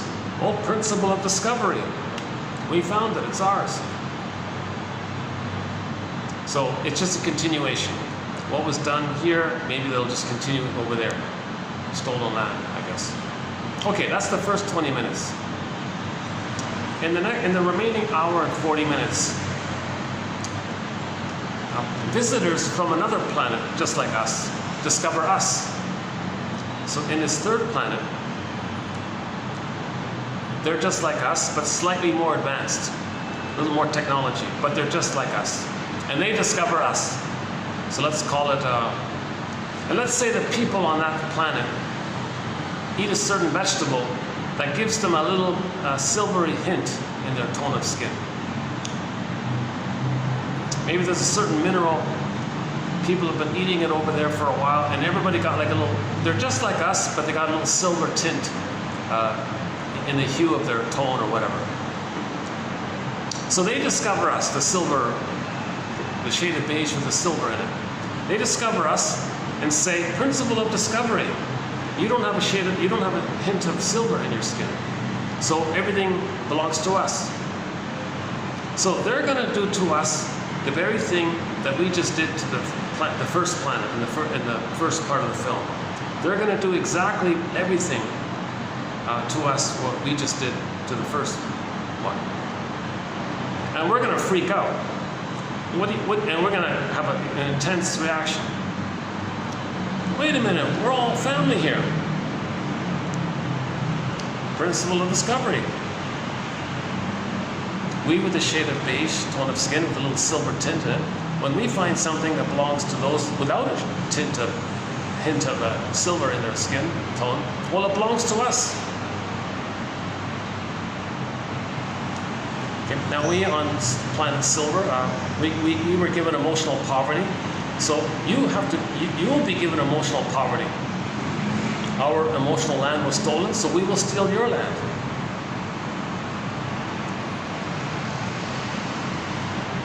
We were shamed, and our spirit was broken, so you'll be shamed, and your spirit's broken, because we want to save our parents. Just like when you plundered in the first part, you wanted to save your parents. Well, we want to save our parents. We're all trying to save our parents here. So maybe the meta of this, maybe if we can like have a distance and observe these two things, maybe we can finally see ourselves.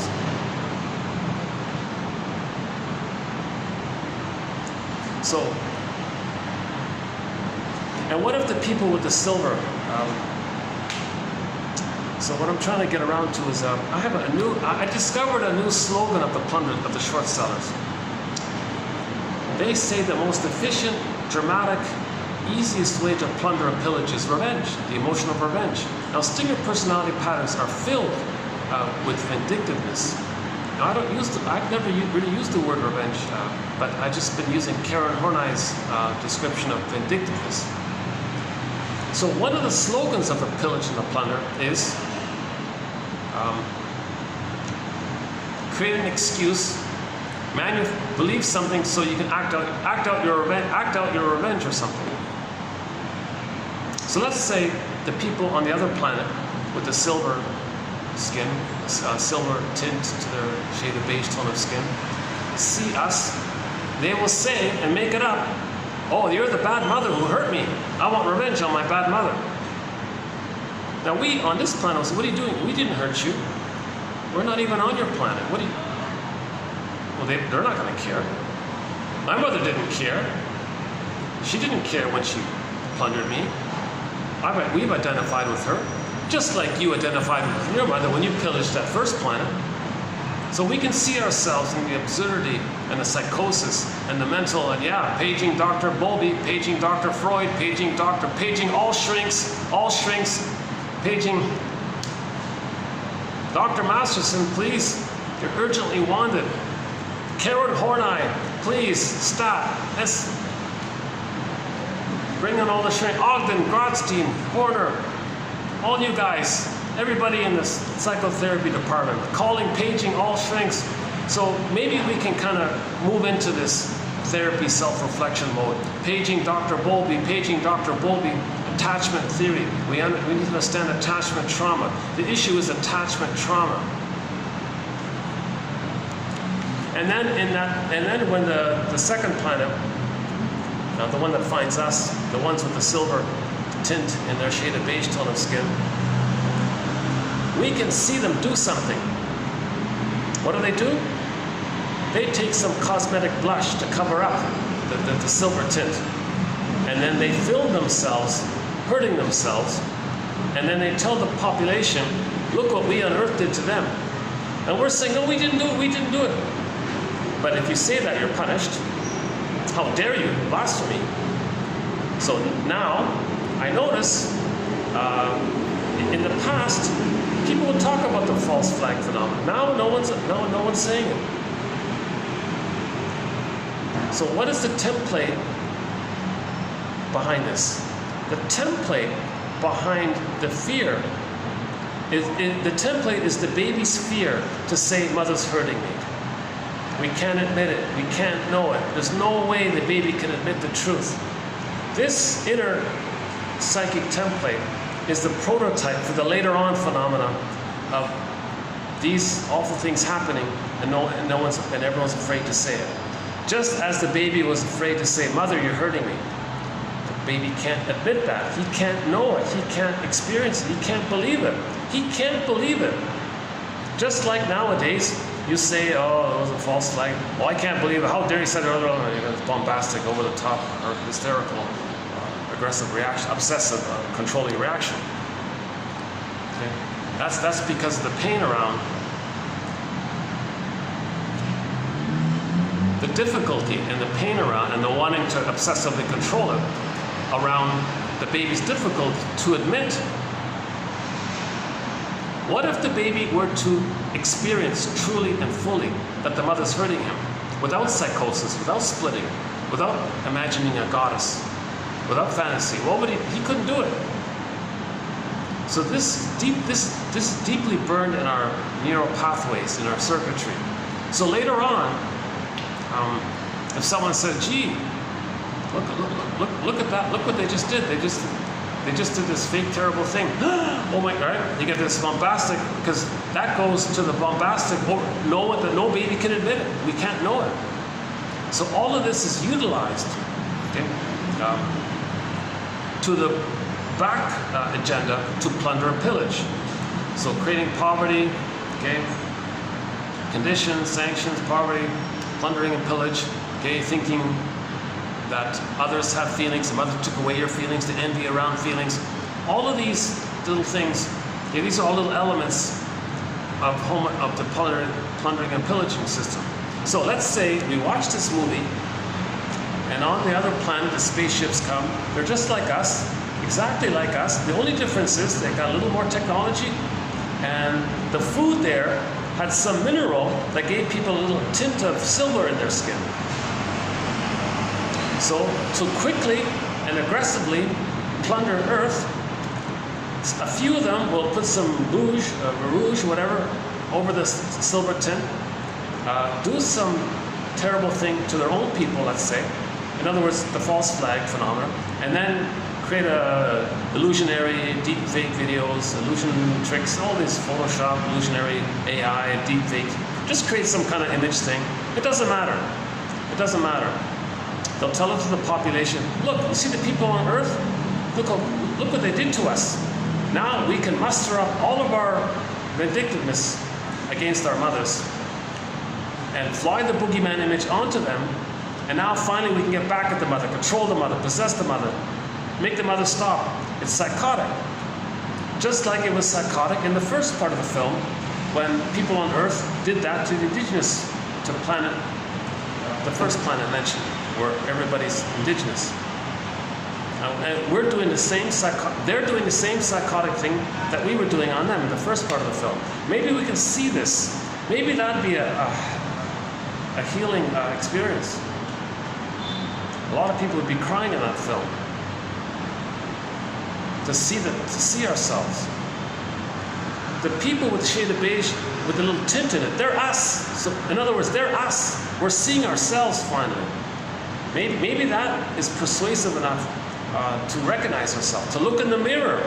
Heal the man in the mirror. Look in the mirror. So create a mirror like that.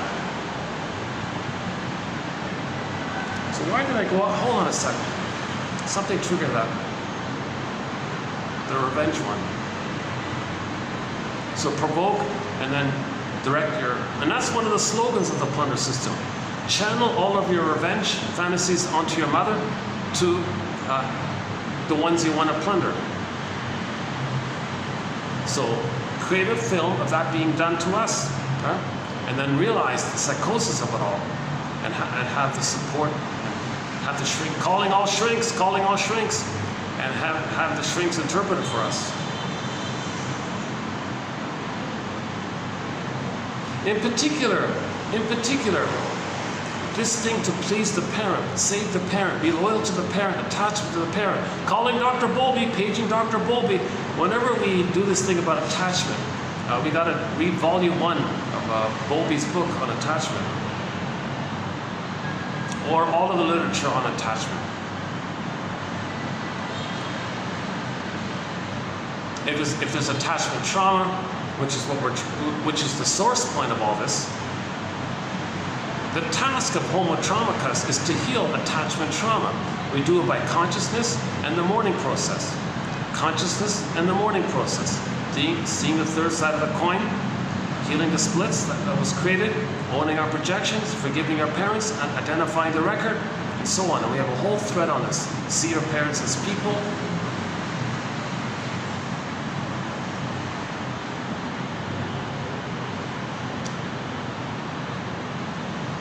Okay, this issue about loyalty to authority, it's the Milgram. It's the famous 60s Milgram thing. What a terrifying, what a nightmare.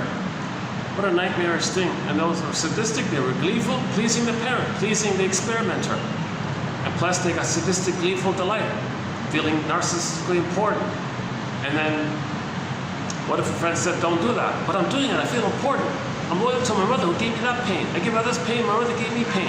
Plus I'm pleasing the experimenter. That's a horrifying thing. We haven't, luckily, thankfully, we haven't heard much about that lately. Obedience to authority. The baby was obedient to the mother.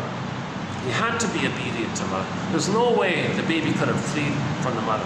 No way. Impossible. There's no way the baby would make it, that any baby would make it without a mother.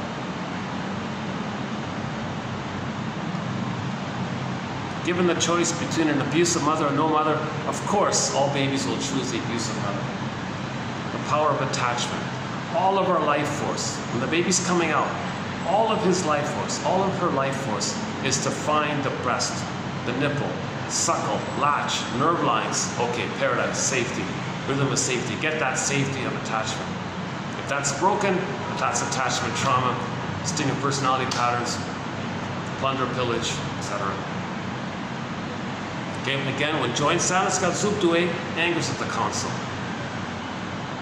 2015 Disney film, Inside Out. An important image. Let's promote that film.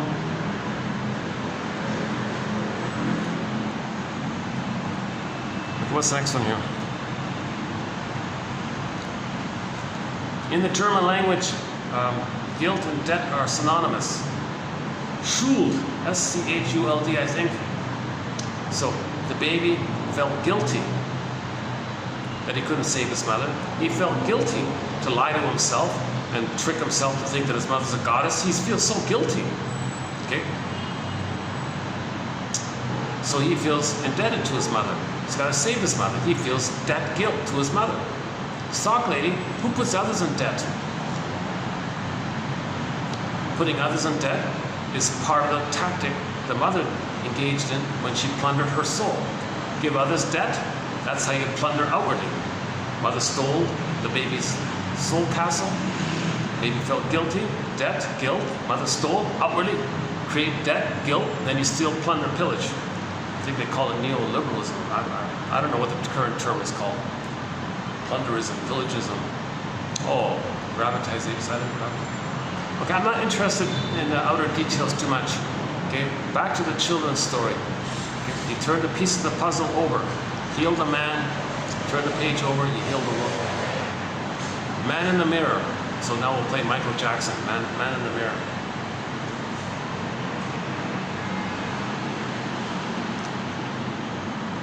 Okay, we talked about reality testing. No, the planet is not a breast. So now let's play Kristen Wilson's speech. You think, yes, the baby can experience the breast as satiating him, as providing enough to meet his needs and satiating him. If there's a trauma there, you transfer that breast image onto the planet. Now we got planet breast. Reality testing. The planet is not a breast, but you're going to suckle in, okay, siphon in. It doesn't work.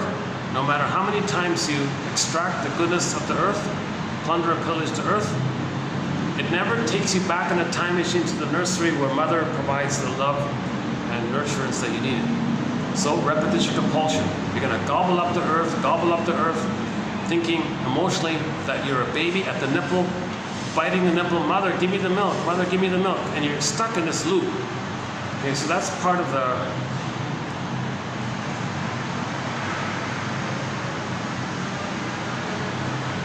so to that end, to pillage and plunder, you say others are guilty, you're in debt, you owe us, you're in poverty, I'll hand over your stuff. We want to gobble and gobble and gobble.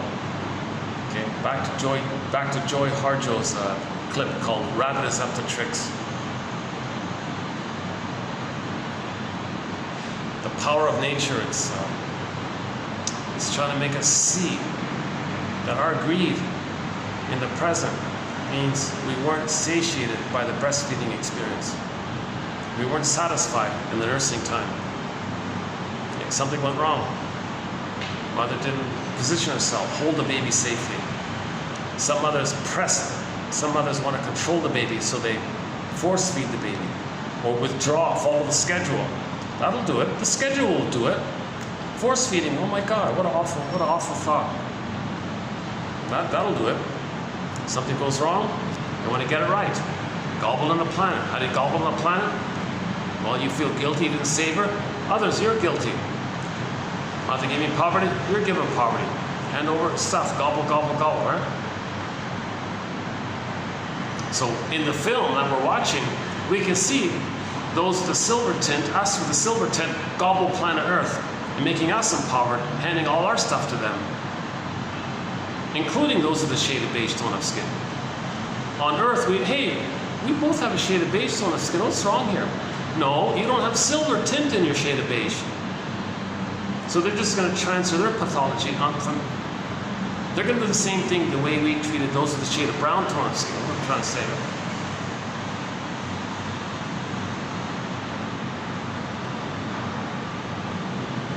Some babies experience a near-death experience.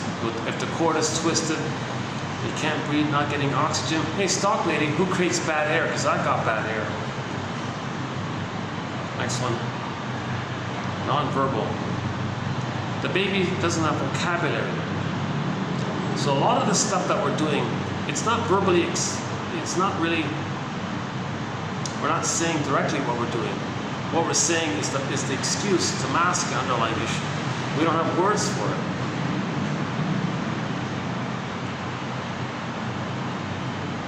Like people with a superiority complex, right? I'm okay, you're not okay. Always need power and status at every moment to feel their narcissistic status and being on the throne constantly. They may, maybe that's the roadhog thing, or maybe that's the rude drivers or aggressive drivers. To startle someone else, then you feel important. I'm okay, you're not okay. You're scared, I'm the one that caused it. Or someone cuts you off or something, and you get a reaction. It's nonverbal. That's all nonverbal. The baby wants to preserve his narcissism. It's nonverbal. So they're acting like that baby, I want my narcissism. So maybe they walk on the sidewalk and they kind of cut you off or something, just to startle you aside or something. Oh, I want it all, it's fine.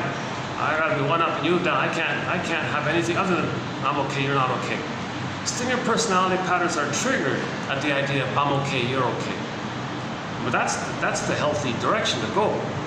That's the healed place. I'm okay, you're okay. I have to leave here. Oh, maybe. Oh, it's not. It's the wedding. Oh, maybe okay. No, she didn't say anything. Okay, good. She didn't say anything. I guess the wedding's tomorrow, eh? Oh yeah, today's Saturday. It must be tomorrow, right?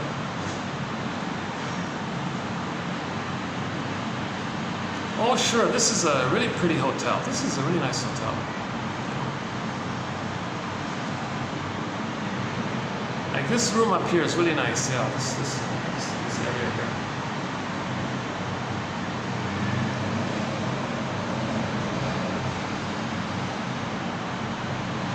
I wonder if Mr. Pajamas is the one getting married. I'm just kidding. All right. Getting off topic. Maybe I'm getting a little anxious. This is a tough topic. Bear with me. I'm just experimenting. I'm just exploring. I'm just brainstorming here. There's no set answer here. I totally get that this sounds a little hard to believe or hard to consider, especially if it's being told by somebody with so much anxiety. Don't judge these theories or these quotes by your humble, traumatized compiler, you know. I'm trying to heal myself too, you know. I haven't been analyzed. I haven't been able to do the psychoanalytic process myself. I'd love to. You know, it may be that I'm repeating it myself. Did I create a lifestyle that would prevent me from healing, to reflect how overwhelmed I was as a child or something? So I recreated that helpless state. Why didn't I create a place in my life where I could afford the funds to fly to New York, do the therapy process? Maybe I'm kind of loyal to that trauma, and maybe I unconsciously created a state where I couldn't do the therapy process. But a part of me very strongly wants to do it. But the conscious wish can be overwhelmed by the unconscious wish. So I'm exploring myself, why I'm not in a place to do the therapy process. What is it about me unconsciously that's blocking it? Because consciously I wanted the therapy process, absolutely. I want to free associate, have a wise analyst there, help facilitate it, point out little things, let me make the links, let me feel safe, let me admit the losses, and have my Firebird come in. I want to feel more embodied. Right? So consciously, so I got to be conscious of anything, of what there is in my unconscious that created me in this situation. It's maybe my unconscious is saying, oh, that's a lot of pain there. You're ready? Are you ready to ride the Firebird or something?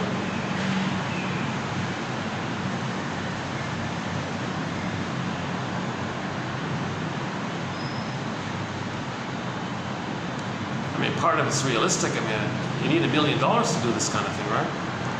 Fly to New York. 2 or 3 times a week or something? Or 2 years, 3 years?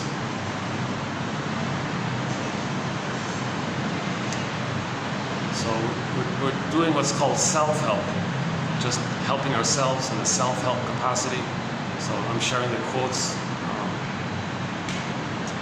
Okay, next symptom of homotraumicus. Controlled opposition. This phenomena that we see out there with the controlled opposition, with people pretending to be criticizing something, but really they're just family members of the plunder system. That the source point could be that when the baby was being abused by his mother, maybe a little later on, he had hoped his father would oppose that and protect the baby from the abusive mother and oppose the mother. But what do fathers do? Oh no, mother knows best. He's out of it. So you thought the father should have opposed the mother, but he was controlled by the mother. The mother said, no, I know what I'm doing. You go play golf. I don't care. I know what I'm doing. Leave me alone here. So he was controlled by the mother. So this outer phenomena of people criticizing the pillage and the plunder, meanwhile, they're like the nephews and the cousins of the hedge funds or whatever, or the short sellers. Being given something to do because they're controlled. So there's a lot of that. You see a lot of that, right? I was just wondering, what's the source point of control opposition?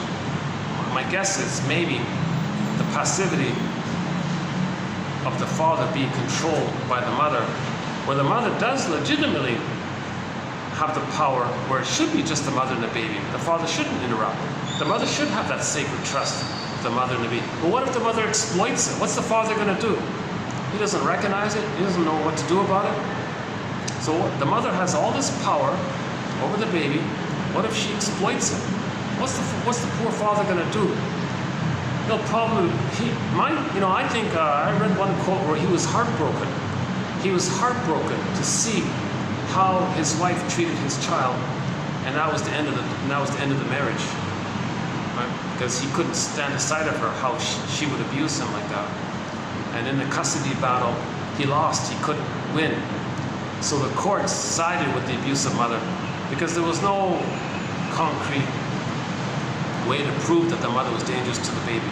But the father was disgusted and wounded by it. So he was heartbroken that he couldn't save his baby from the mother. And he left in all this.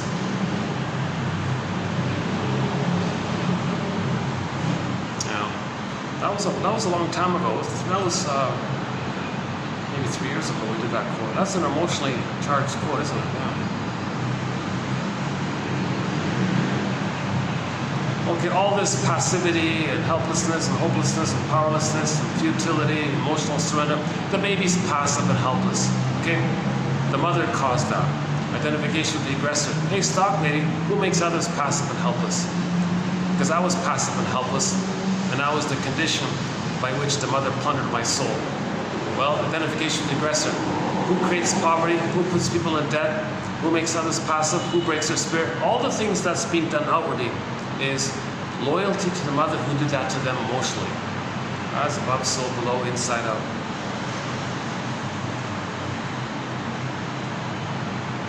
Okay, we talked about the pillow one. Dependence, make others. So the baby was dependent. Hey, stock lady, who makes others dependent? Because I was dependent on the mother. And I never found my emotional liberation, my mental emancipation from my mother. Who creates that kind of being indented dependency? And then the baby's at the mercy of the mother's aid. Who's at the mercy of our crumbs? Because I was at the mercy of my mother's crumbs. As above, so below. And a famous short seller, I remember a famous short seller said, maybe she was also doing what that other guy did, narcissistic giving. Say something that appears helpful, like you're giving a gift, but it's designed to get others to admire you for doing so. Narcissistic giving. Or maybe it was genuine. Maybe this lady wanted to be helpful.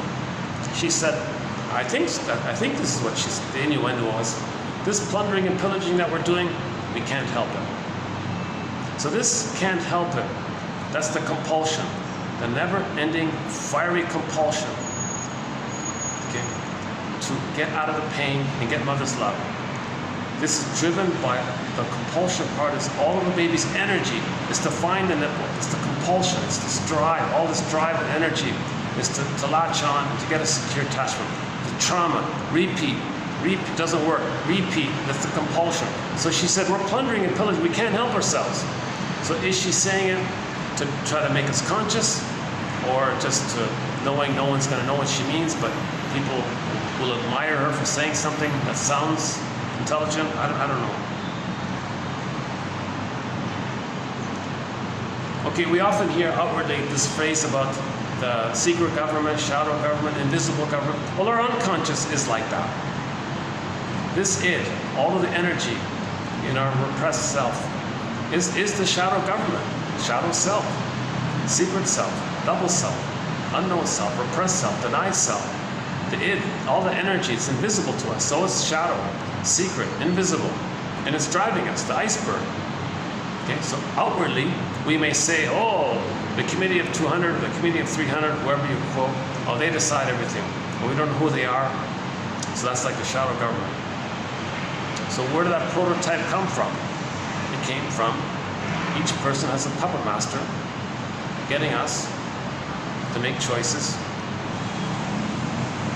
based on the script and this drive to repeat the past, to change the past. It's a compulsion, can't help it. We're just a puppet to the puppet master.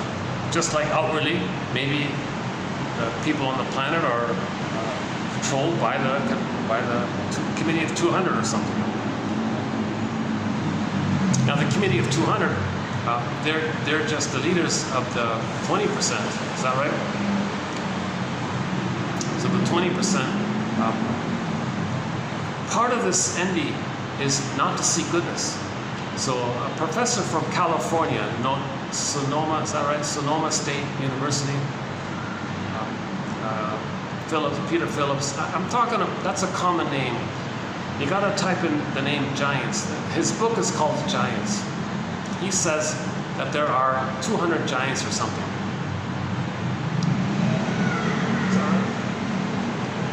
Okay. Anyway, I'm not too into it, but the gist of it is.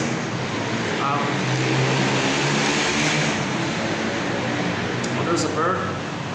That's a good sign. We're making something conscious. When a bird flies across, just for fun, I'll take that as a good sign.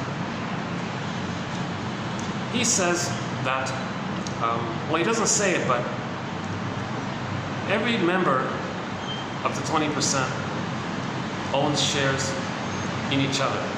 So Company A owns shares in Company B and C. Company B and C owns shares in A. The three of them own shares in D, E, and F. And the whole batch of them owns shares in each other. And the whole batch of them owns shares in the other batch. And that other batch owns shares in the other batch. So they're all like a massive little spider web. They all own shares in each other. Why? Fiduciary responsibility. To be loyal to the mother, we got to hate goodness. So if you buy each other's shares, that puts a push on others to hate goodness. Because you own shares.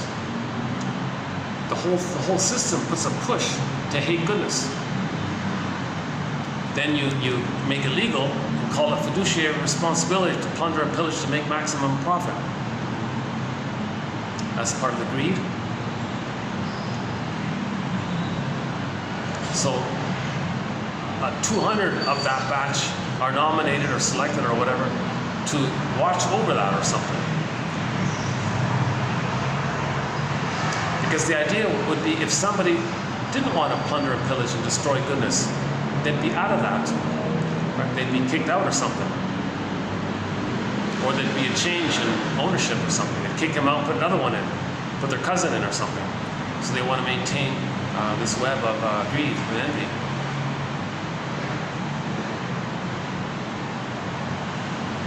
So the point is, they would then say it's a legal responsibility to the shareholders, the 20%, to plunder and pillage. To not plunder and pillage, to not destroy the planet for a quick buck would be illegal. That puts a push to plunder and pillage the planet. That's part of the compulsion. They can't help ourselves. So they want to maintain the loyalty to the mother. We've got to get out of this idea. We've got to forgive ourselves for the false belief that it was our job to save the mother. As honorable as that may sound, we got to get out of this idea. It's no little baby's job to save his mother. The mother is the adult. She's got to heal herself and love the baby. She can't turn around and say, baby, it's your fault, I'm no good, you got to fix me. It's not the baby's, we got to get out of this attitude. That's homotraumic, that's a psychosis attitude. So let's forgive ourselves for the once upon a time belief that we were so inflated that we could save the mother. As honorable as that may sound, oh boy. Okay, gotta update that one, I guess, somehow.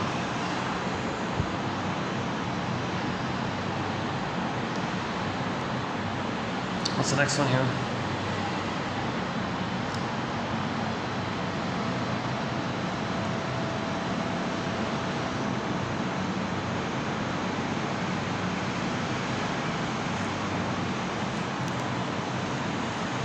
Mother had the capacity, but she refused. Oh yeah, so the mother had the capacity to love the baby. She had it organically, but she was psychologically damaged. So later on, all the poverty we create out there, we have the capacity to create a functional, normal life, but we refuse because the mother refused.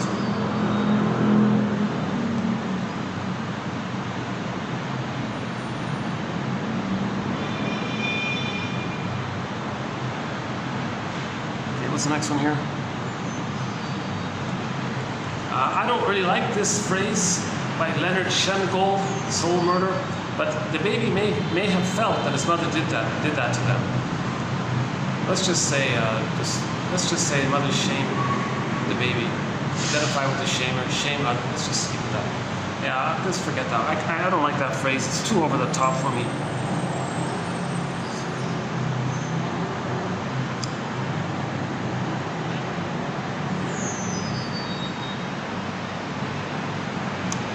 Okay, next one.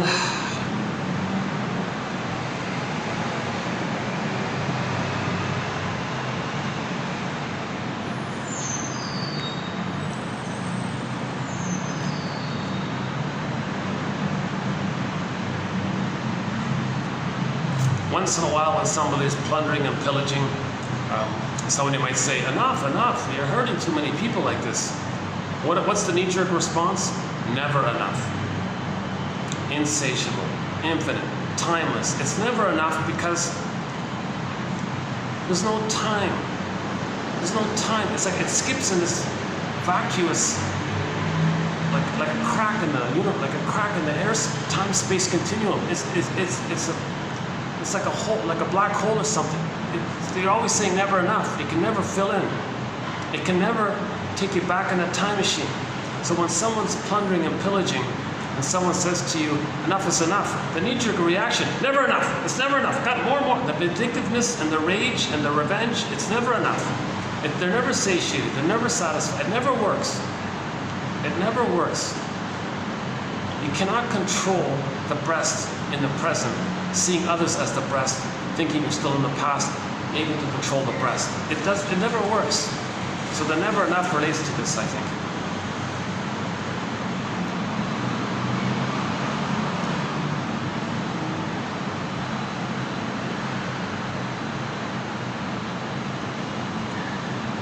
Okay, another short seller. Yeah, so here's another short seller. He says, "Dug of the devil."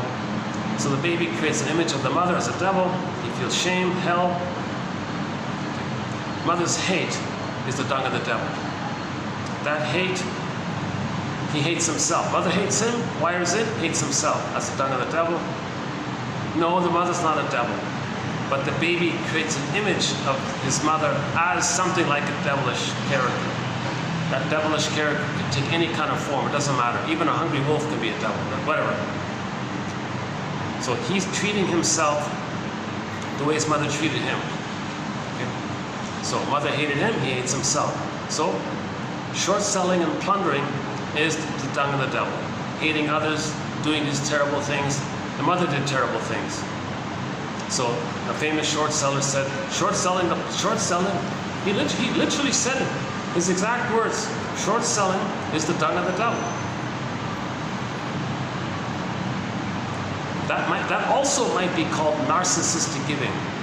He thinks he's giving you something, but he's doing it in a way where he knows the result will be you'll admire him for his poetic expressions or something.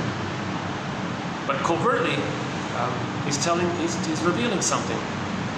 But he's not worried about it, because the result is people will admire him. He wants to be seen in a positive light. That's called narcissistic giving. It's not a true gift if the aim is to get others to admire you. That's why it's not a true gift.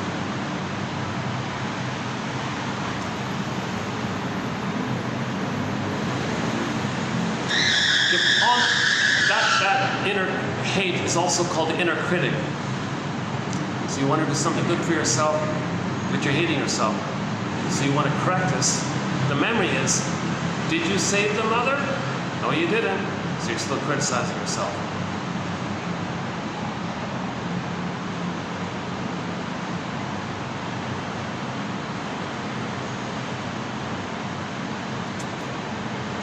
Somebody said that advertising should be simple, powerful, and seductive to your nerves. I thought, well, yeah, look at that, eh? When the baby's traumatized, he's emotionally numb. So all these flashing, massive neon lights, it's meant to be simple, powerful, and seductive to your nerves. Trying to give you the promise that you're alive with the mother. Really, the flashing 10-foot story, flashing bright lights, high def, simple, powerful, seductive image. Their aim is to make you attached to it and then buy the product to stay attached to it. Their aim is to make that 10-foot neon flashing thing simple, powerful, seductive, unconsciously to bond to it and then buy the product and be loyal to it. That's like the hypnotic suggestion regression to get you back, to get your wiring to blur up with the baby to the breast. So they create this 10-foot neon flashing, exciting breast. Of course, it's going to be disappointing. If you fall for it, you'll be disappointed. You buy the junk food, you'll be disappointed. That's replaying the original scenario. The person creating this is saying, look, when I was a baby, I was excited and I got rejected. Now I will excite you and reject you. The bad breast experience is subdivided into the exciting and rejecting. William Fairbairn, one of our mentors, talks about this.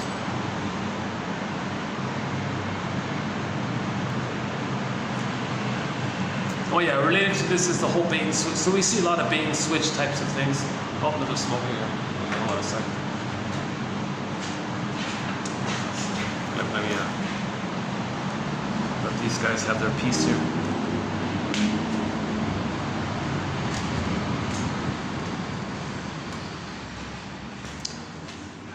Is the party tonight? Is there a party today? Tonight? Yeah. Okay.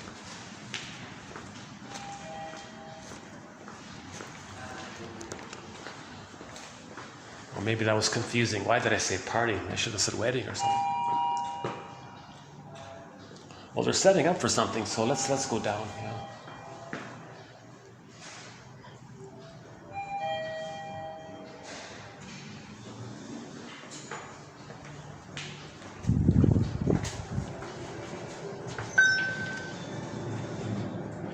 You know, it's going to be pretty busy around here, so let's just go to the parking spot.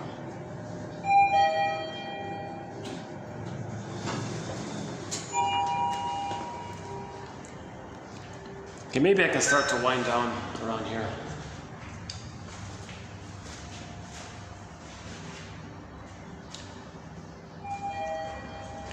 How are we doing with the battery? Let's see.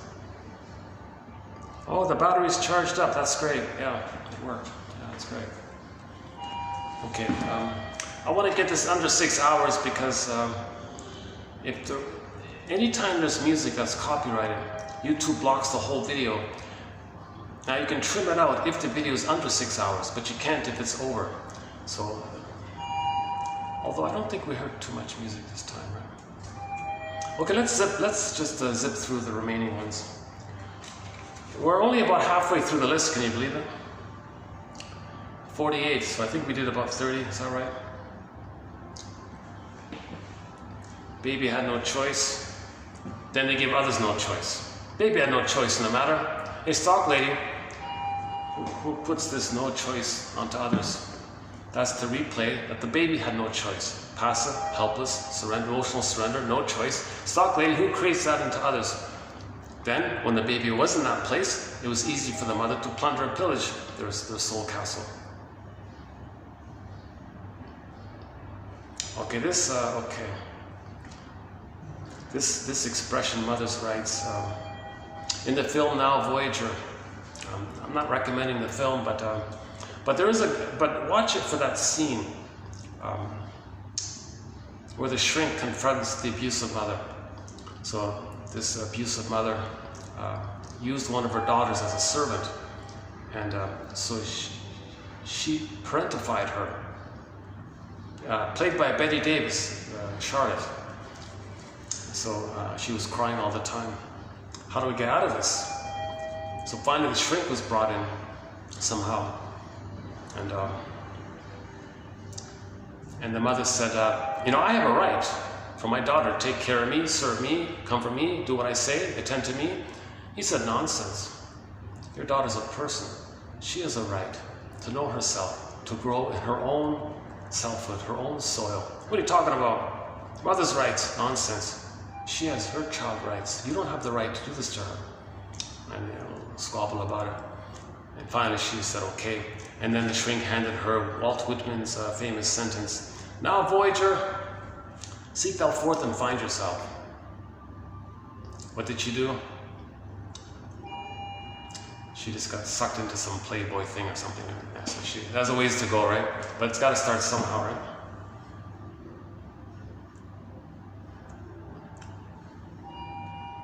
Oh, there it is there. Yeah.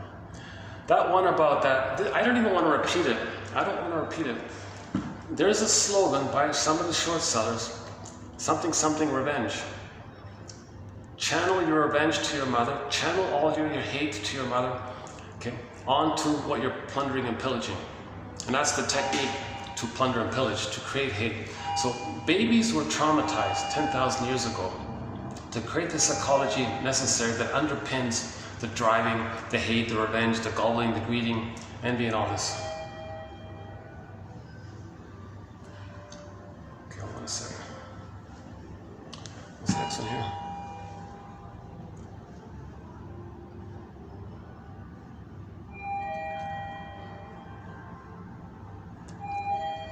Baby robbed of happiness, they rob others of people's happiness. So that's pretty obvious. If the baby was robbed of his happiness, his spirit was broken. Okay, a stock lady who robs other people of happiness and who breaks other people's spirit.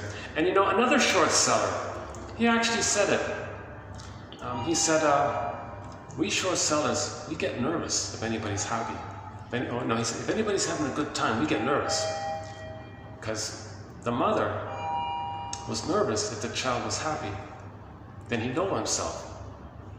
Mother said, no, baby, you're going to take care of me. You're going to be depressed and dependent on me. So the outer phenomena of hating other people's happiness is the inner phenomena of the mother rejecting and not providing the love that the child would need to allow his psychological birth, whereby in the psychological birth, joy runs the console. In normal development, joy runs the console. So mother took away the child's joy. Stock lady, who takes away other people's joy?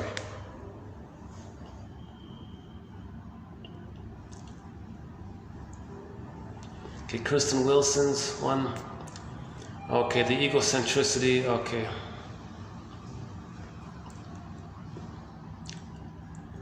Okay, this, there's a famous author said, when his salary, here it is. Quote, it's difficult to get a man to understand something when his salary depends upon his not understanding it. Okay, that's similar. Where did that come from?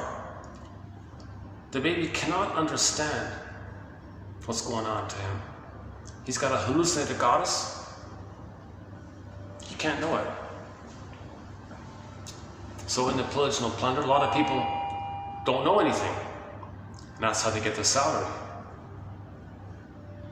Okay, I've talked about this. There's a little indie film called Insecurity, written as 2 words, as in, what line of work are you in? Somebody says, well, I'm in retail. Well, I'm in sales. Well, I'm in security. So it's about, like a family home film kind of thing, indie film. Small city, peaceful, everybody knows each other, like a large town or something. and two guys operated a shop that sold those home alarm systems. So they were in the security business, selling home alarm systems. Right? But it was a peaceful town. There was no crime in there. So they weren't making money. So at night, they would put on their robber outfits and rob their own neighbors, their own friends and neighbors. They all knew each other. The next morning, the very neighbors would run to them and say, "Help, help, we were robbed." "Oh, sure, we'll help you." So where does that come from? Where does that come from? The mother robs the baby. What does the baby do? He runs to the mother. So those two clowns, those two guys, robbed their friends. Next morning, the victims would run to them. "Oh, help us. Oh, we'll help you. We'll give you a special." So that's a replay of the experience at the breast. Mother robbed the child's innocence. Baby went to the mother, approached the mother, "Help, help."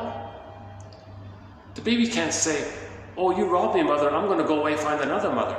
He's got to turn to the mother. In fact, the more the mother robs the baby, the more the baby's going to run to the mother.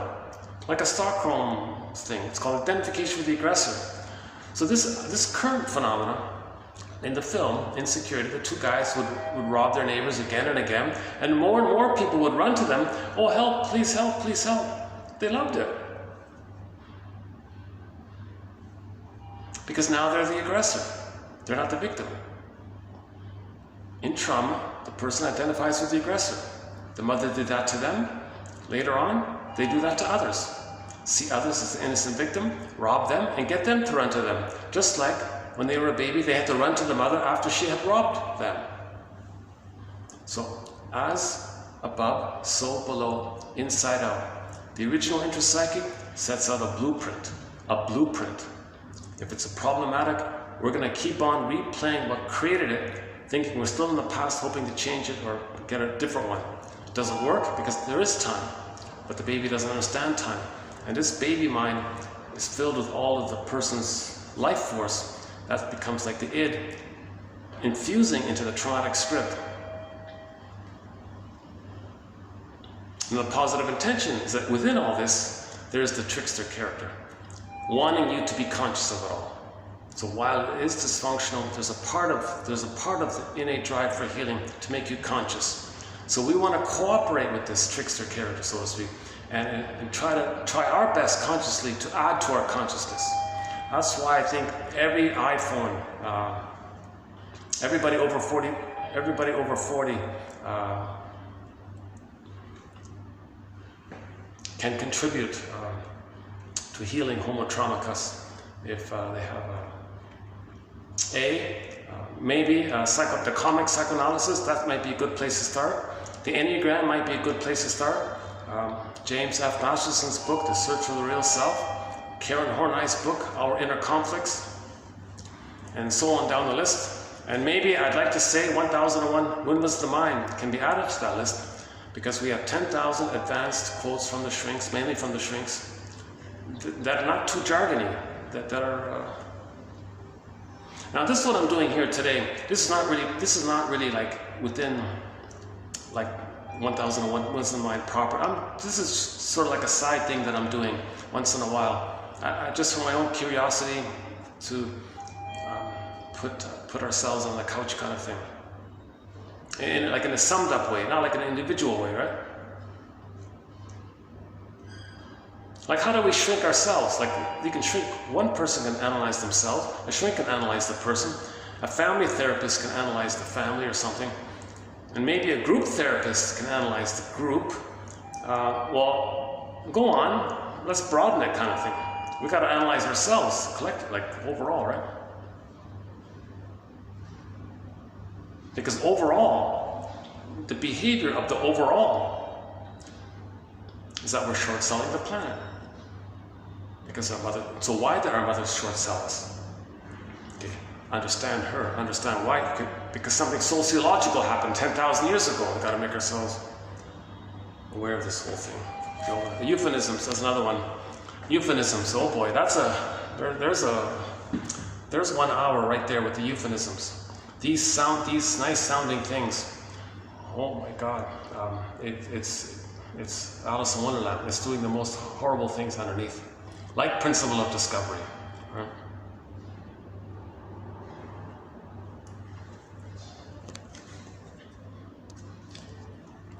Okay, some people refer to short selling as parasitic. Well, maybe the mother was parasitic in that sense. I don't really want to spend too much time on that one. Our outer conflicts, because we have inner conflicts. So because we have inner conflicts, we can see the outer conflicts. Right? But the outer conflict is the aggressor and the victim. Then you got to rescue yourself. The Karpman's triangle, right?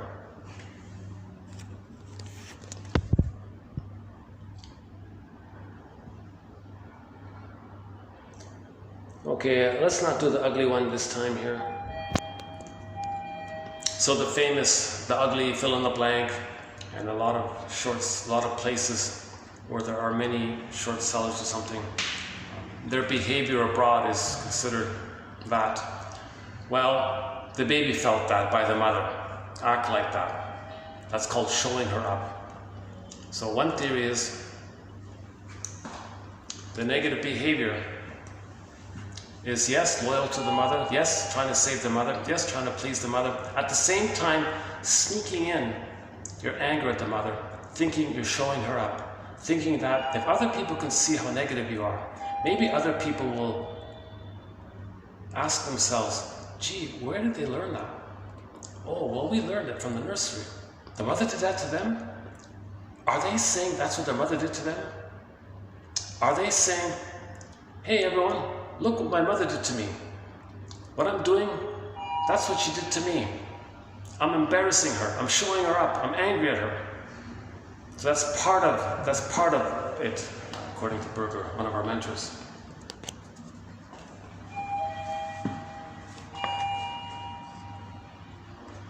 What's the next one here? Must believe the lies. Who did that one? Okay, this annoying phrase, full spectrum dominance. Well, the mother had full spectrum dominance over the baby. That's an obvious one. All right.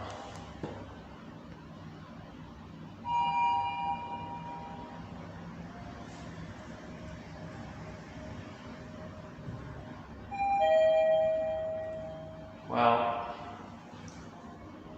did we do the 48? I feel like I'm missing something here. Hold on a sec. Wait. Addicted to pain, endorphins, corruption, mother corrupt. If we see corruption outwardly, it's because the mother was corrupt. The mother having all that power, that sacred trust, and then used it to exploit the child to meet her unconscious needs. That's corruption.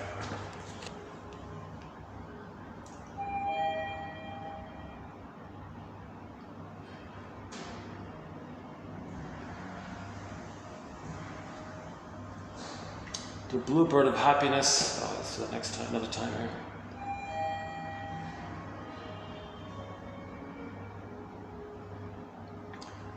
I feel like I'm missing something here. Bait and switch. Oh, bait and switch. Yeah, so this bait, if we see this bait and switch, so in the movie we talked about earlier, there were two parts, right? So when we discovered the other planet with indigenous people, we made a treaty, we made a promise, then we switched. Right? Bait and switch. Okay. That planet with the silver in their cheeks, they came to us and made some nice promises, then they switched. Bait and switch. Where does that come from? Where does this click come from? Okay. When the baby is nursing, he's excited. There's the bait. He's going to get his needs met. There's the bait. He's very hopeful and anticipatory, trusting. There's all that spade. Then click. No, mother said no. Shame the baby. Baby had a promise, a hope. No. The exciting mother is the rejecting mother. Usually it's like that. That's back to Fairbairn. So that phenomenon in the brain of the exciting, alluring object, meaning mother representation, part self-representation of the mother as alluring, fused in with the part self-representation that's allured and excited. That's one relational unit. When that's activated, it can click over to the other relational unit of the rejecting part representation of the mother, fused in with the shamed, unloved self-representation, and it's one like that. So one click, it clicks around like that. So the bait and switch, a lot of this bait and switch is the memory that the baby was promised rejected, promised rejected, promised rejected, this whole thing.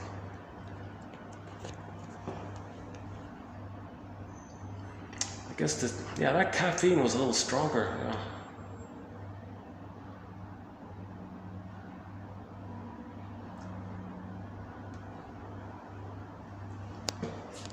Okay, let's go back up. Let's see if I can go back upstairs for a minute. One second.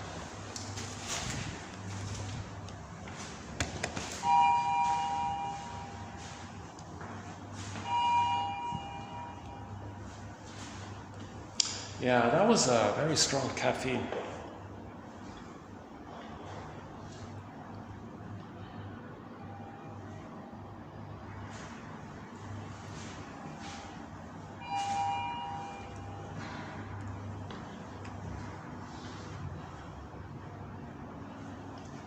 You know, you keep hearing a beep, you keep thinking a door's going to open.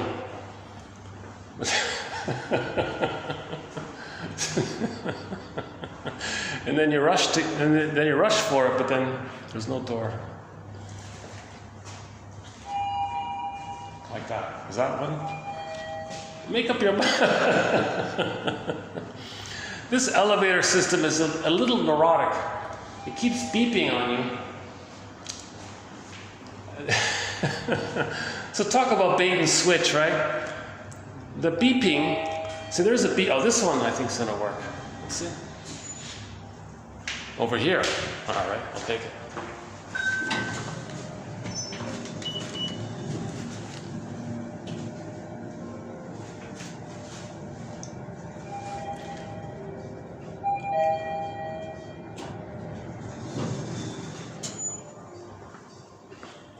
Oh, there's no meeting here now. Okay. Oh, hi again. Hi. Registration. Oh, no, they're registering. Can I use the outside for a while? It's okay? Yeah, great. Thank you.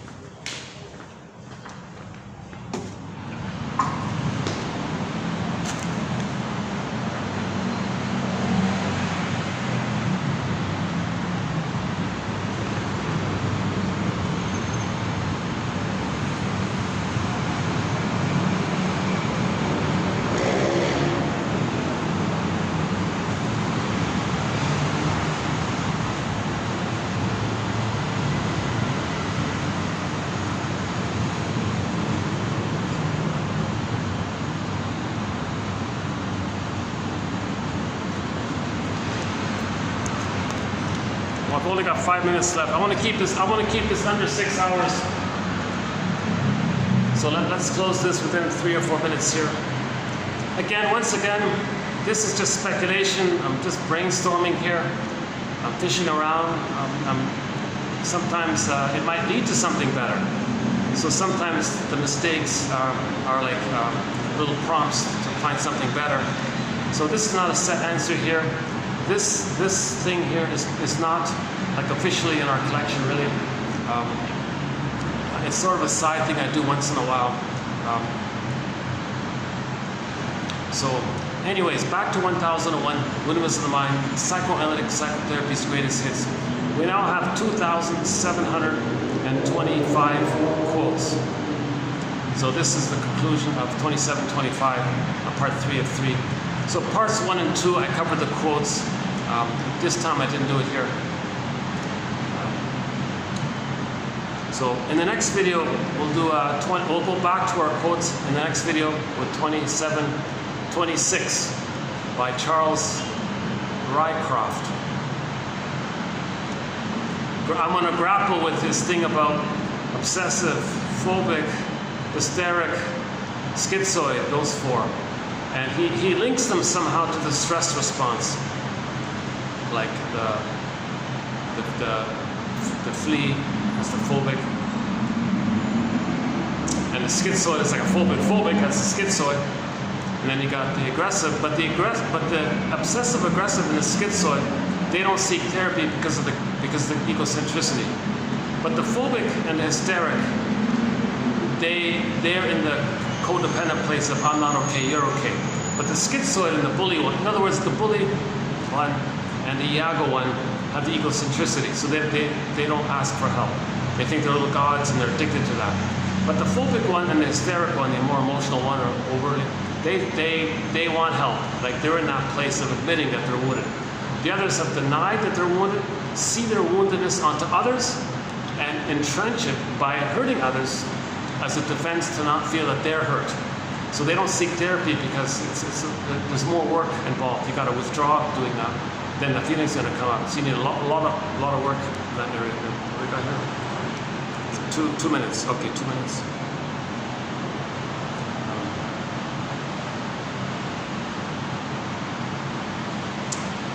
Yeah.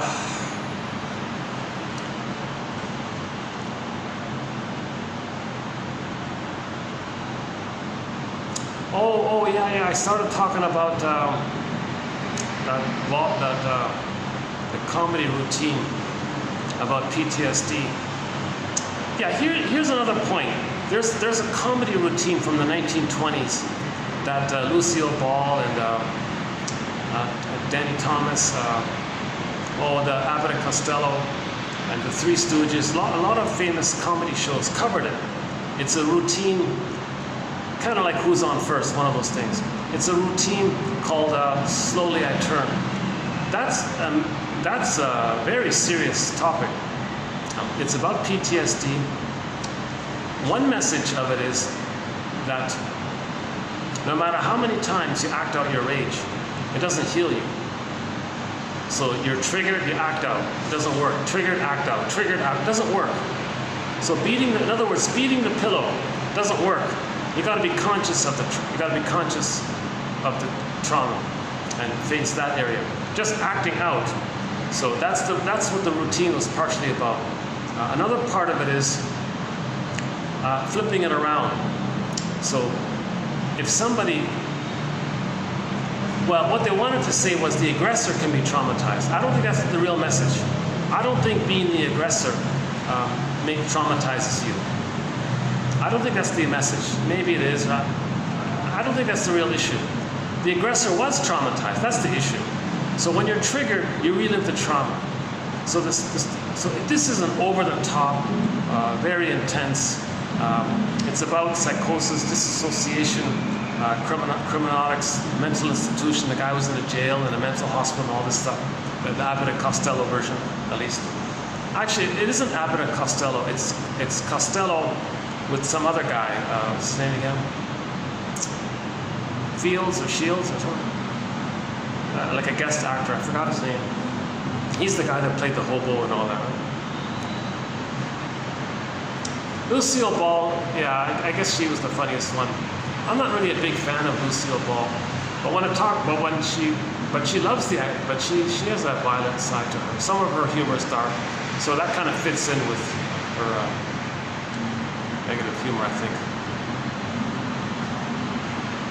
But nobody talks about the psychology of that show. I did a quick search, nothing. I typed in PTSD, Slowly I Turn. There was like one reference. Like when there's PTSD, you might relive it, have flashbacks and relive a flashback. I think you're there, and so that's what that was about, right? The shell shock syndrome, right? Like the typical example is somebody hears a muffler backfiring. They may think they're in part of the plundering system, of plundering some place, and all the violence stuff, and they think they're there again. They're re-triggered back to that place, trying to master it, reliving it. So there was a key word, that was the trauma trigger. The trauma trigger made them relive that. But the point I think they're missing is that it's a flip. It's not directly that the over-criminal one was traumatized. It's the underlying issue that he was originally traumatized himself. So if he hears a trigger word, he's going to relive his memories. Now the psychosis was he thought he was there. So he had a total psychotic break. He was totally in that other place, and he thought he was there. And he was going to relive the whole kind of thing. But, maybe a more manageable point about that episode was, it's about jealousy, right? So this guy had a wife and a kid and all this. He befriended he made a new friend and was trying to help him, invited him to his home. But the next day, that friend of his ran off with his wife and kid. So he was enraged and wanted revenge and all this. Right? So that issue of his enraged revenge area, in other words, hate, anger's at the console. What's the issue?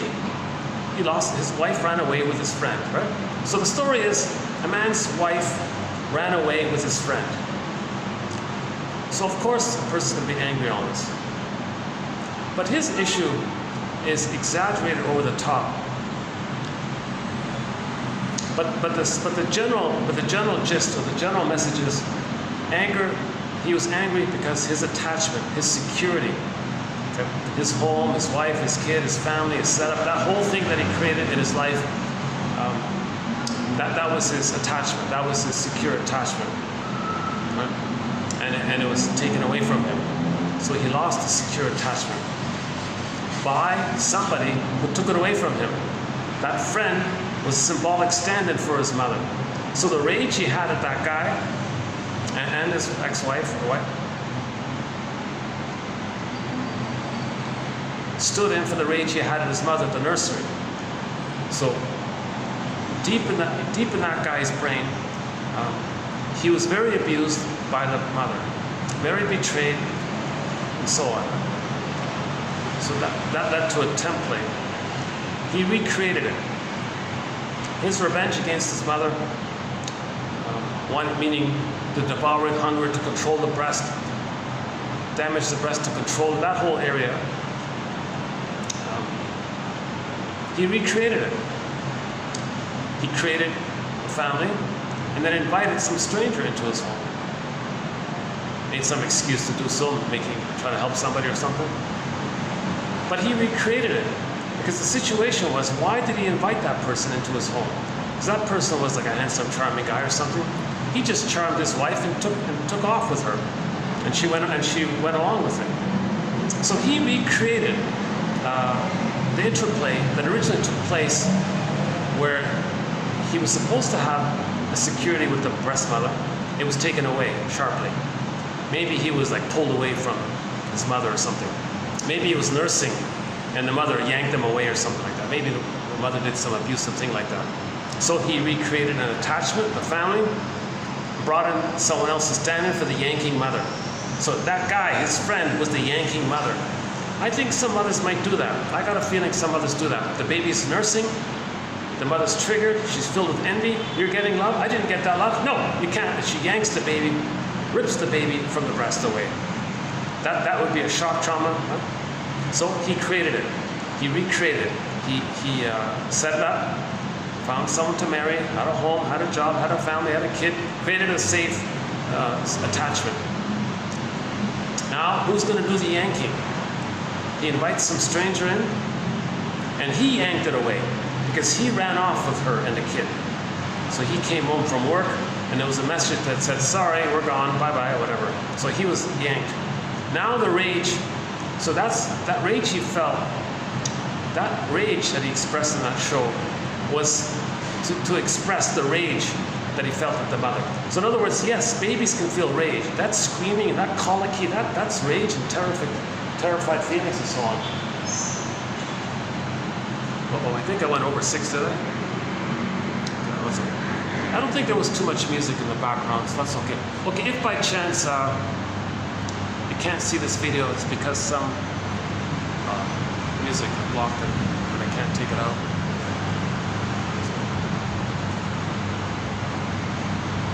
Yeah, I lost track of time a little bit today, didn't I? Oh, wow. There's an interesting restaurant. Yeah, it's got a full. The whole second floor is all lit up.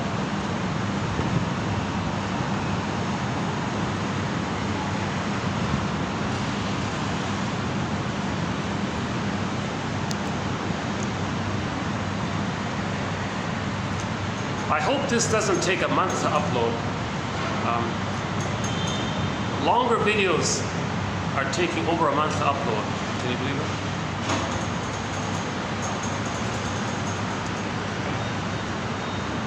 Yeah, I feel a little triggered by this topic of both Homo Traumacus and this episode, this comedy episode. I'll give Lucille Ball credit for her comedy. She was okay with it a little bit. The Danny Thomas one, and the classic one is the Costello. Costello and it wasn't Abbott and Costello, it was Costello and some third guy who played the homeless guy or something. The Three Stooges did a version of it. And there are a few like sort of other little ones. But nobody's analyzed it. I looked it up, I did a search. I just typed in, PTSD, slowly I turned. One reference, can you believe it? Just some young blogger made a reference to it. There was one other, second reference was he had a psychosis. That's it? That's all you want to say? There's much more than that. There's so much more. There's a lot to unpack. That little comedy scene from the 20s, which we can see redone in the sitcoms I just mentioned, that's jam-packed with psychology. It's sort of out of our zone here. I don't really talk about the hospital cases and the criminal cases. We don't really talk that kind of area. It's sort of out of my zone. But at least we can glean some general principles from it. Right? Number one, beating the pillow is not the issue. There is such a thing as trigger words for people, or trigger events, smells that remind you of something.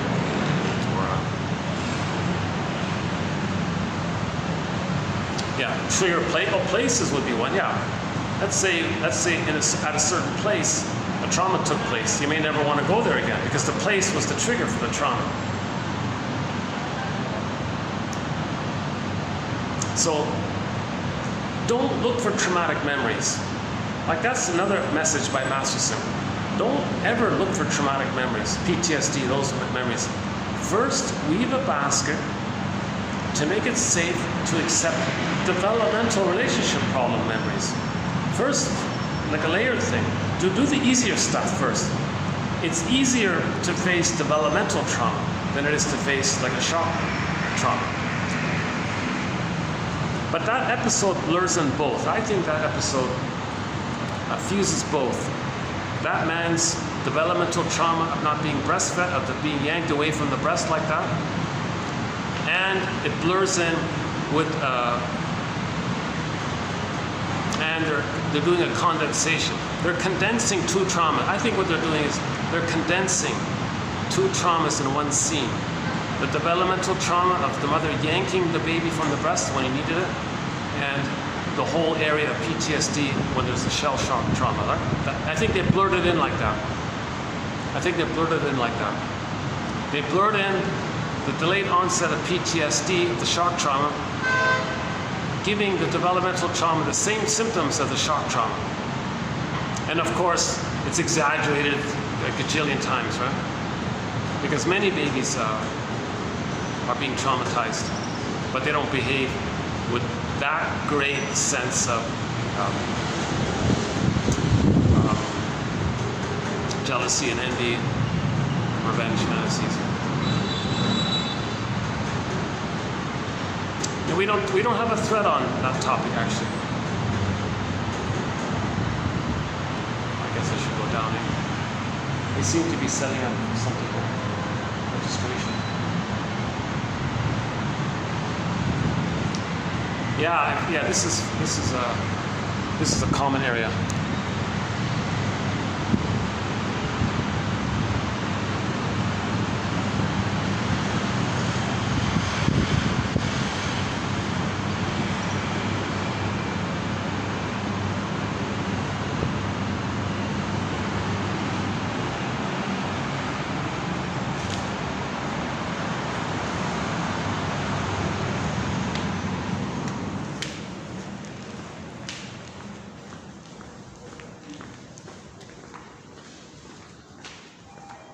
Oh, here we go again with the 20 bells. this one worked. 1, 2. Let's count the bells. That's 2. 3.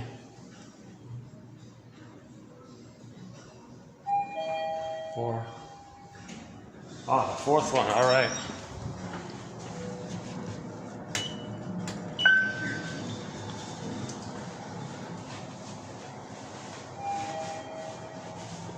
So again, my disclaimer, I'm not a shrink. I'm not a professor.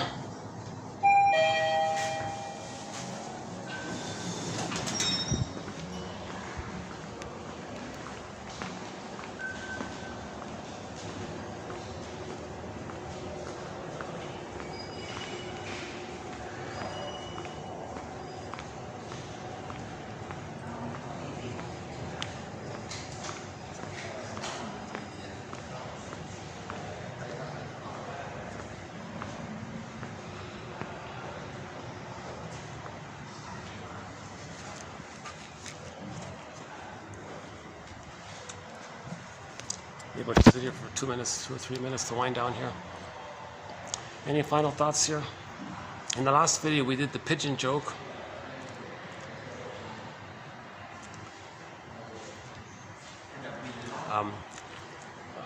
There was a young lady who had the youthful egocentricity dream of being rich and all this, but she was getting older, so she didn't want to admit that she's getting older and not being rich.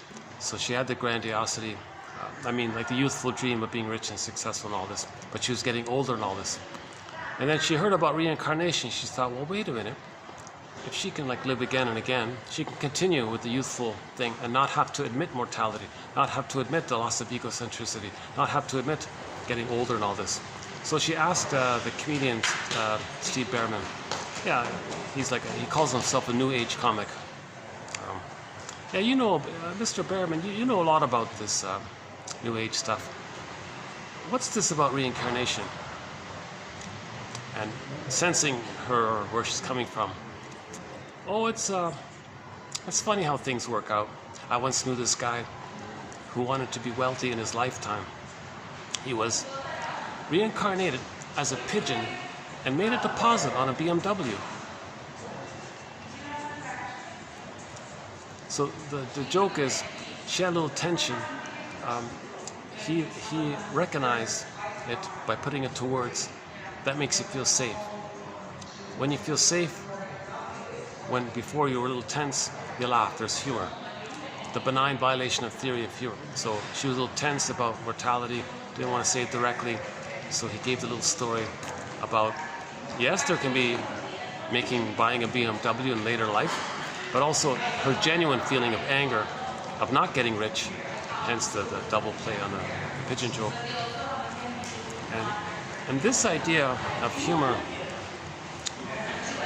that when you have some perspective or some philosophical distance or see some ambiguity, and then you kind of feel safe by it when you see things more broadly, and then the safety, whereas before you're a little tense, you might laugh by that, right? And somebody said that's a little bit analogous to the whole therapy project, because in trauma, you're in a trance.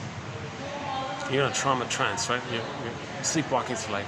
But if you can kind of step back, get out of it, observe it, you may be relieved and feel better.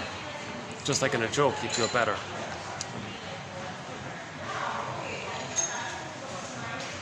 So in the first part of the joke, a little tension, right? What's 5Q plus 5Q? 10Q? Oh, you're welcome. Maybe not a great example, right? Or the same that same lady asked him, "Are you an evolutionist or a creationist?" "Oh, I'm both. I believe we were created to evolve." So the tension she may have had about the either or, he provided the more paradoxical third side of the coin. We were created to evolve, a synthesis of the previous two. So he resolved the splitting. That's the evolution of health. When you can, the healthy perspective is the third side of the coin that can hold the other two sides. So this joke kind of tapped into that. Whereas the question was a splitting, either or. So she would laugh at that because the answer gave her a little safety, a little health. You're healthier, safer, before tense.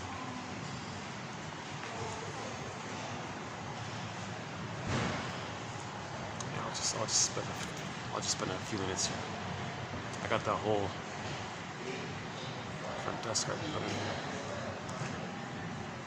Yeah, nice little place, eh? There's nice little decorations all over the place.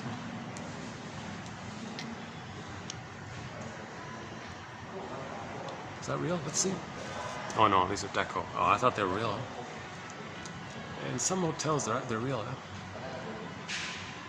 Oh, that'd be too expensive. Every day, fresh flowers for all the tables. Oh, these are nice enough. That's okay.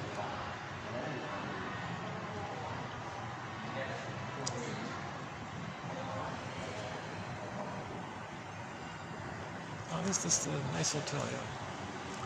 It's a little different from your average hotel. This is like a real kind of it has like a oceany kind of theme to it, like a waves and things.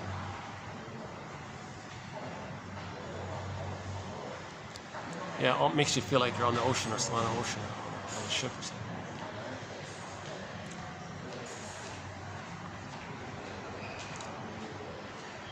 Hold on a second. Okay, so we recently did some good quotes on humor by Martin Bergman and James Grotstein. You know, James Grotstein also makes the point that people with dark humor, sadistic humor, all this put down humor, that comes from the paranoid schizoid mode of experiencing. Edmund Burglar says, you know, cynicism gratifies infantile megalomania.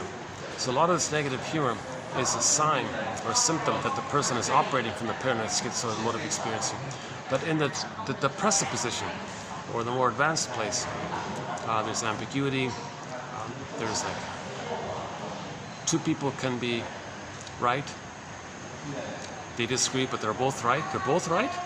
Yeah, he's right, because he's crying for love and he's crying for love. Oh, that's right, he's crying for love and he's crying for love. Oh, they're both right. I can hold that ambivalence. I get it now. Just his way's a little one way and his way's one way, but they're both crying for love. So he's homotraumicus and he's homotraumicus. Okay, it's a deeper kind of phenomena, and he has his woundedness and he has his woundedness, and he's pretending that he's not in pain with his machismo, and he's pretending he's not in pain with his machismo, but underneath they're crying for mother's love, for the past, cloaked over with all these fancy things. So you kind of have a little more recognition of the broader ambiguity, and it means irony, paradox. Things are unexpected. It's unexpected for the baby who first thought the mother was a goddess or demon, i.e. two separate entities. It's unexpected, but pleasantly delightful that the mother was one human. It's too stressful to have it in the brain, goddess and demon, all the time. It's a relief to know that there is a loving human mother who loved the baby, and in the brain the memory is, mother's okay, I'm okay, you're okay. That's a relief. This three-dimensionality, or third side of the coin, or so-called depressive position. Depressive means if you're angry at the one you love, you might feel badly like that. But in the paranoid schizoid mode, you don't recognize that. When the baby's biting the nipple, he doesn't recognize he's hurting his mother. Goddess and demon are not people, so he hasn't reached that place yet. So it's a relief to be loved. It's a relief to be loved.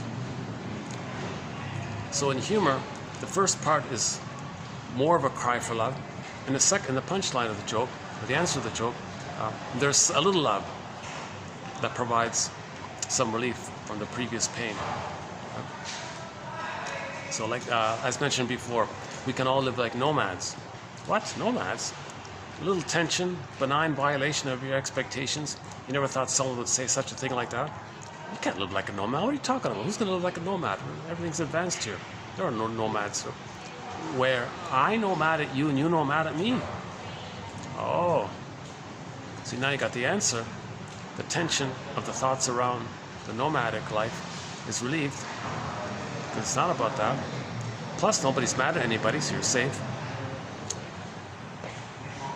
So this interplay of the joke, it's analogous, or it's like a simile to, or like a parallel simile to, or it has a lot in common with the therapy process. In the therapy process, the person's traumatized, he's under stress. Therapy gives you perspective, interpretations, observation, reflection. You feel safer.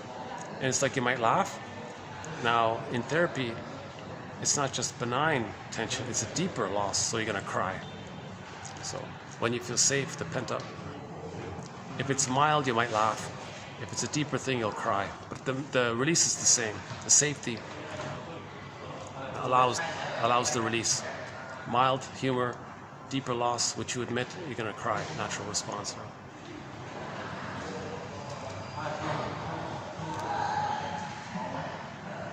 Oh yeah, this is going to...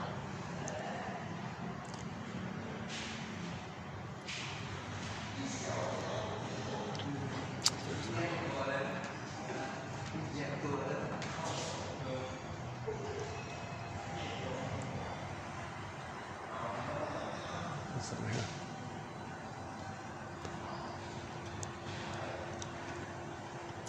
Well,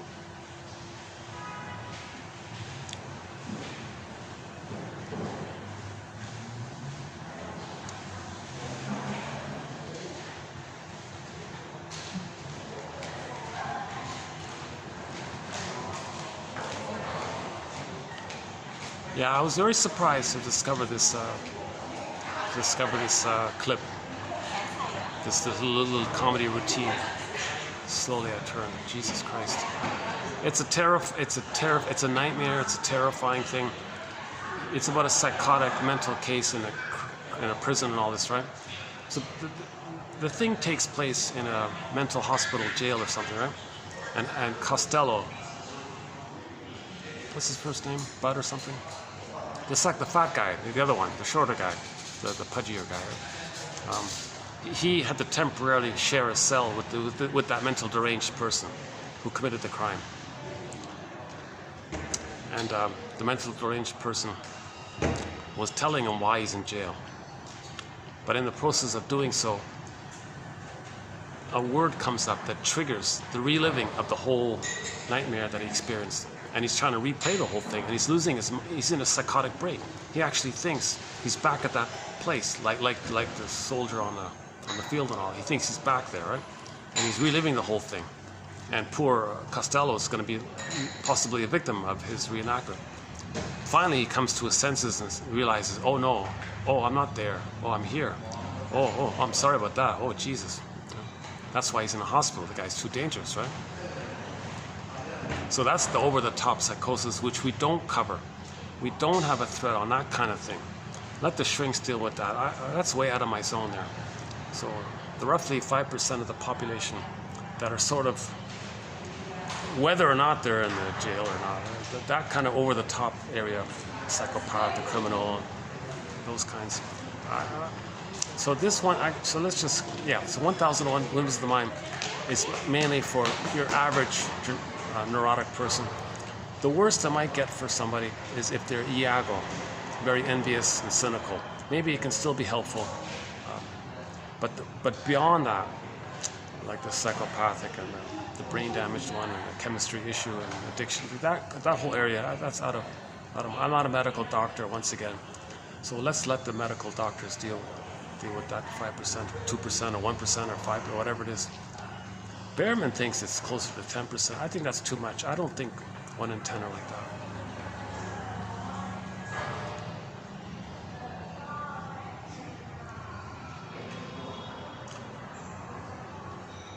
Yes, that's a tough one.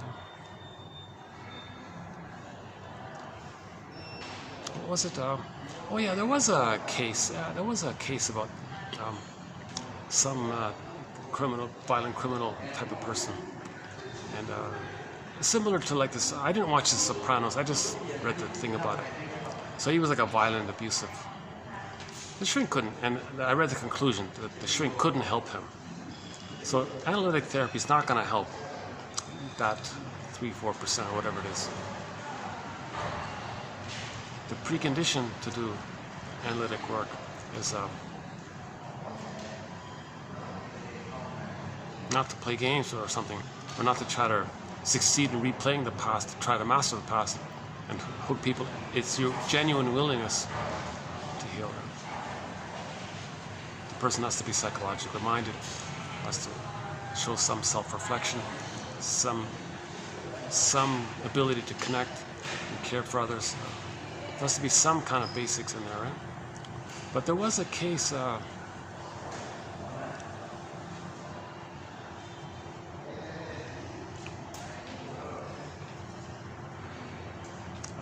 where a shrink tried to help one of those characters, and it also didn't work.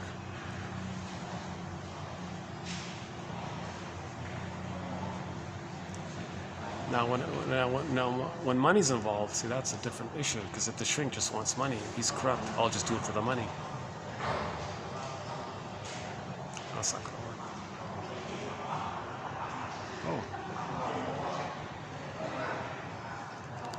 Oh, there must be. Oh yeah, there must be some special event or VIP, because I see an extra amount of security guards around here. Jeez, I wonder if something happened. It's always like that. Oh, maybe that wedding. Or maybe it's for the people who are getting married. Maybe it's a VIP. I've never seen this much, this many security guards at one little hotel before.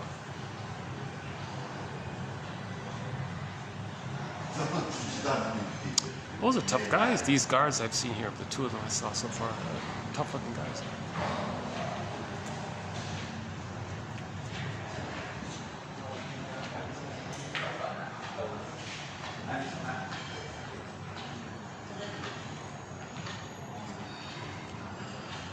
Okay.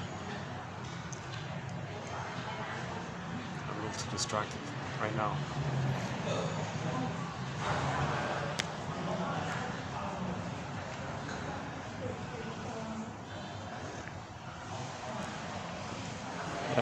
What if I sit here?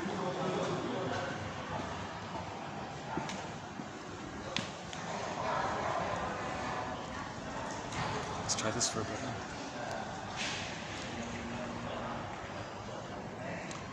Well, so as mentioned earlier, the comic psychoanalysis is a good place to start to develop the self-reflective habit or something. Dark Horse Publishing.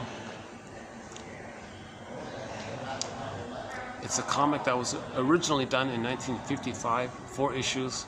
Okay. Only 4 issues, but what a great job they did. So it features 3 clients with the shrink, a total of 12 therapy sessions for the whole run. They cover a lot of material in there. Repetition, compulsion, transference. Oh, the overeater, he's in there. The Don Juan, the womanizer, he's in there. The woman who's sort of self-defeating and self-sabotaging her happiness, she's in there. The family systems ideas in there. One of the kid who was scapegoated, that story's in there. The parents brought their troubled kid. Fix their kid. Shrink said, no, kid, you go home, you're the symptom. You two, you're the issue. You caused that. What? How dare you? And then, so the parents had to go to therapy, not the kid. He was the symptom. He was being scapegoated by the parents. So it's like, so it's an ironic twist, right? That they wanted to focus their attention more and more on the troubled kid. The shrink turned it around. No. We gotta heal you too.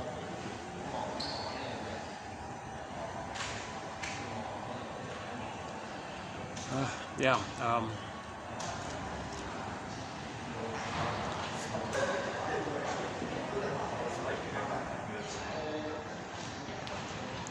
I think that was, I've mentioned this a few times already, that Disney film Inside Out, 2015. I think that was a huge boost to healing homotraumacus. A major film, widely available, well known.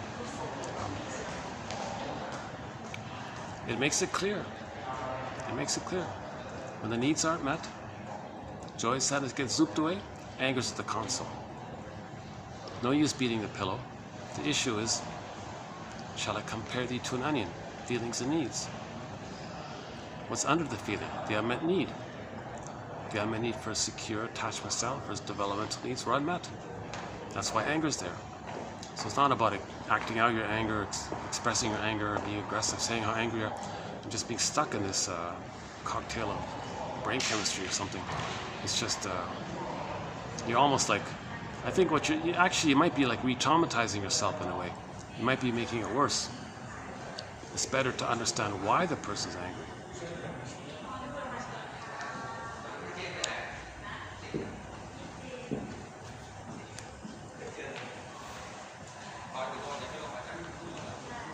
Gosh, these guys, yeah, I appreciate this hotel, yeah. This one and the other one down the road, they've been nice, yeah. I rotate between 3 hotels and one restaurant. So I've got 4 little spots I kind of float around to. They're all nice.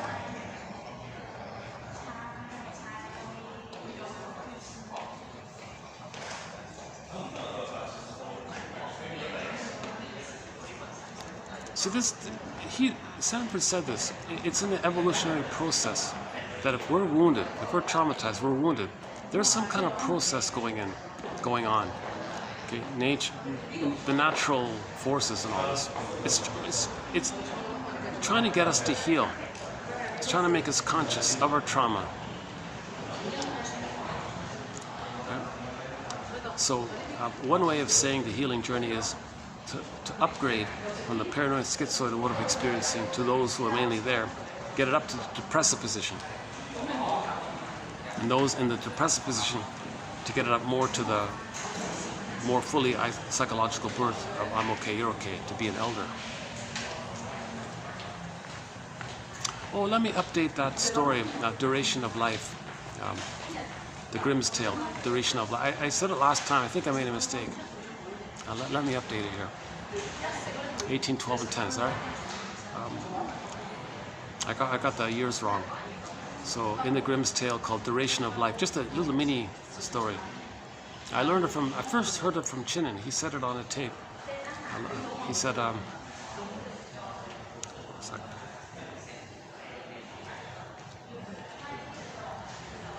so in the beginning, everybody got 30 years. Like everybody got 30 years. And then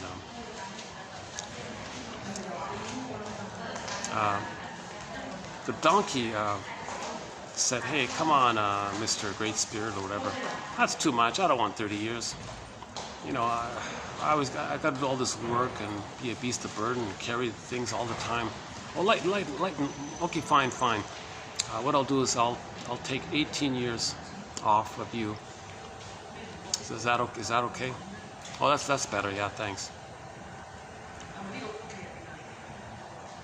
The dog came running up. Hey, come on, Great Spirit. 30 years for a dog. I don't know. My bones are gonna wear out, or it feels too long for it. Come on, lighten the load. Okay, fine. I'll take 10 off for you. Okay, that's better. Thanks. No, 15. Sorry, 15. 18, 15, and 10. The third one came out was the monkey. Monkey said, yeah, 30 years is too much. Swinging around all the time. Take some years off, will you, please? Okay, fine, I'll take 10 off. And then next was a human. Human say, hey, come on, Great Spirit, that's not enough. Only 30? Come on, give us some more. 30's not enough. Okay, well, what I can do is the 18 I took from the donkey, I can give to you. Okay. And the 15 I took from the dog, I'll give to you. Okay, great. And the 10 from the monkey, I'll give to you. Oh, that's awesome. Great. Thanks, man. And that's why, for the first 30 years of life, humans have their natural kind of life. And then from 30 to 48, they feel like a donkey. Beast of burden. Drudgery. Life is drudgery. And then from 48 to 60, those are the dog years. Kind of just want to be at the fireplace and leave me alone kind of thing. But then finally, from 60, then after that, the 10 years after that, you're relive. You get your second wind. You feel freed up somehow. Now you're more like the monkey, and you have your energy back. You can bounce around, and be happier again. And Shinna was saying, yeah, that a little bit fits this case scenario. The first 30 years is the natural freshness, and then 30 to 48, kind of working at your job, trying to save money and all this. At 48, you're kind of midlife. Now you're kind of burned out. So 48 to 60, now you're kind of grumpy, I guess, a little bit, or like tired or something. You want to. But then things are liberated. Things are freer. For some reason, the golden years, you're happier. And that's why you see a lot of seniors bouncing around like little kids or something. Because they feel free. Obligations are over, kids have grown up. Their abusive parents are long gone. They realize they can be themselves. Amazing, right? An ancient tale that's been told for thousands of years. Finally written down by the Grimms. Yeah, we gotta thank those Grimms brothers. Oh my God. What a great thing they did. A lot of these stories were just told like oral traditions, verbally, right? Finally, two guys said, we gotta write this stuff down, come on. So they spent 20 years of their lives visiting old ladies and, wait, tell us the story. And these storytellers, these old ladies, the Grimms would write down all these stories, right? Like Faithful John, like the duration of life, and all the 300 something tales in the Grimms collection. And it turns out the motifs, the patterns are the same motifs and patterns found in any anthology. The Inuit tale has an anthology. It's the same stuff.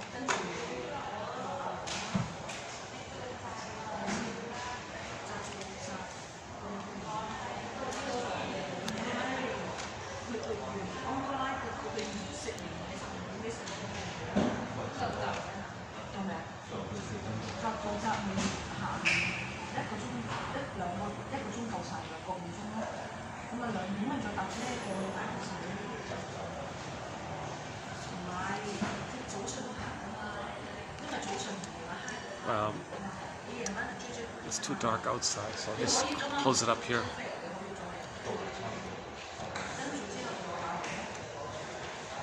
Yeah, should we do a peek at, hold on a second, let's see.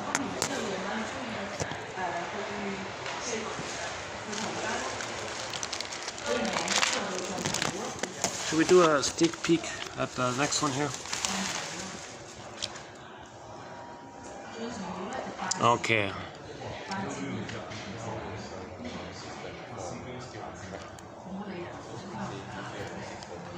Okay, we'll save it.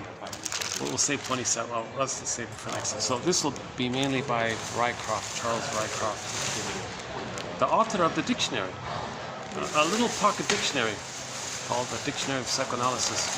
Some excellent terms in there from him. Maybe like 5 or 6 really good ones, I think. Maybe more than that. That was a while ago, yeah. He's not the clearest of writers, but he's sort of he's got some grit, he's got some. Poets have also described the impersonal quality of the source of their creative activity. For instance, Rimbaud said both "on mes pensées" and "je suis un entrée." So this idea of the creative self. He said there's the iceberg metaphor, the tip of the iceberg, that's our consciousness. Now the whole iceberg, which includes the consciousness, so the unconscious with the conscious, the whole thing of it all, that's the source of creativity, because it knows your consciousness, it's sending it to your unconscious. But a lot of you is unconscious. So the whole iceberg is the source of creativity to your conscious tip part, the top part. So this whole thing, one French guy calls it je suis un autre.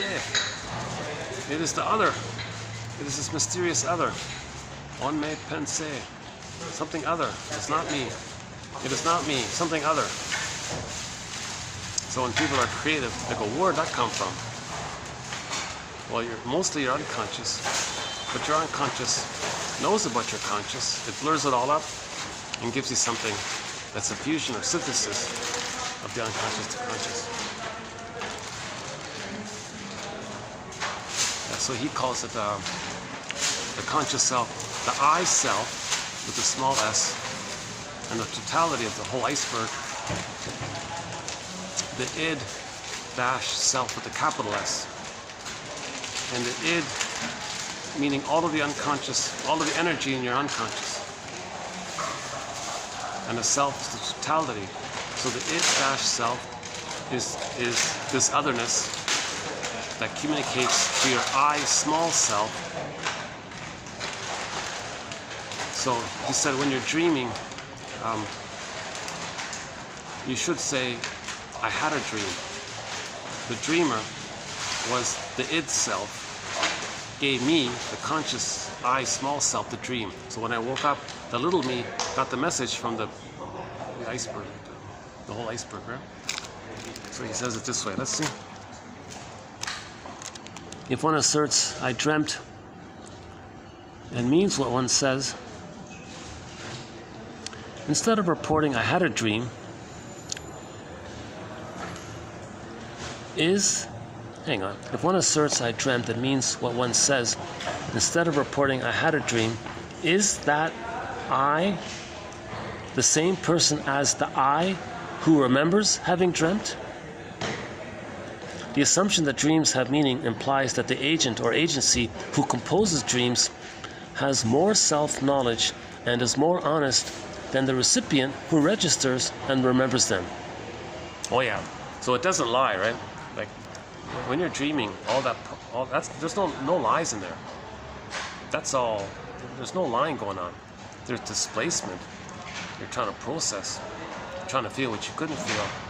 There's condensation.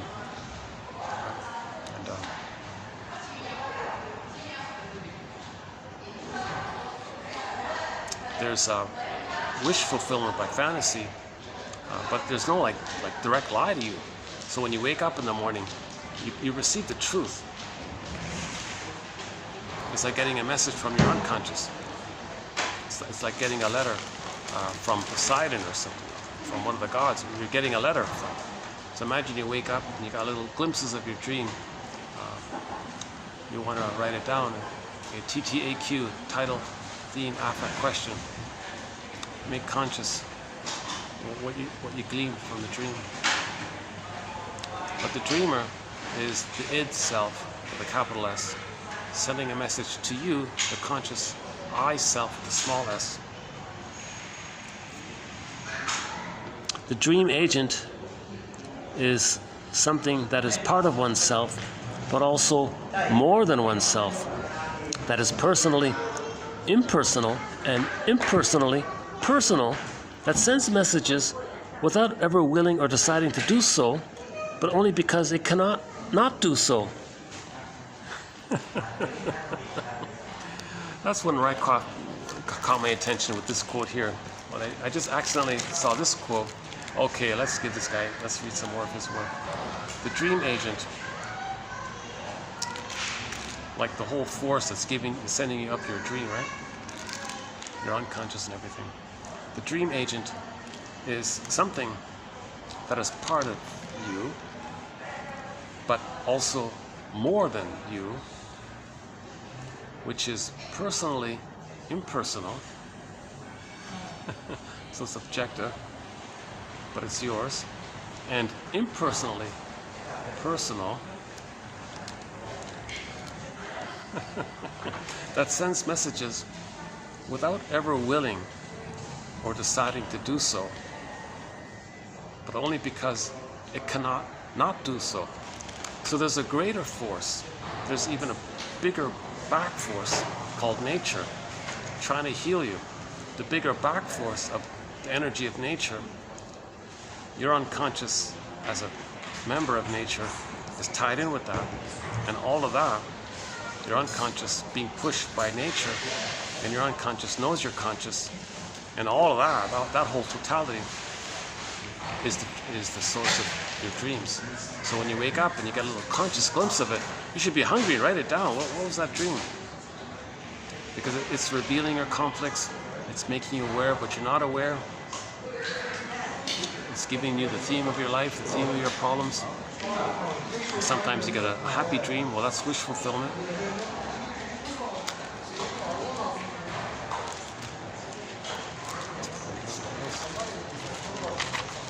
Is everyone?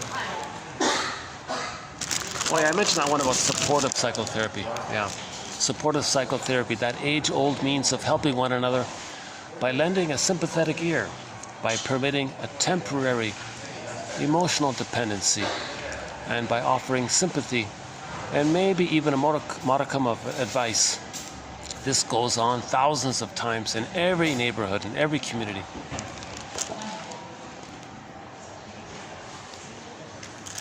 So let's not be too critical of supportive therapy. Sometimes we just need a mild regression. Someone being nice to you. It doesn't heal anything, doesn't change anything, but it gets you through a patch, so-called band-aid effect. You feel better. You don't really get better, but you feel better. But you know what? You can remember that. You can remember that kindness, and you can carry it with you as well, right? So we don't cover supportive psychotherapy. With the one exception, we have a thread called Psychologically Minded Self-Help Quotes and Exercises. That whole self-help thread, yes, that's sort of in a supportive area. But these self-help quotes are kind of like a bridge. I feel like they're a little bit more analytic than just, motivational pep talk. Don't worry, everything will be okay. It's a little more analytic. So yeah, for example, what's the hardest thing about? So as a self-help, self-soothing exercise, you identify your concern and preface it with the following five words. What's the hardest thing about? And you fill in the blank, thing that's bothering you, that's concerning you. So what's the hardest thing about?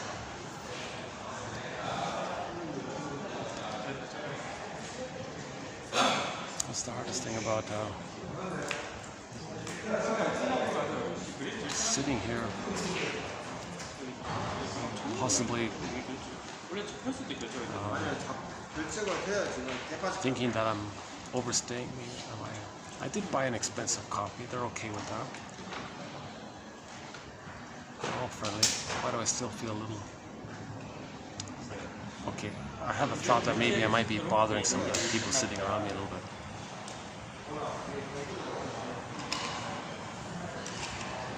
So what's the hardest thing about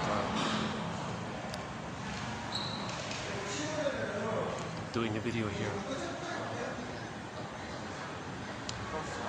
Well, people are polite. This is a nice upscale kind of place.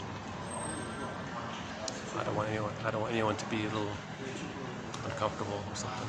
If I'm talking loudly about how Mother failed them. Mother failed us. Or it may be the case that the idea exists that some others fail us. That's called attachment trauma, relational trauma, interpersonal trauma. And then we freeze up, become a statue inside, spend the rest of our lives trying to unfreeze it.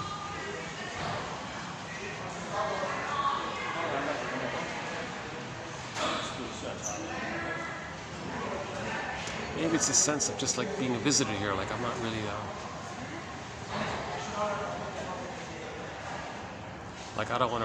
I'm only a guest of the restaurant on the ground floor. I'm not like a guest of the hotel room. Oh, it's too expensive here, I couldn't afford this. Let's see, what does it cost? Oh, no prices. Oh, that's the exchange rate. No, I don't think they post the prices. It's probably a couple of $100. Oh, it's over 100, man. For sure.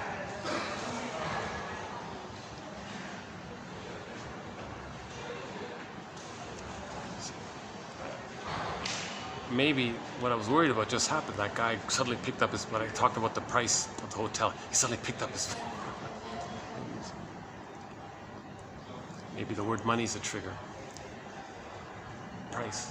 What was the trigger? I think I said something that triggered him. What was the trigger word? Price? Exchange rate? Money? Cost?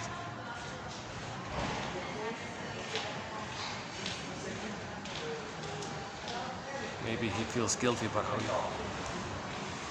No, we don't know. Maybe he's got money concerns.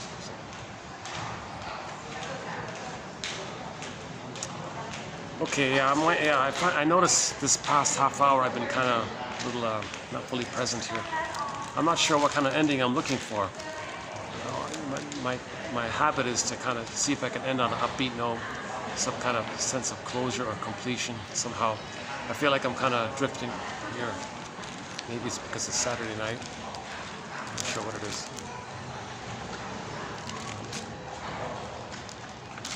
Okay, let's do one more quote.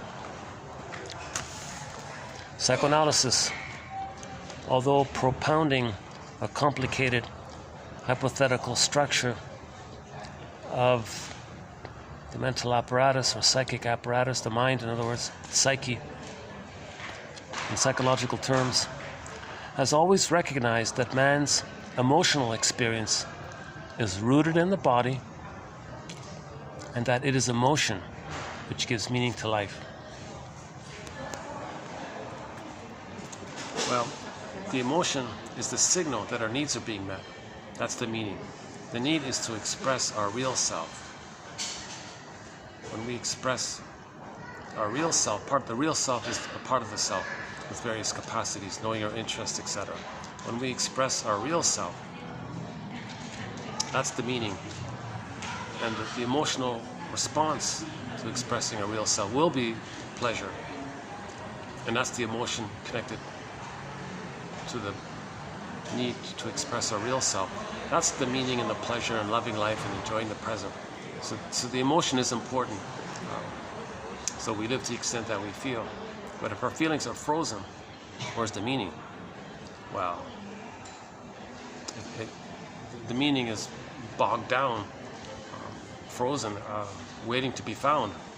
So we want to, that lost treasure, that's the treasure in the forest kind of thing. So we got to go in the unconscious forest and find the gold, the treasure, the meaning, real self, and express it. But he was saying, yeah. So don't just think psychoanalysis is only an intellectual exercise. The cognitive insight is just step one. It's weaving the basket. The relationship and the interaction with the safe caring witness will help convert the intellectual insight into emotional knowing, emotional experience, emotional knowing.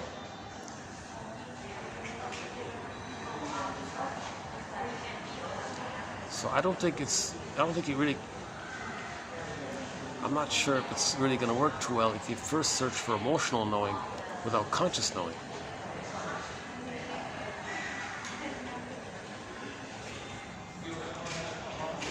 Yeah, it could. I guess it makes sense. It could happen. A person can first experience emotional knowing and not have conscious understanding of knowing it, and maybe later they get the conscious understanding of it. Well, that's why I'm feeling good. Oh, I get it now because this thing happened, or this took place, or something. Yeah, Karen Horney says life can be therapeutic, right? Just living your life.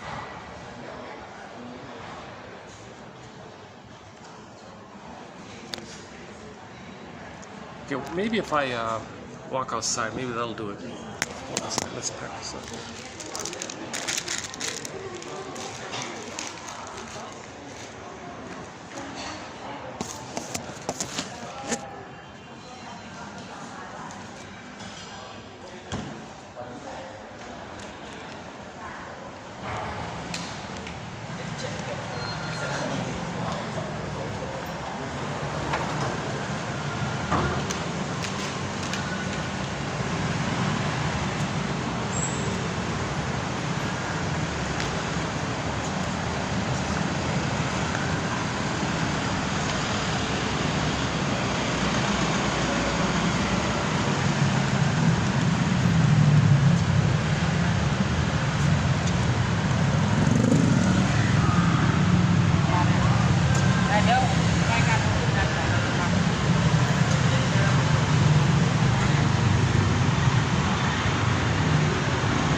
How's the lighting here?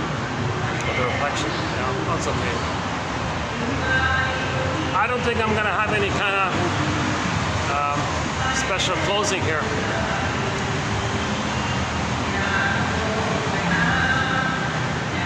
Oh, I hear some singing outside. Some kind of I hope it's not copyrighted. Somebody's singing somewhere.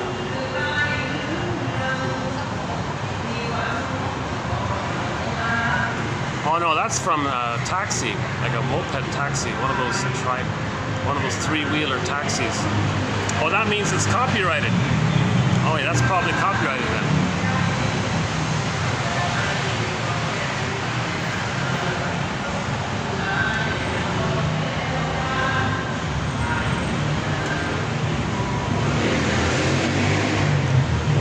It's a taxi driver in a three-wheeler motorcycle.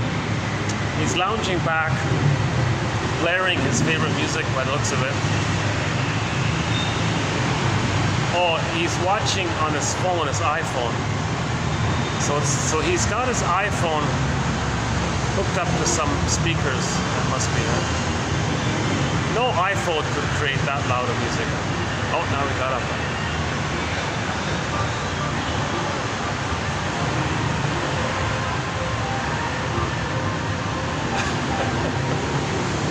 Oh, it's over. It did sound nice. Sound a little bit like opera. Oh, there it is.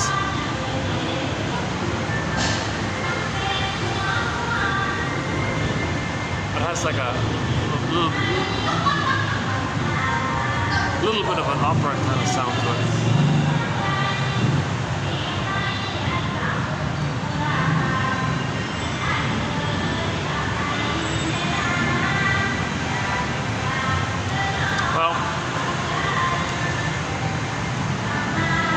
This music is copyrighted, it'll block the whole video. Yikes. Yeah, I bet you know what, that's not. I was gonna approach it so you can hear it, but chances are it's copyrighted. What a pity.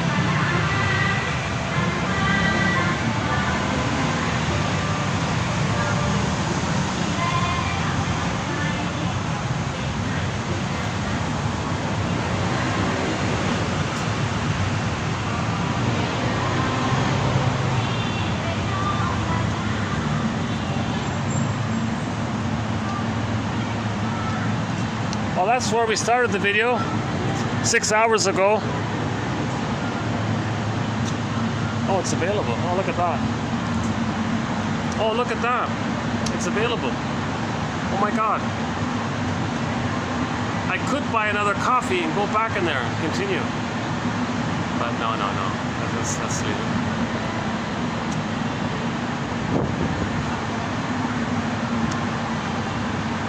Well, it's a nice night.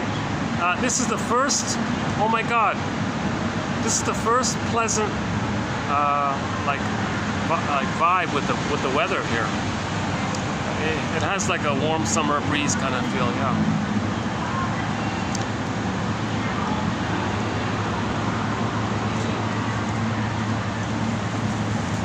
Any final thoughts here?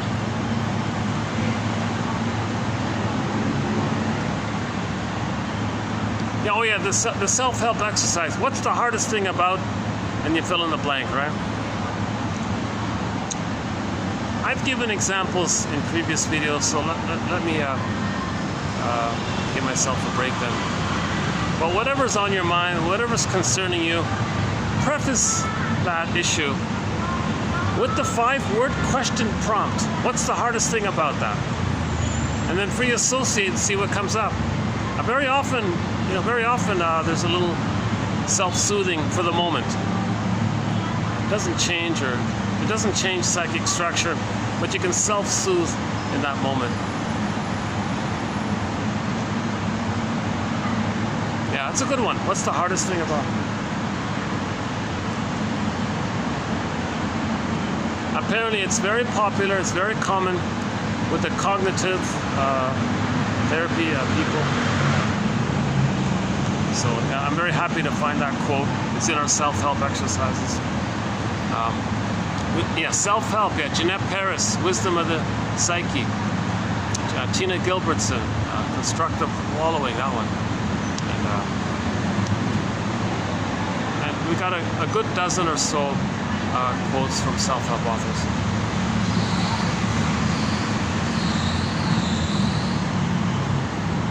Oh, you got a customer.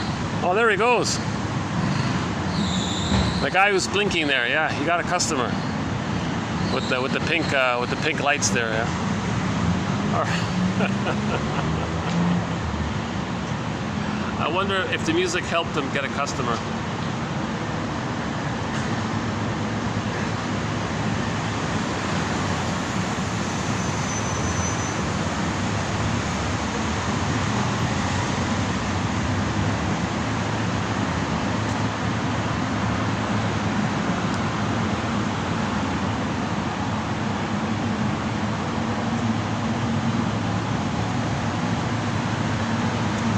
Oh my God, we have some great opera-like singers on our soundtrack. Ziana Zain, we've got a whole bunch of her songs. A wonderful singer, Ziana Zain. Devrim Kaya from Turkey, a couple of her songs. You know, those two in particular really add a lot of real... Beatrice Deer, yeah, Beatrice Deer, a few of her songs.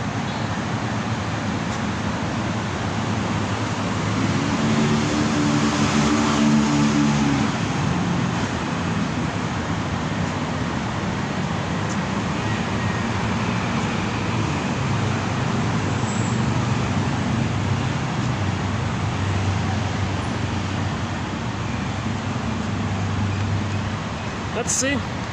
Today is the date on here? Oh, I don't have the date here. Well, this is November 20-something. I'm curious to see what date this will be uploaded. It might take a whole month or even longer to upload. So this might be available in December. But this was posted in late November. Yeah, that's definitely today's song, Late November, by the classic rock band Pavlov's Dog. David Surkamp is the singer. He's still around, struggling. He lost his voice, but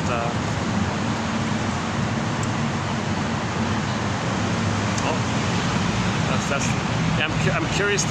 I'm afraid to ask these guards, you know, what's with all the security here.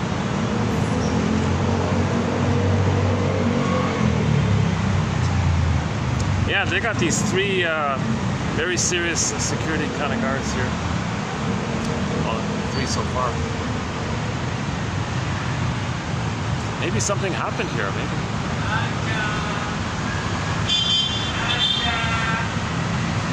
It's pretty safe. This is a safe city, yeah. It's a nice place.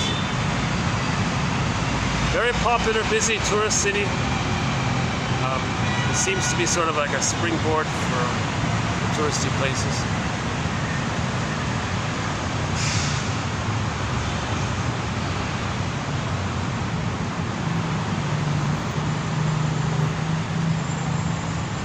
Yeah, now is the right time. Like weather-wise, not now. It's beginning today. Weather-wise, it's good. Yeah. I don't know how long this will last.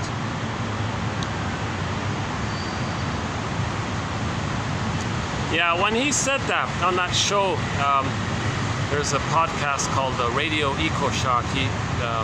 The host interviewed a guy who was, when he talked about this whole thing about the fracking and the methane, oh, that makes sense. Now that could be like, because there's this sudden boost in all this fracking, right? He says that releases lots of methane. And that can immediately contribute to the global warming, heating, flooding, all these things, landslides. But see, back to our symptoms of homotraumacus. The people doing it will say it's illegal not to plunder them and try to make a quick buck and be greedy. That's a symptom of homotraumacus. To say it's illegal and I'll lose my job, I'll be blamed and punished if I don't try to make a quick buck by destroying the planet. The mother got a quick buck, emotional buck, by hurting her baby. Okay, so the image for this is the key is under mother's pillow. So in the Iron John story, okay, the person finds his golden ball in the forest. Okay, getting close, but the cage is locked. He needs the key to get his feelings. Okay, he's got to get the key. Where's the key? It's under mother's pillow. Okay, unconscious. That means the mother used her unconscious. The mother used the baby to meet her unconscious needs, and that's why the person's golden ball is locked in a cage, and the key's under her pillow, because she used the baby to meet her unconscious needs. So there's the secret, there's the key, there's the lock, there's the important point. So mothers are not supposed to use their babies to meet their unconscious needs. Don't convert. Well, see, there's the funny thing, right? You can't say don't to. See, here's the. Wilfred Lay would say. Okay, so choice A. Don't use your baby to meet your unconscious needs. He says that won't work. If you say to a woman, don't use your baby to comfort you and please you and take care of you. Don't exploit your baby to comfort you. Don't do that. It's not going to work. Her unconscious only hears do that. Her unconscious hears I'm doing it despite the opposition. That means I'm strong and important. Especially if there's continuous opposition and I can keep on doing it. The grandiosity is fueled. I'm important. I'm strong. So, and it doesn't work. So the alternative is to say something that you want. Don't say what you don't want. Say something that you want. Right? So instead of saying, dear mother, don't traumatize your baby, exploit them, to brainwash them, to take care of you and serve you and please you somehow. Don't parentify your baby, partnerify your baby. Don't do these tricks and lies and scams on your baby. Don't do these hurtful things to your baby. That's not going to work. She's excited that she's doing those things, and no one's going to stop her. So her narcissism is fueled by this. So don't say the don't. So say instead, okay, dear mothers, find happiness by identifying your baby's needs and being there for your baby. Oh, another guard. Wow. That's the fourth guard I bumped into during this video time.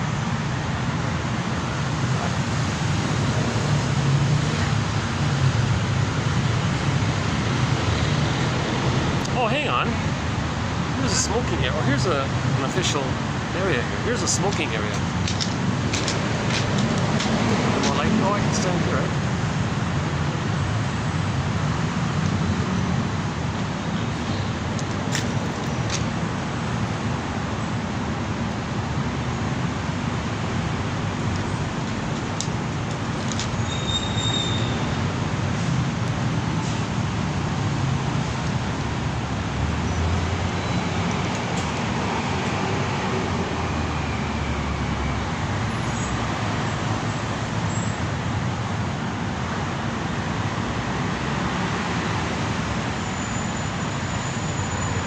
So yeah, we can say to mothers,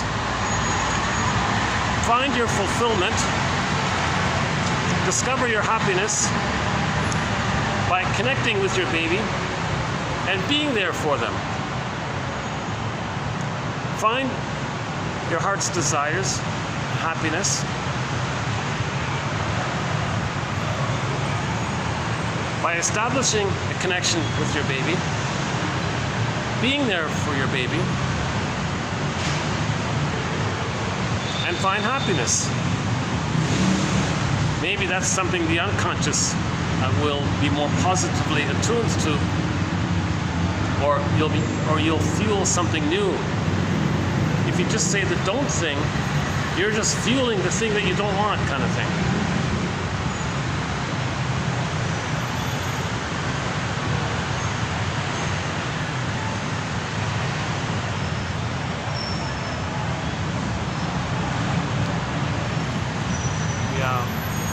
we don't have any quotes on this thing called positive magic gesture, because I'm confused about it a little bit. Berger says some others might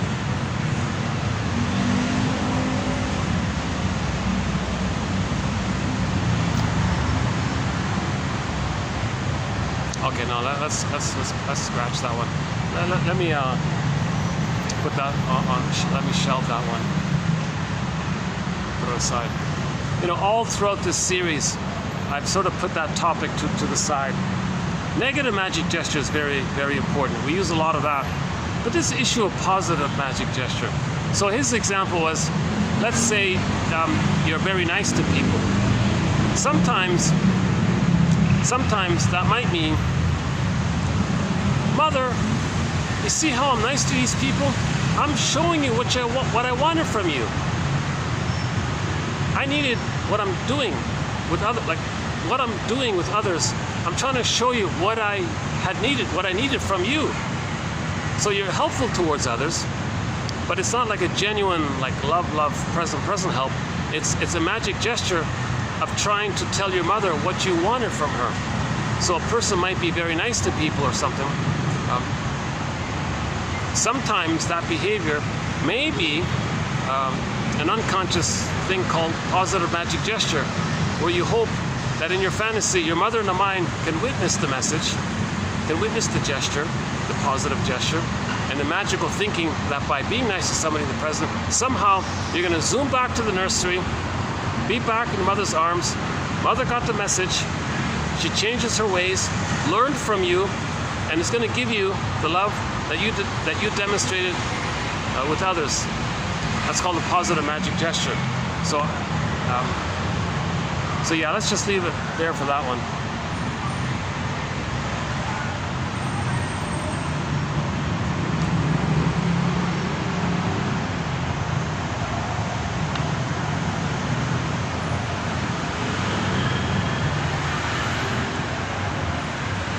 Yeah. Actually, should we go for a walk?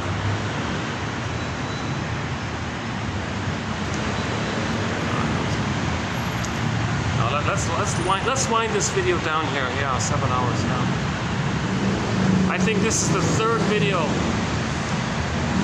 I think this is the third video that's clicked into the 7th hour. Yeah.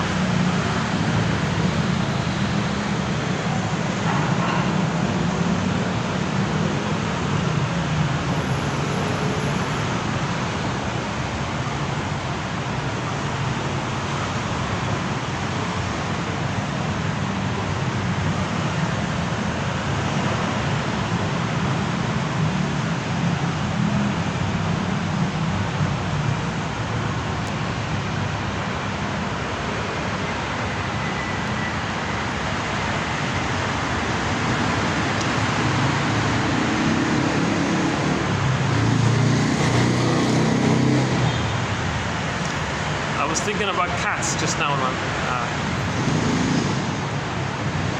I learned about a market, a pet market, and I'm considering maybe to get myself a cat, a little kitten or something, and maybe try to include them in the videos. Yeah, maybe I'll do that. Maybe when the cat meows, I'll pretend he's saying something. Really?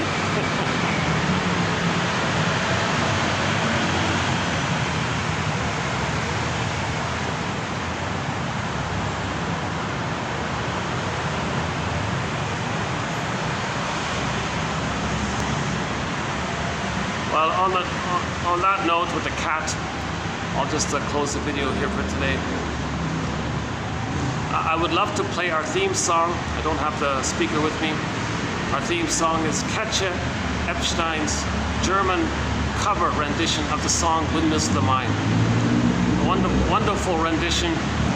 She's got that clear, strong voice. A very good English rendition of it is the one done by Barbara Lewis. I don't play that one because of the copyright issue.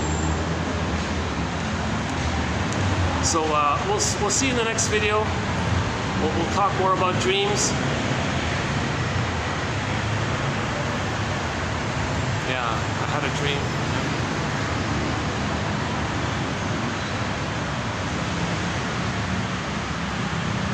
So who's responsible for creating those dreams?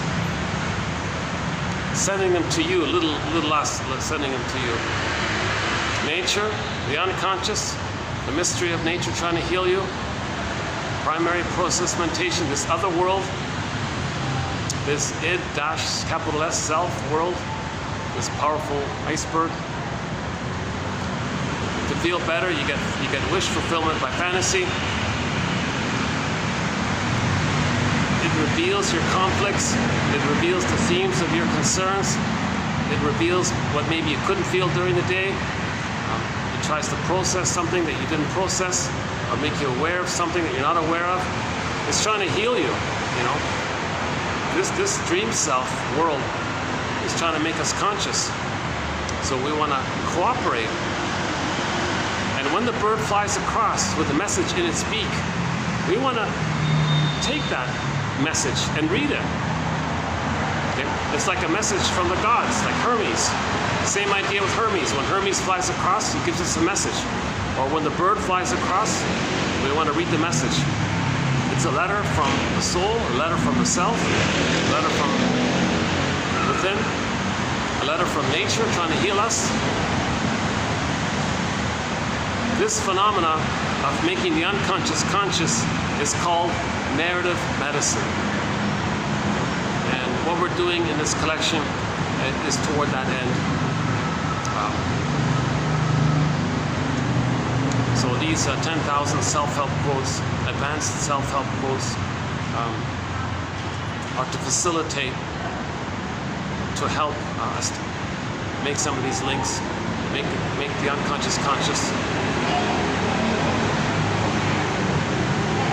So these 10,000 quotes, maybe we could say, are an attempt to give us night vision, to help us be our own soul doctor, or narrative medicine practitioner, helping us to know ourselves. Again, to know thyself, know the conscious self, and the unconscious self. And the unconscious self is tied in with nature. So to know the whole package, to know thyself, in relation to others, in relation to self, in relation to yourself, your intrapsychic, you and your relationship to yourself. Eigenwelt, Mitwelt, and Umwelt in German.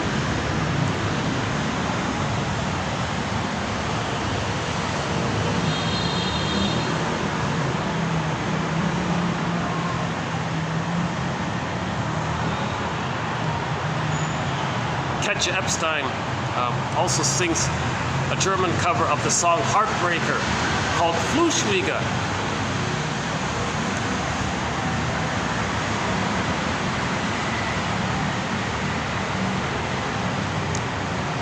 Heartbreaker in German is Fluschwieger.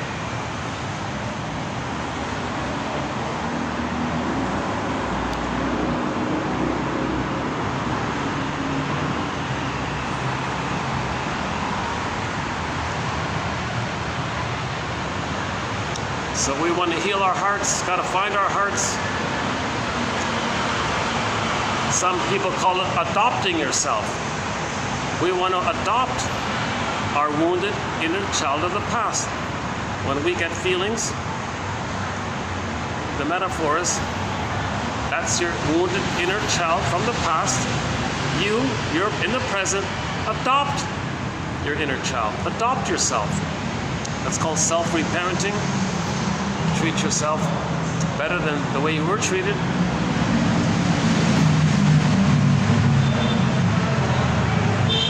That's being disloyal. But the goal is to find ourselves, not remain dysfunctionally loyal.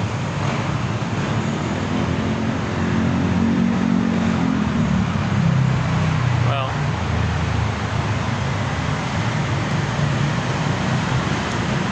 yeah, they've got some inner function in there. Well, I'm still looking looking for an ideal, I'm still looking for an ideal kind of closing for this video.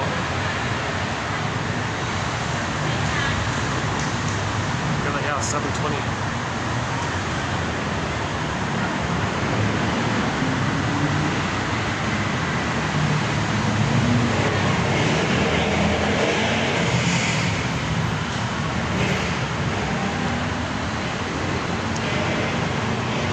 Let's check the battery. Let's see. Look at that. The battery held up. Yeah, that's great. All right. You see, one second.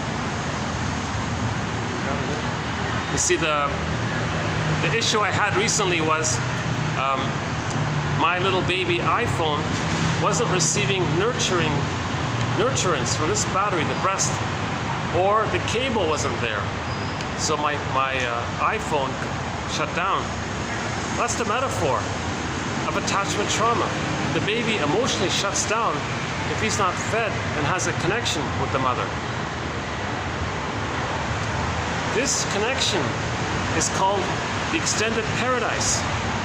When the baby is suckling, the nerve lines line up. That's like a cable line to the breast. The breast obviously is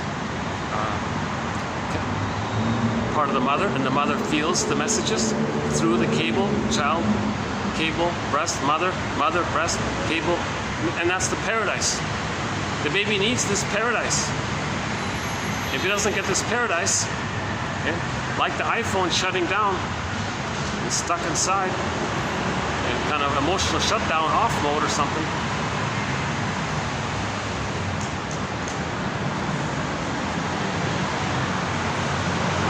We need consciousness.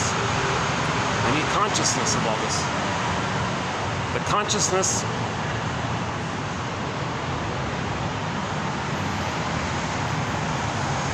and to be conscious of our resistance to consciousness.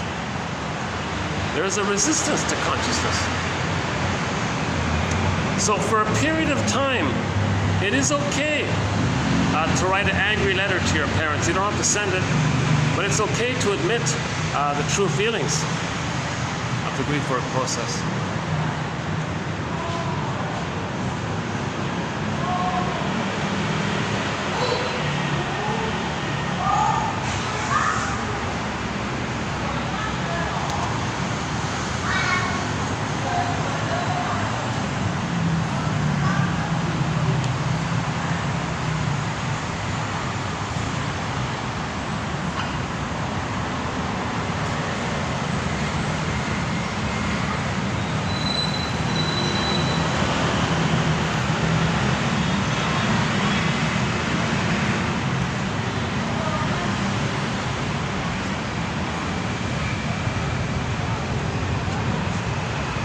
Okay, it's getting busier around here. So let's, I'll see you in the next video here.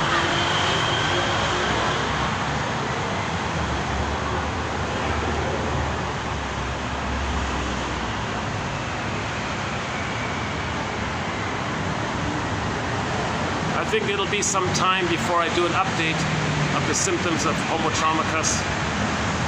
It's draining. That's a very emotionally draining idea. I'm running on empty almost, like it's a flimsy idea. I don't have that much sort of concrete mechanical support for the theory that we're trying to work with here. The 48 symptoms of homotraumacus. Kristen Wilson, yeah, she describes it by saying, if destroying the planet for a quick buck for short-term economic gain is reasonable and normal and healthy, really? Oh, please make me so simple that I would never get such an idea. So there's a speech by Kristen Wilson we played a few times called Ooh My Soul. A very good speech, but about a 10-minute speech. I love playing it. I played it several times the past year, I think, yeah, mainly in the past year. When I finally find a room where I can bring the speaker in, I'll play it again. I want to play Kristen Wilson's speech, "Who My Soul," the Carl Sagan clip, Katja Epstein's singing of Diese Welt, that song, back to Katja Epstein, and a couple of other little clips.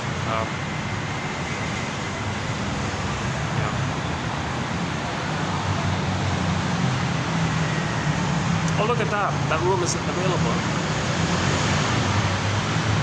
Oh, that's a nice little room. Gee, people are missing it. Oh, geez, that's one of the best little rooms right there. Oh my God, if someone's looking for a nice little dinner, that'd be a nice place right there. A lot of nice places. Yeah, a lot of nice places. Okay, any final thoughts here?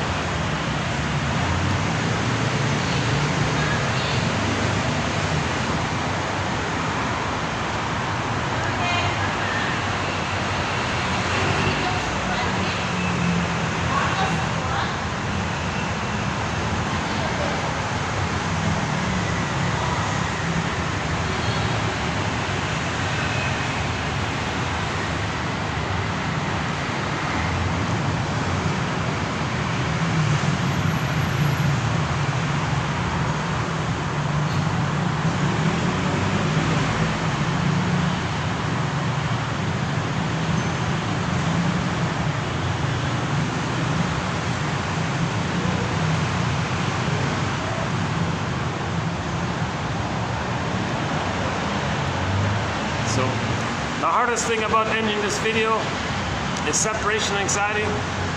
I feel connected to my imaginary audience. So, what's the hardest thing about shutting down the video? Well, it triggers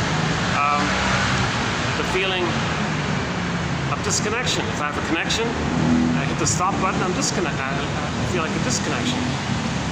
Okay, go on. Well, okay, now you can be reasonable. Okay, well, let's record it.